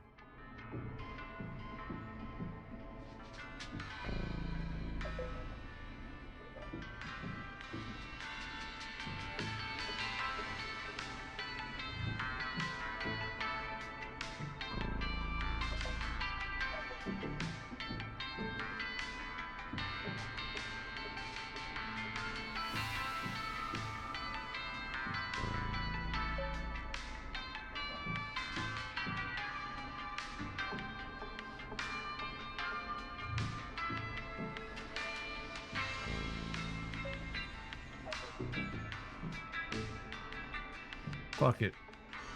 The code is 191519. Thank you, Forrest.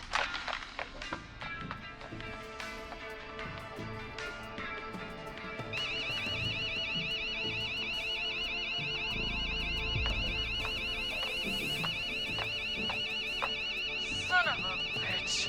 Ah!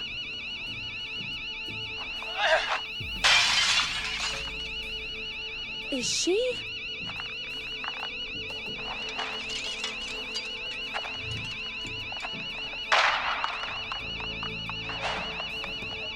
Yeah, stay out!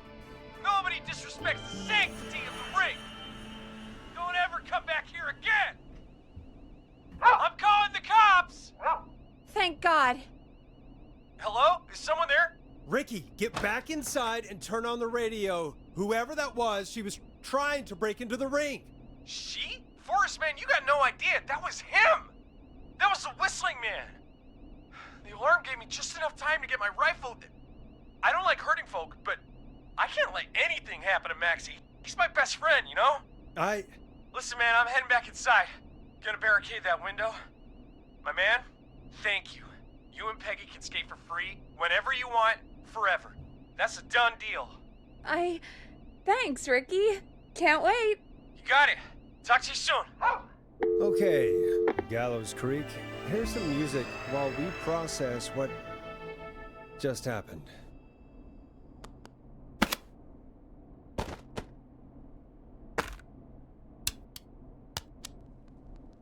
So, the whistling man is a woman? I know. I can't believe it. She called up. You spoke to her multiple times.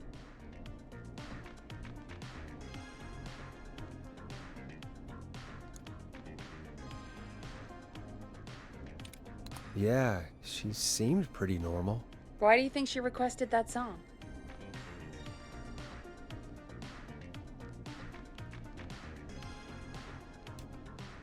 I mean, maybe she actually wanted it. Could be her favorite killing song. Ugh, that's awful. So, what now? I guess I should make an announcement. We do have new info. Okay, kill the music and you can make the announcement. Okay, you're live in 3, 2... Hey folks, this is Forrest Nash here. I hope you're all safely locked inside. For those of you listening to that last call, you might be wondering what to make of it all. Here's our take. We now believe the killer is actually a woman. One who might manipulate you into letting her in before she attacks you. And this is how you get sued, fired, mostly have some sort of charges pressed against you, have all of Twitter attacking you, and I don't know, probably get your ass kicked.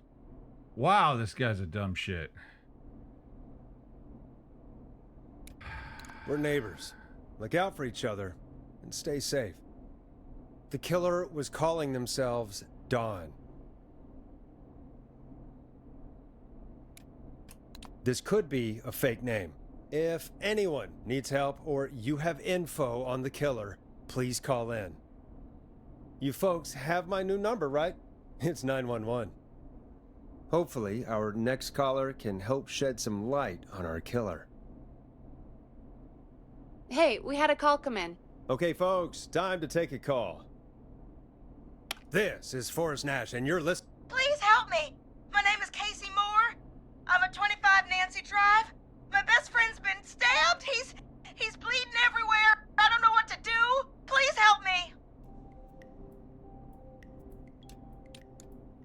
Somebody's been stabbed? Can you tell me what happened? We'd been out at the reservoir.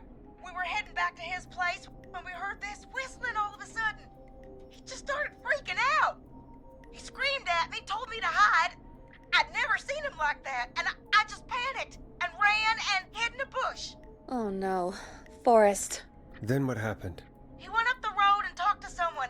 I couldn't really hear or see anything. It sounded like he might have known the person, and they just stabbed him. Casey, was he talking to a woman?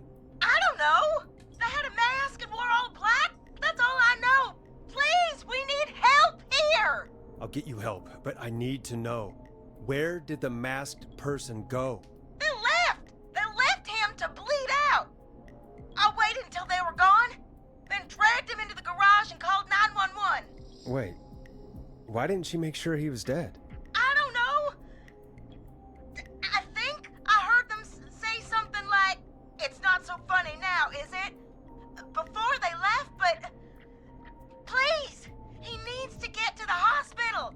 What do you mean they? I can't drive, so we need an ambulance. Forrest, the ambulance was destroyed in the explosion at the gas station. You should get all the info you can. What's your friend's name, Casey? It's Jason Parker. Can you tell us where Jason was stabbed? They stabbed him in the stomach, and then stabbed him again in his leg when he was on the ground, and it's... Oh, the knife is still there in his leg. We'll be right back. Peggy, patch us through to the hospital. On it. Phoning St. Gabriel's now. Switch to line 2. Hello, St. Gabriel's Hospital. How can I help you? Hi, this is Forrest Nash from 189.16. We have a stab victim at 25 Nancy Drive named Jason Parker. He's been stabbed in the stomach and the leg. He's bleeding heavily. Oh God, I'm sorry. But the ambulance is, well, you know. I know, but please, we need something, or he's going to die. Forrest, listen, you're going to have to get him here. We need to see him, and we can't get there ourselves right now. We don't have any way to drive him right now.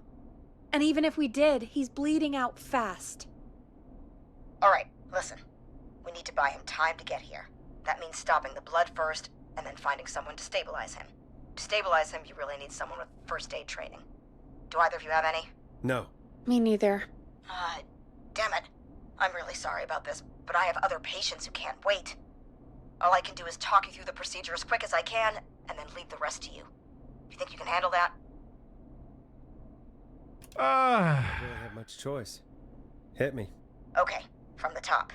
If he's bleeding out, then you need to get him comfortable and try to stem the bleeding. Lay him down. Apply continuous pressure directly to the affected areas. When the bleeding slows, get a clean cloth of some kind and hold it over the wounds. Get them comfortable.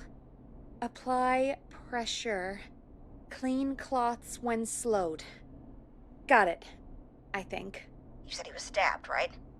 If the object he was stabbed with is still in him, don't take it out. It's stopping the worst of the bleeding right now. If anything, you should secure it so it stays where it is. I wouldn't have thought of that. It makes sense, though. God, that was a lot of info. But I think we can handle this. Glad you got it so far, because there's more to go. Mm-hmm. still with you, Doc. What else do we need to know? If he's lost a lot of blood, he may enter shock. If he does, act fast. If you applied a cloth and it's bleeding through, don't remove it. Just apply another on top of it. If it's safe, elevate his legs to get blood circulating to his vital organs. Try to keep him warm. Get him to rest and reassure him. We need the patient to stay calm. All right, don't replace bandages, elevate his legs, keep him warm and calm. This is a lot. I'm really sorry. That's as much as I can give you right now. Try to stop the bleeding, find someone to get him stabilized, and get him here as quick as you can. Good luck. All right, Forrest. Casey's... Yeah. Yeah, the reason I'm saving Still it on is line because one. this game is notorious for giving me fucking bad shit. Hello? Hello? Forrest, are you there? I'm here. How is Jason doing? Badly. He's still bleeding. I need help. I've been putting pressure on his stomach wound since you left, but he's still bleeding. I don't know what to do. That's good, Casey. The nurse said to do that. What about the knife in his leg? It's gotta be hell. Should I pull it out? No, don't touch the knife. The bleeding will get worse if you pull it out. Are you sure? I'm sorry. I'm gonna stop making suggestions. No, don't worry, Casey. We're a team here. We're all going to get Jason through this. Casey, is his leg wound bleeding right now? I hate looking at that knife. Yeah. It's bleeding. His stomach is worse, though.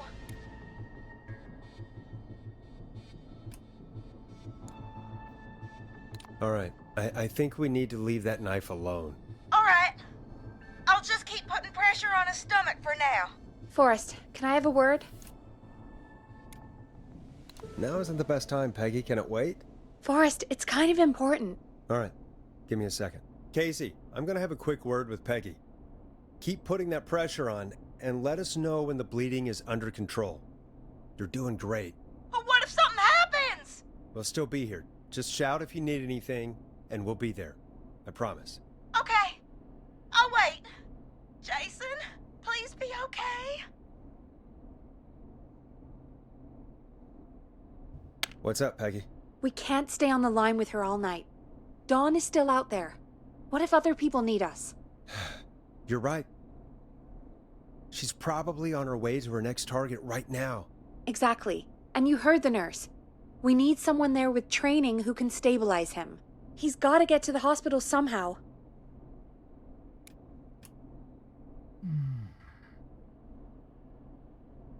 Any suggestions, Peggy? I might. A little before you started working here, KFAM did a mandatory first aid training course. Me and Karen missed it because we were away on a producer getaway. You skipped it, didn't you? Never mind. So, how does KFAM's first aid course help us? Casey said they're at 25 Nancy Drive, right? Yeah? Why? They put up a bunch of cheap houses around there about 10 years ago. So a bunch of people here at the station live around there. Do you think any of them could help Casey and Jason? Probably, but I don't know who lives there. And since I missed the training day, I don't know who knows first aid. Could you call them and ask? I don't know everybody's numbers. I've only ever called Karen. Everybody's personnel info is probably in Reggie's office. Got it. I'll look through their files in Reggie's office. It's a life or death situation. I'm sure they won't mind. Right. But there are a couple of problems with that. Naturally. It's sensitive information, so Reggie probably locked it in his safe. Great. Do you have any idea what the combo for the safe could be? Not a clue. Reggie's a serial note-taker, though. Maybe something in his office will give it away. Right. There is something else. I'm not gonna like this, am I? Have you ever heard, the future is floppy? Peggy, what the hell are you talking about? I'm talking about floppy disks. Floppy disks are like these futuristic things that have information on them. You put them in a computer and they do something. Peggy, I know what a floppy disk is. Anyway, Reggie decided that the future is floppy and started phasing out our physical records and replacing them with these floppy disks. I imagine it's the same for our personnel files. That's good to know. Since we haven't heard anything from Casey, I'm guessing Jason's okay for now. I'll check out Reggie's office and see what I can find. You'll need a key for that. I'll just slide it under my door now. Thanks, Peggy. I just have to look around. Okay. Yeah. The game is hit. I'll patch my mic down to the office, so you'll hear me over the intercom. The game has hit that point. We're done. We're done, game. We get it. Ooh, revenge. Okay, we're over it. This is just a bunch of hoo-ha bullshit. We're done. We're done, game. Wrap it up. Make the big scary killer come and try to kill me, because you know it's going to take 3 hours for me to fucking figure out how to get away from the killer. Ooh-ah. We've gone from fun to dragging ass.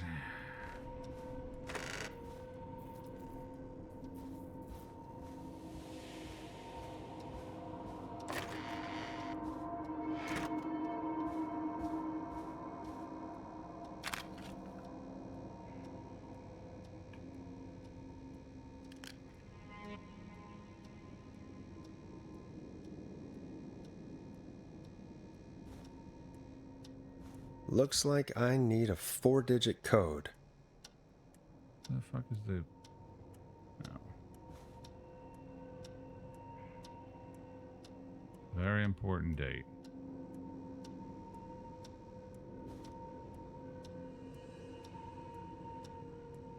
Axe forever.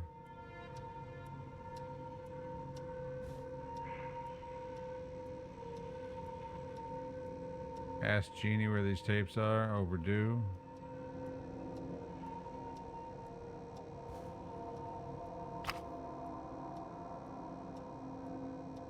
Alien sightings. UFO over park. 1810-85.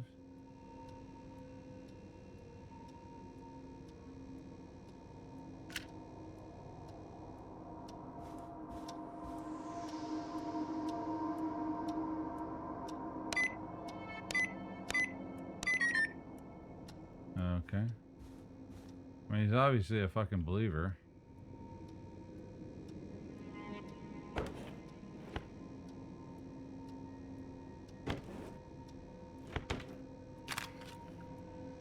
Fucking porn.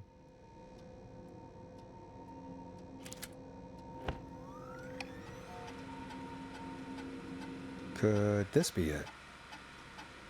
Pizza delivery. Killer who wants pizza. Cutter. Free slice on me. Terrifyingly, there's never any pizza. Oh, okay. That is not it, sir. That's just some asshole's dreams that will never come true.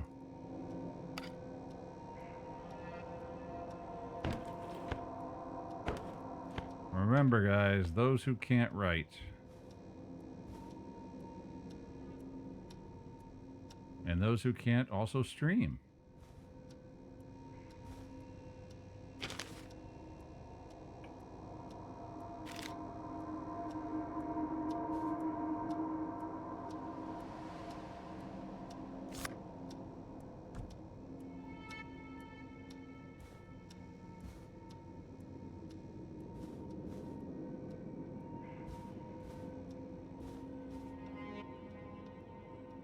First aid to the injured. This is to certify that Reginald Scott has successfully cleared the standard course in first aid. Why would this be an important date? You're fucking grasping if that's the date. 1987 or 1987?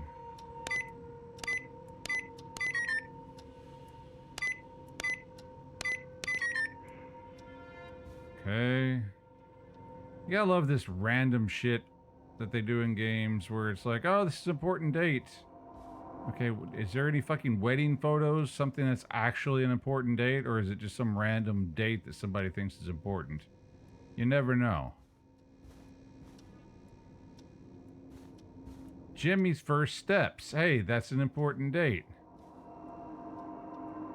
I had diarrhea. That's not an important date. But, you know, maybe it is to him. You have to guess.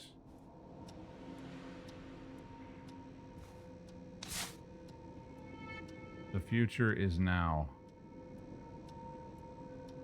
There's another date, 1987. I don't know. Why would that be important? You know what? Maybe it's on his fucking stupid dying dream disc. Could this be it? Deep cuts, blah, blah, blah, blah. Takes place on 1107. Alright. If it's 1107, this guy definitely is never going to make it as a writer.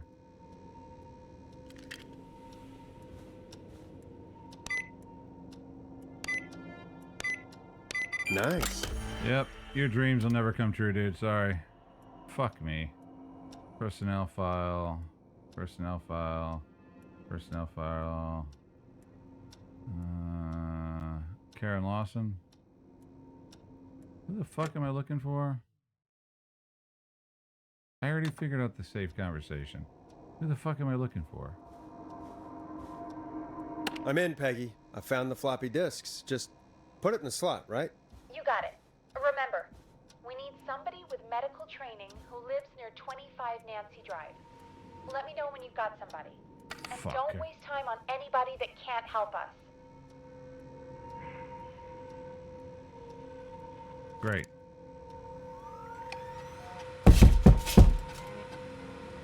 Address, Nancy Drive.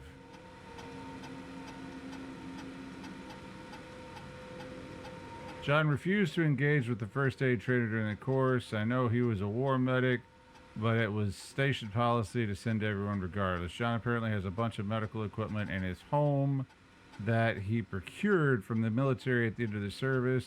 Is this legal? Do I need to report him? Spoke to John again about eating the free samples that Brad gets sent to his reviews. He said he'd stop, but he didn't. Okay, I mean, honestly, let's just take this guy, because, I mean, he could be an asshole about this, but he's got a bunch of equipment. I don't know if this guy will fucking help me. How the fuck would I know if this guy's gonna help me? Alright, what's this guy? John Hedges. Hey, Peggy, you there? Yeah, I'm here. Did you find what we need? I think I know who our best bet is to help Casey and Jason. All right, good work. Who should I... Hello? Is anybody there? Please pick up. Casey, I'm here. What's wrong? Jason started going pale. I tried to get him to rest, but he just threw up everywhere. What's happening? What do I do? God, it sounds like he's going into shock. Casey, just stay calm. It's going to be okay. But the bleeding seemed to slow down. Did I mess up? Jason, I'm sorry. Casey, calm down. You've done everything right. I need you to listen to me, okay? For Jason. What did the nurse say to do about shock? Casey, I need you to elevate Jason's legs. We need to get the blood flowing to his vital organs. Got it. Jason, stay with me. I'm just gonna move you. This might hurt. Okay. I propped his legs up on some boxes. I'm looking at my notes. We need to get Jason as warm and comfortable as possible. Do you have anything you could use nearby, Casey? Yeah. I still have some laundry next to me. I'll wrap him in some blankets. Just give me a second. Sorry.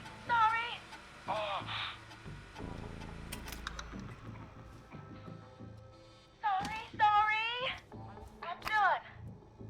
You're gonna be okay, Jason. Just relax now, okay? Oh, he's scared. He's not doing well.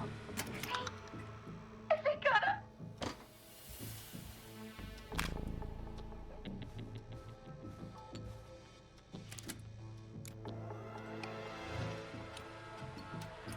Jason is going to be fine. Just make sure he knows he's going to be okay, okay? Okay. But please, I can't give him what he needs. Please, help. I can't lose him. All right, Forrest, we need to hurry. Jason doesn't sound like he's doing too well. You said you knew who to call earlier? Who was it?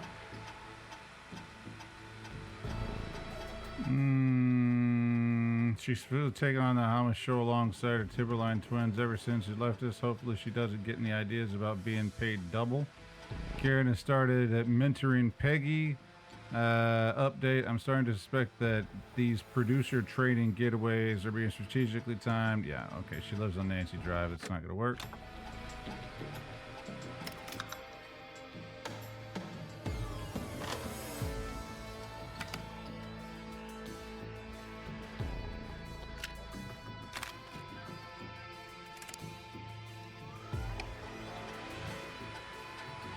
Okay, that was the only guy that lived on Nancy Street. What was this guy's dick? What was this dick's name? John Hedges? We need to call John Hedges. He lives on Nancy Drive. He didn't really participate in the first aid training, but he's a former war medic. He's probably the most trained person we have. Really? I never really spoke to him before. A war medic, huh? Yeah, and according to Reggie's notes, John keeps all of his old equipment at his house. He's something of a hoarder. All right. What's his number? 5420735. Calling now. Let's hope he picks. Who the hell is this calling me at? What time is it? John, it's Forrest Nash here at KFAM. We have an emergency and we need your help. Forrest? If this is a work emergency, then it can wait until the goddamn morning. Just leave me a note like everybody else.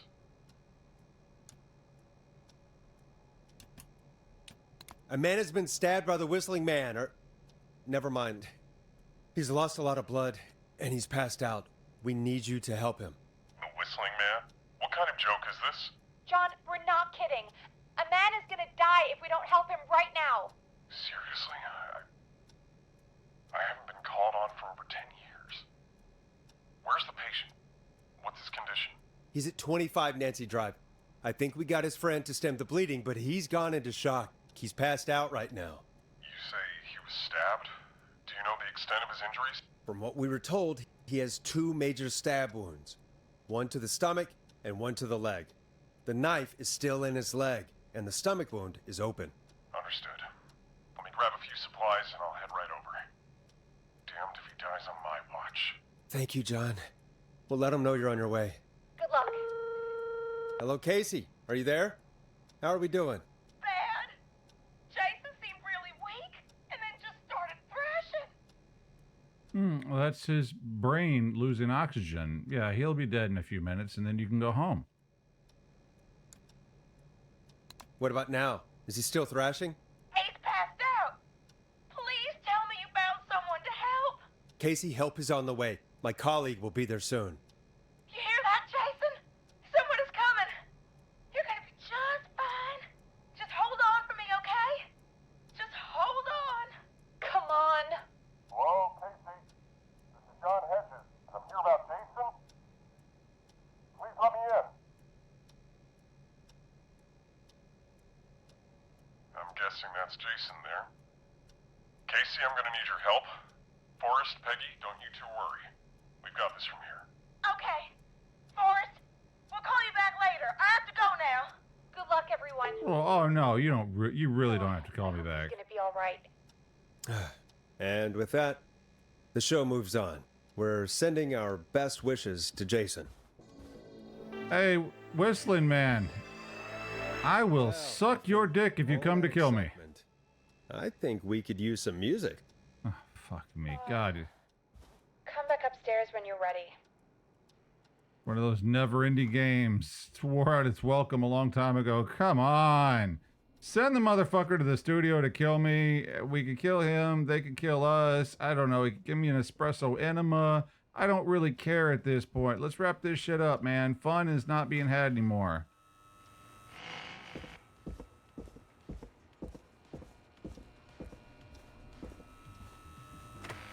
I mean, we get it. There's some conspiracy. Oh, God. It's like, Jesus, it's like every other fucking game. Late.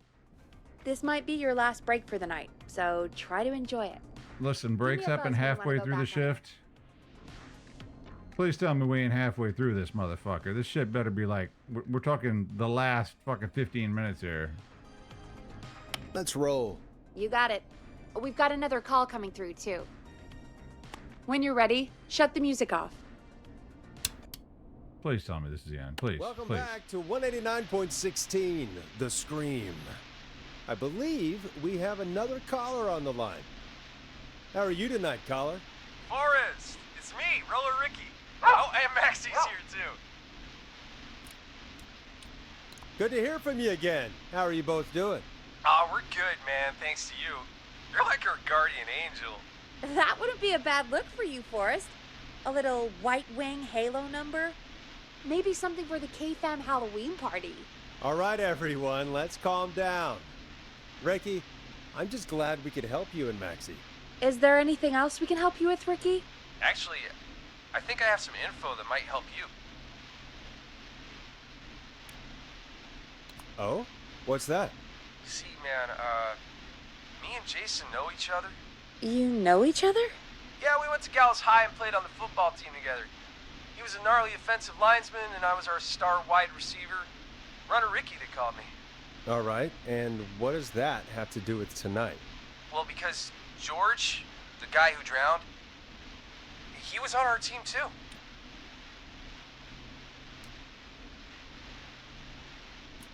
What? You knew George? Yeah, but not long. We had our first team party on the night he drowned. He seemed like such a good dude. Ricky, were you there when George drowned? No, man. Once the party turned, I beat feet out of there. Man, I remember George and his girl there. There was a whole lot of love, man. I could see it, you know? Oh, God, don't tell me it was her.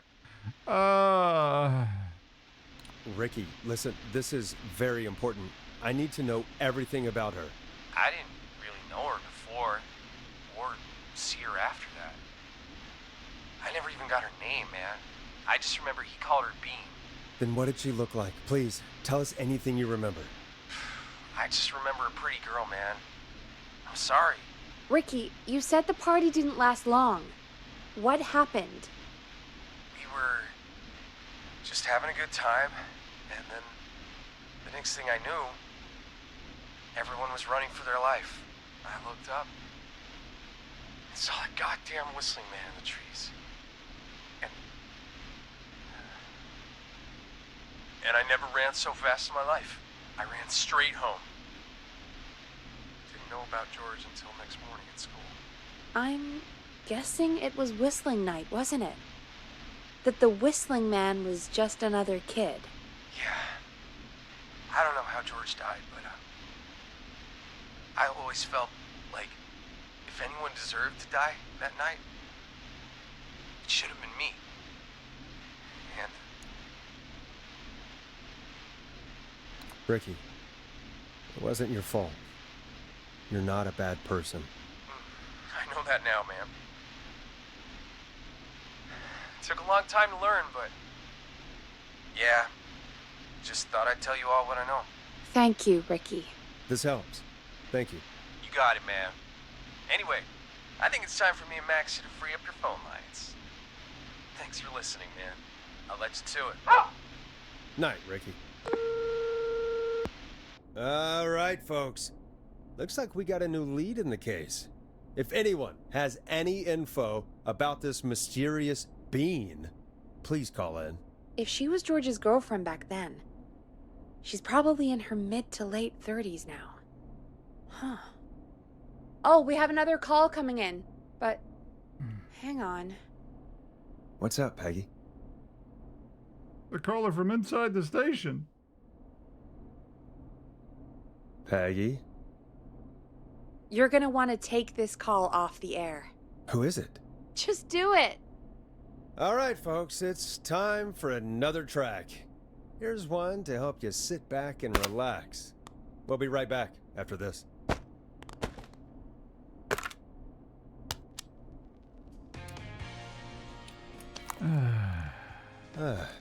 I hope this is good news, Peggy.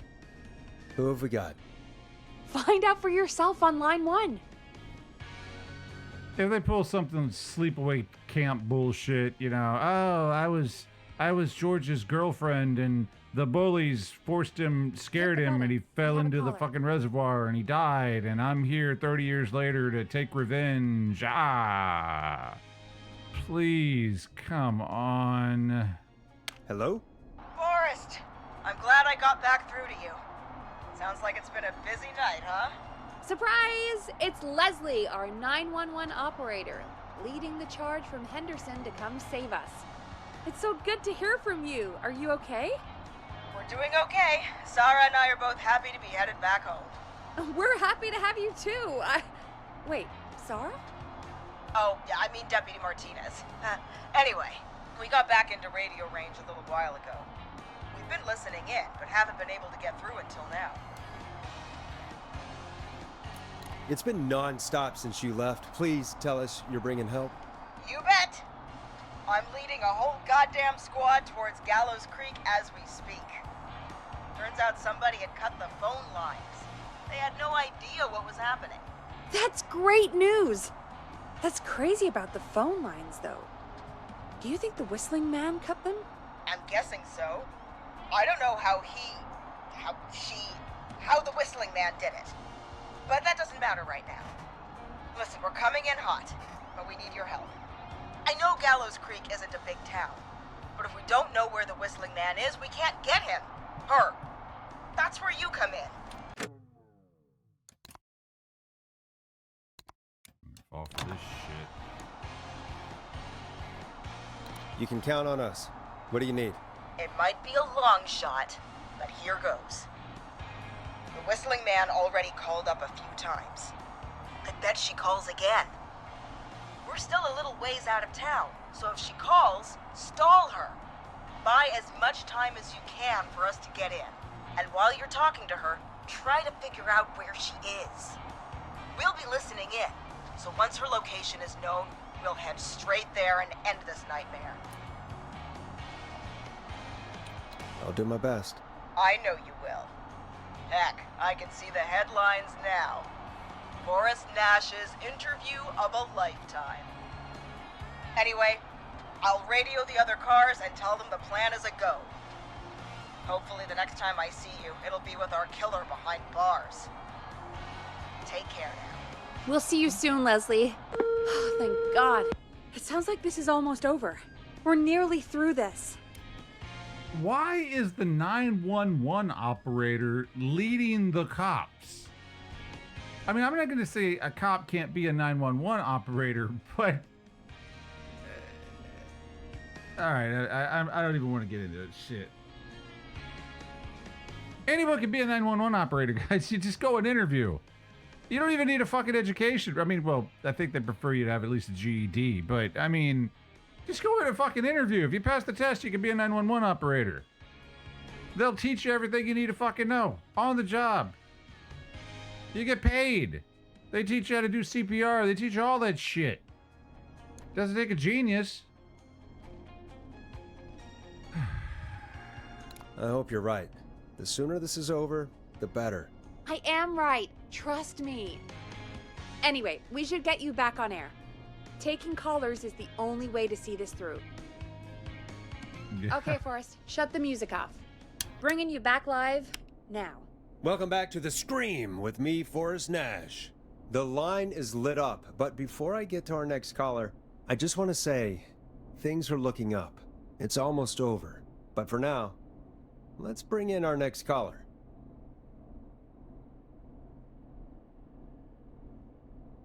Evening, caller. This is Forrest Nash. Hello, Forrest. This is John Hedges. I'm here with Casey. I wanted to give you an update on Jason. John! Is he gonna be okay? He's a fighter. He'll be fine. We've got him stabilized and resting in a bed. We're preparing to move him to the hospital. Thank you so much. If you hadn't been there, then... God, I don't even want to think about what would have happened. Of course, Casey. We're just happy he's okay. John, Casey, you two did all the work. Tell Jason to get well soon from us, whenever he's up for it. Well, why don't you tell him yourself? Is this Forrest?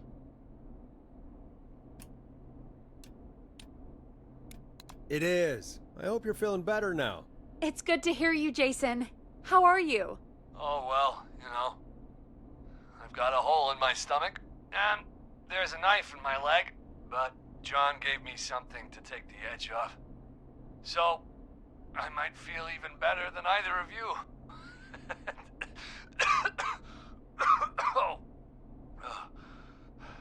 Take it easy until you get to St. Gabriel's. I will. But, before that, I needed to call you. I'm guessing the Whistling Man is still out there?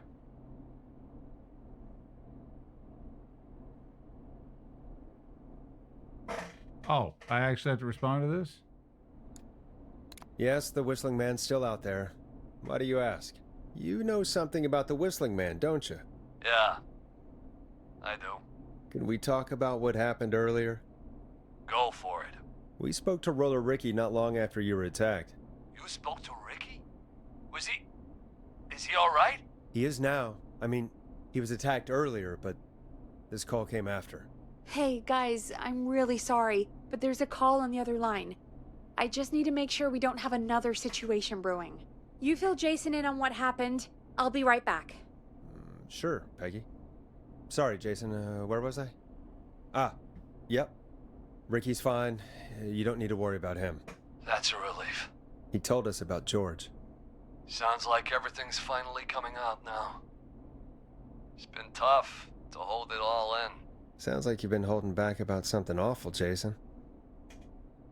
I'm part of the reason my best friend is dead, Forrest. And the few who knew about it said if I ever said anything, I'd find myself in jail. For a long time. It was hell. And then the town just moved on. Like he'd never existed.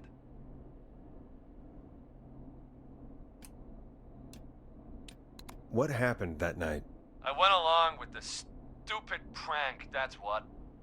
Whistling night. Some of the guys on the football team had an idea for a way we could haze the newcomers. We decided to plan a party in the woods. I knew it. Have the Whistling Man crash it. It was stupid. We each had a role. I was the stabbed friend. At the party that night, I left the group for a second. Met our Whistling Man. Pretended to get stabbed in front of everyone. Started an almighty panic. Those screams. That was the last time I saw or heard George alive. How did George die, Jason? I don't know. I was playing dead. But when I heard her scream... Ricky mentioned a girl named Bean. Is that who you mean? Bean? Oh yeah. I guess George did call her that. Yeah. He called her Bean. I heard her again tonight, Forrest. Her name was... What? What happened? Oh, thank God we're gonna die. No, we're not. Seems like the power is completely gone. How do we get it back on? I don't, Oh, we can use the emergency generator down in the basement. Ricky picked it up a while ago in case we ever needed to do an emergency broadcast. An emergency broadcast? Emergency? You know, nuclear war, alien attack, broadcasting a serial killer's location to the cops so we can end this nightmare. Fair point. It's in the storage area in the far back corner, up on the wall. You might have spotted it earlier when you were digging around for all those tapes.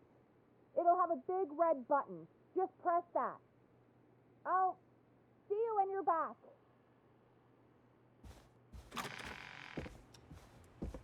I'm sorry, I told you. I knew where it was going. It's like cliche. This is pretty much the basis of every fucking slasher movie. Well, not really slasher movie out there, but fucking...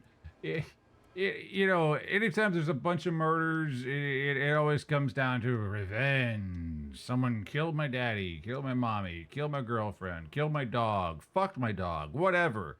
And there's some elaborate twist. Everybody's trying to cover it up.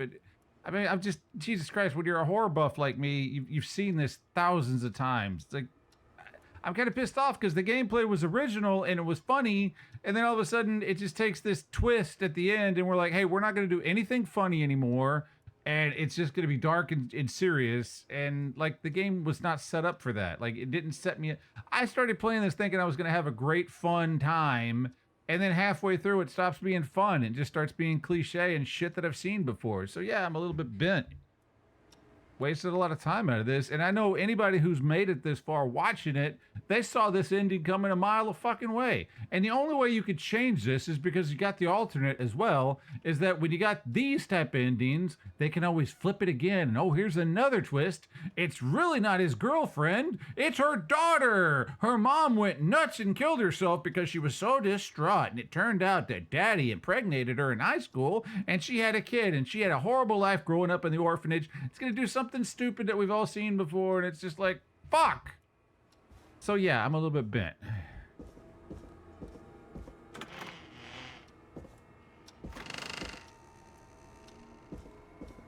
Where's this dickwad's office?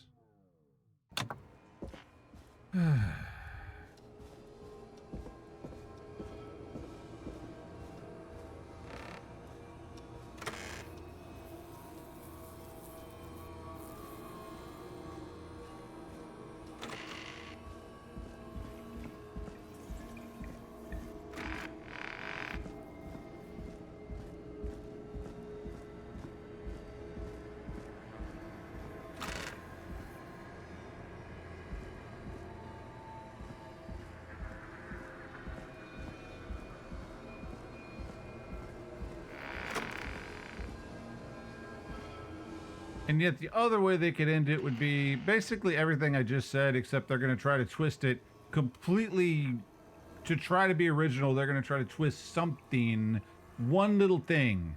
Nope, it wasn't what you thought. No, it was actually this. And like nobody's going to care because it's such a minor detail. It turned out it was Abe Lincoln's ghost.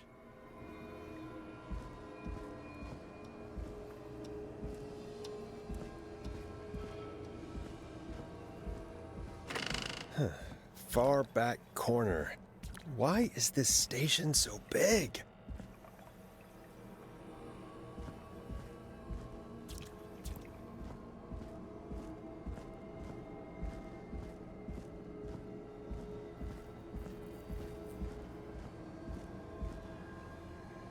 That must be it. Oh, we've got power. Yeah, thank you. The whistling man. I need to warn Peggy. He's already got Peggy. And he's gonna make some big freaking monologue and blah, blah, blah. This is why I did it. And ha ha ha, then you had to interfere. I would have got away with it if it wasn't for you lousy kids. Blah.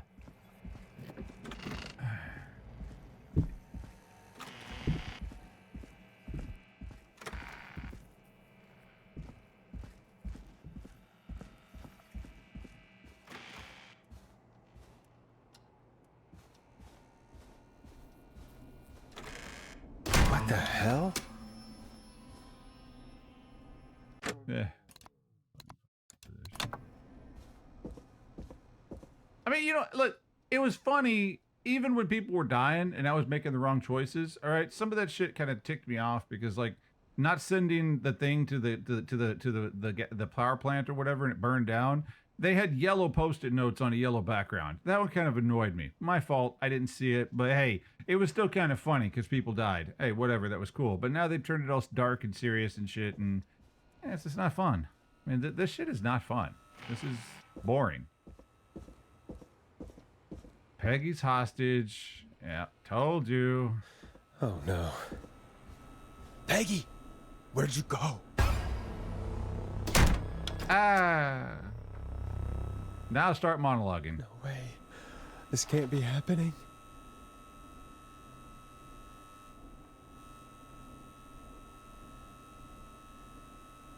Oh, God, he's even set up for a long-ass monologue. A call? Where's Peggy, Don? Have some patience, Forrest. It's almost the end of the night. Almost the end of the show. But it's not over just yet. Got a little time still. So let's make the most of it. What do you mean? Make the most of it how? Well, Huh? I thought we'd end tonight's Whistling Man special with a special guest. The one who started it all. Oh, let me take that out of your mouth and Oh no! Bitch! They're pulling a scream. Welcome to the air, Mr. Teddy Gallows Jr. Wait, It's all gonna come out tonight, Teddy. Your daddy and his money saved you 20 years ago.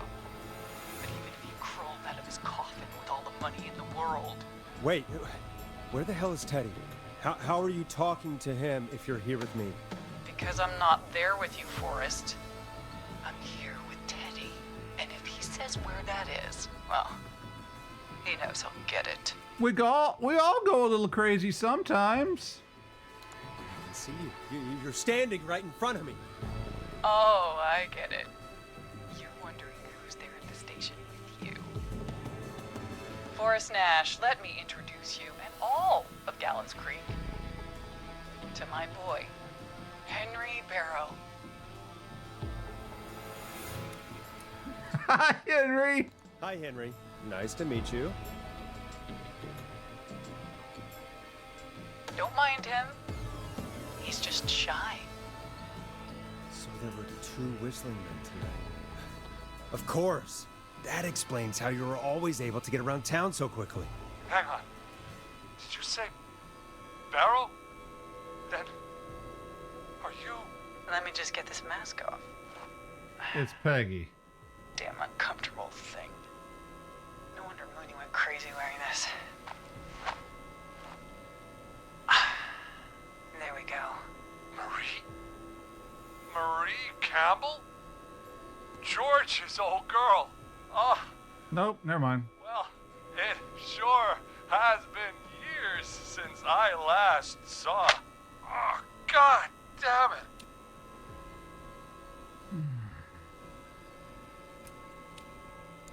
Where are you going with all of this? Everyone's gonna know now what Teddy did. He killed George that night. This night. 20 years ago. Listen to me. You... You're gonna talk when I talk to you. And not a moment before. Meanwhile, Forrest, I'm gonna give you the chance to talk. You're gonna help me reveal what really happened to George all those years ago. Okay, Marie. I'll do it. Good. Then let's talk about the night George was murdered. Murdered? Listen,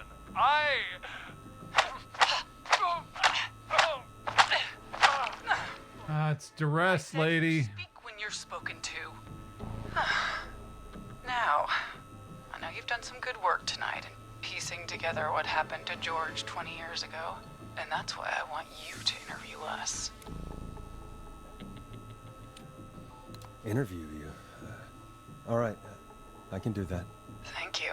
I want you to help me and Teddy tell the story, Forrest. Do a good job. And hell, you might be the only one to leave here alive.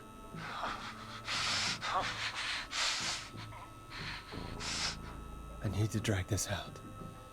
If I can buy Leslie time to get back to Gallows Creek, and if I can find out where Marie is, then this can end. Teddy, we'll start with you. Just, talk me through what happened that night. How did it start? I'm not doing this a second time. It was 20 years ago. Teddy, be honest with me or we're both going to die. Honest? Forrest, I'm trapped here with a psycho. Ow. What the hell? God damn it. Okay. Our first team party was coming up. And when I saw the date it was scheduled for, I had an idea for a way we could prank the new guys.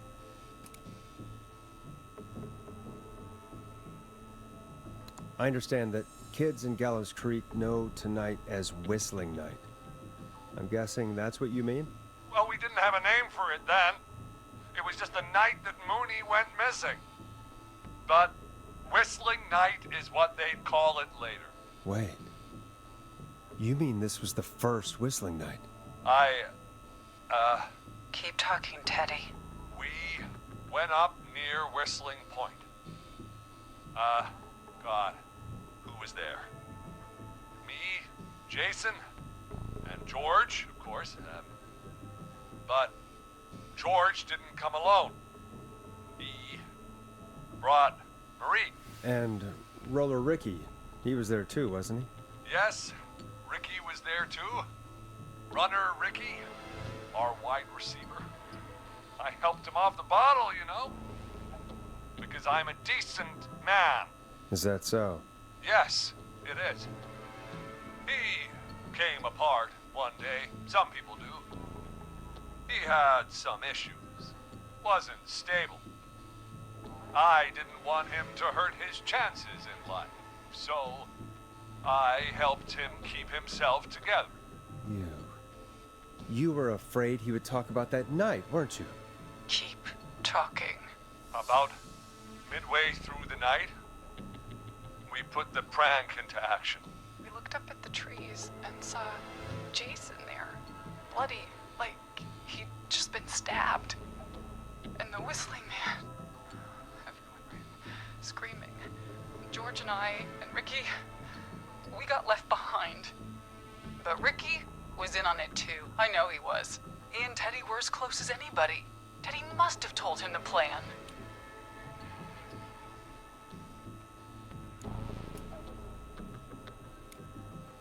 Did you ask Ricky if he knew or not? I didn't see any reason to. Why? Because Ricky phoned up earlier.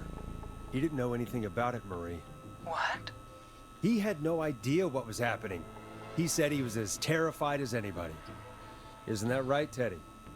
You didn't tell him, did you? Ricky never could keep his mouth shut. If we told him, he would have given everything away. But he... well... It doesn't matter. He didn't run his mouth enough to tell anybody about it afterwards. He's still guilty. It was just a stupid prank. How can you still say it was just a prank? Oh, come on. Oh, God. It's arrest. It won't stick in court, lady. Jason had been murdered. He thought his best friend was dead. And so tonight you stabbed him for real? It's the role he wanted to play. Jason's still alive, Marie. He was with a friend. We talked her through how to stop the bleeding and got him professional help just in time. Oh. Well, shame he didn't have the good sense to die earlier. He's gonna regret that. Enough about him. Me and George took off running, but somehow we got separated in the woods. I ended up near the bottom of Whistling Point, and when I noticed George wasn't with me, I panicked. And then, I don't know how he snuck up on me, but the Whistling Man grabs me. I scream, and he starts laughing, telling me it's just a joke. I can stall for time here.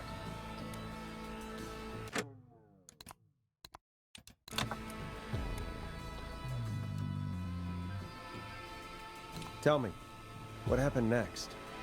I suddenly recognized it was Chuck. Chuck Brody was the Whistling Man, laughing away. But then he stops, and he's looking up at the top of Whistling Point. What was he looking at? Teddy, what happened next? Nothing.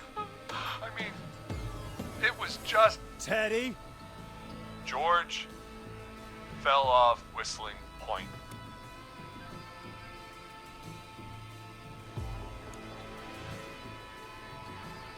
Why'd he fall, Teddy? He just... You pushed him. You were up there. You were dressed as the Whistling Man too, and... I didn't push him, God damn it! I just chased him up there, and he kept backing up. When I saw he was about to go over, I reached out. That's what you saw. You liar! It's not my fault. He didn't know it was a joke. If he'd had any brains, he would have realized. You bitch. No one's going to believe this. After all you did.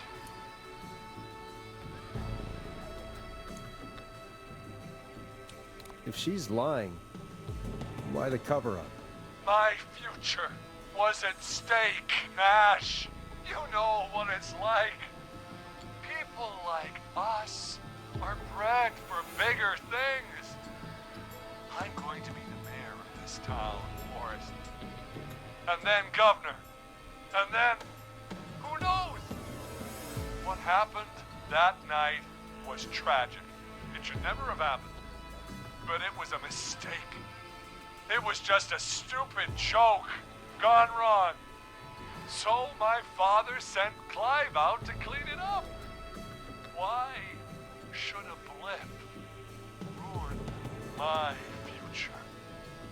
George was a blip? He wasn't a blip, Marie. His father covered it up from there. I searched for George's body all night, but Sandra found him the next morning while out jazz running. she found him in the river, but she lied about that to protect Teddy. She said something about her rent going up, unless she... Teddy, did your father own Sandra Sharp's dance studio? It's Gallows Creek, not Sharp Creek.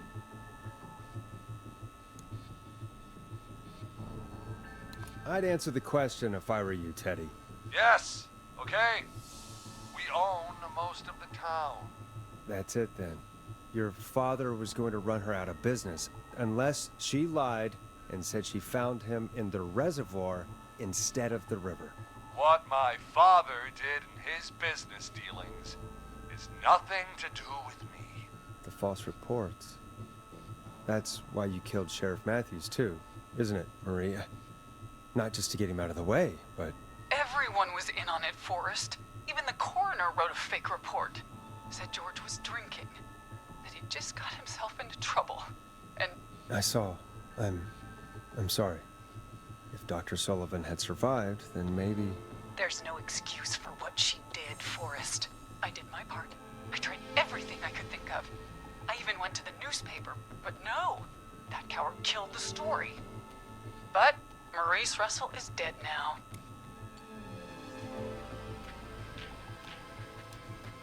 You've been through hell, Marie. I'm sorry. You've got no idea. It never should have started. He shouldn't have pushed Mike George off a cliff. He should have been punished. But he's coming to a stop. At least for now. Here, where George and I first met, before he joined your football team, was right after he shot the winning throw. Wait a sec.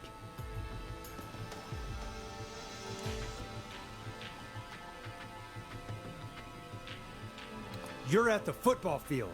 Jesus Christ! Forrest, you idiot! We're in the gym at Gallows Creek High! Oops. I told you not to do that. Wait!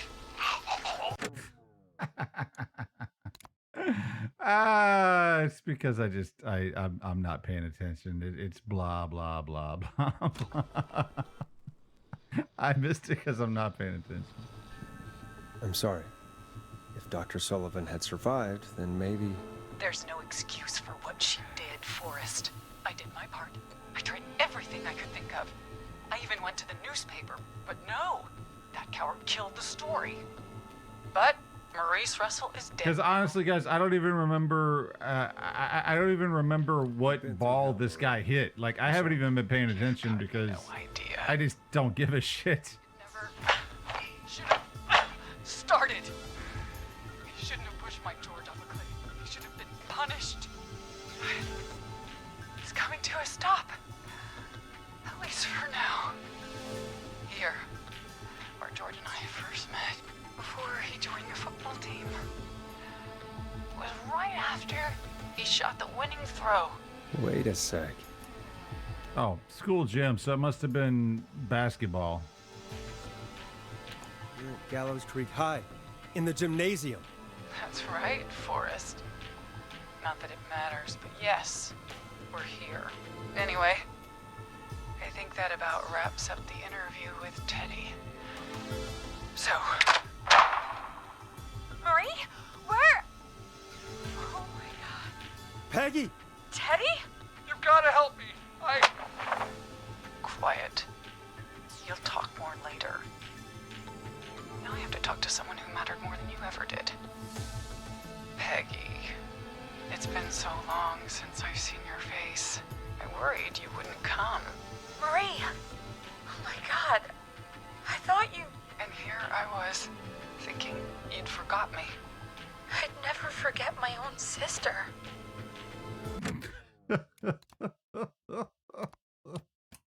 It's so terrible. Sister. Peggy, what's happening? Why are you even there? Wanna explain, Peggy? Earlier, while you were speaking to Jason, I got a call. Do you remember? Well, it was from Dawn. She said that my sister Marie was there that night George died, and that I should come to the gym for a reunion. And when you walked in, you found out. That my sister is the Whistling Man. Good to see you too, Peggy. Why didn't you tell me any of this? She said that it was my last chance to see my sister. You know that's her nephew right in front of you, right? Stop me or come with me when we need you on the radio. And I just... I'm sorry. This has to be a lot for you. I just... What happened to you, Marie? You just disappeared one day. Disappeared? I was thrown out, Peggy. I begged Mom and Dad to do something about what happened that night, but did they care? No, they told me to stay quiet. They only cared when they learned I'd been with George, and... Marie... There's that twist. I never knew. It's not your fault. Really, it's Mom. Like, actually, I gotta pause. Is there any fucking reason for Peggy to be her sister? The whole fucking game has gone along just fine without Peggy being involved in anything, any shape or form throughout the whole story.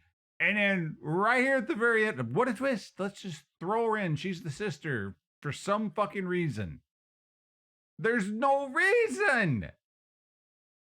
Mom and Dad I should be seeing right now. But since they're dead and gone, well, I'll have to settle for the next best thing.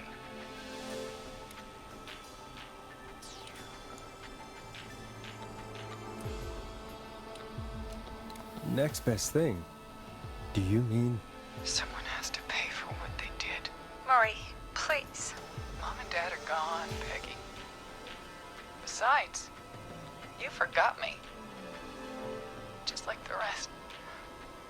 You forgot. Is there any way I can prove Peggy didn't forget Marie?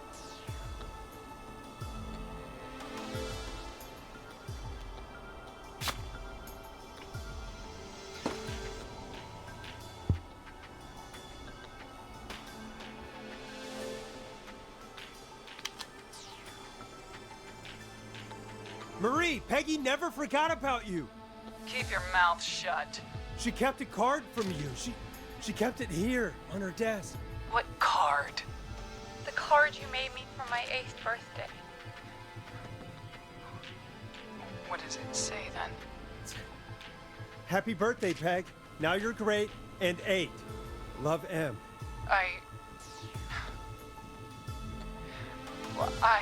Henderson police! Freeze! No! Henry! Get out of there! Peggy! We have 2 wounded, and we're in pursuit of the suspect. Henderson police! Freeze!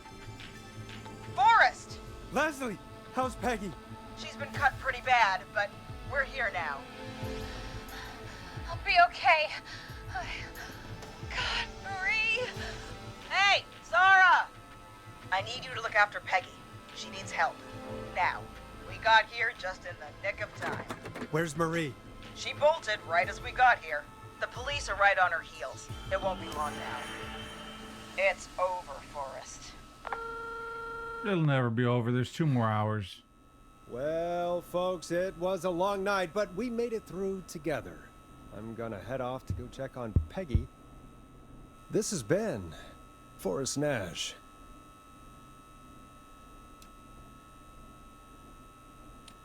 And it's been a scream.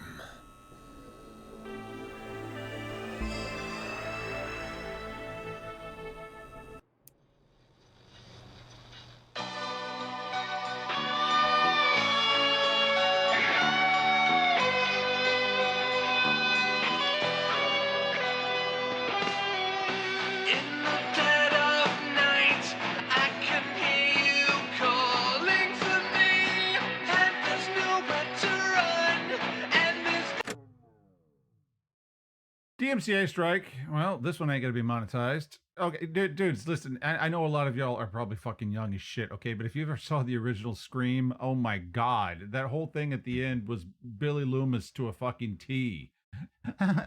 Your slut mom slept with my dad, broke up my family. Boo-hoo-hoo-hoo. Oh my god, that was fucking terrible. I can't believe they did that. The game started out so fucking original and fresh, and then it turned into a fucking Scream ripoff. Oh, Jesus. This is Officer Trout. Come in. One suspect is in custody. We've trailed the other suspect into the nearby woods. Let me go. Here in the darkness, I've got this feeling. It's growing stronger inside of me. It's a killer frequency.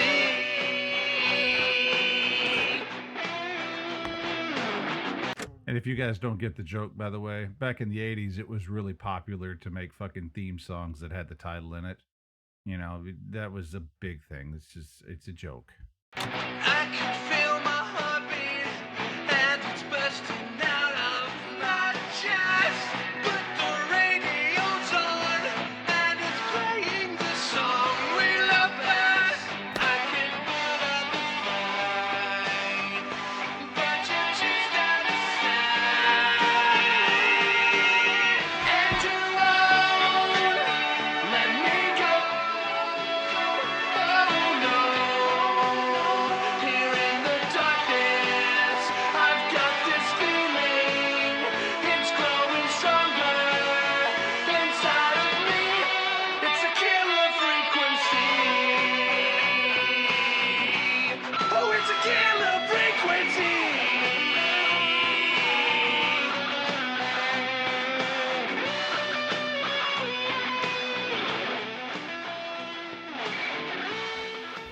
Guys, look, it was a good game, all right? It's just, it got cliche and it was dragging on, man. Like, this game probably was twice as long as it needed to be. It really didn't need to. At the top of Whistling Point.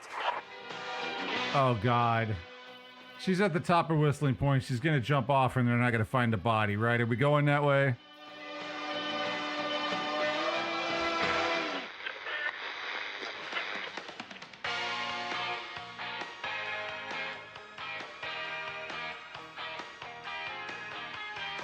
You guys don't know the YouTube algorithm. This is a DMCA strike. That's just all there is to it. It don't matter if they say it's royalty. It don't matter if it says royalty free. They're still gonna pop you and give the fucking money to somebody else. YouTube don't want to pay you for shit.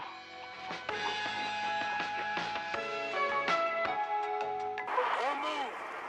Nobody else has to get hurt.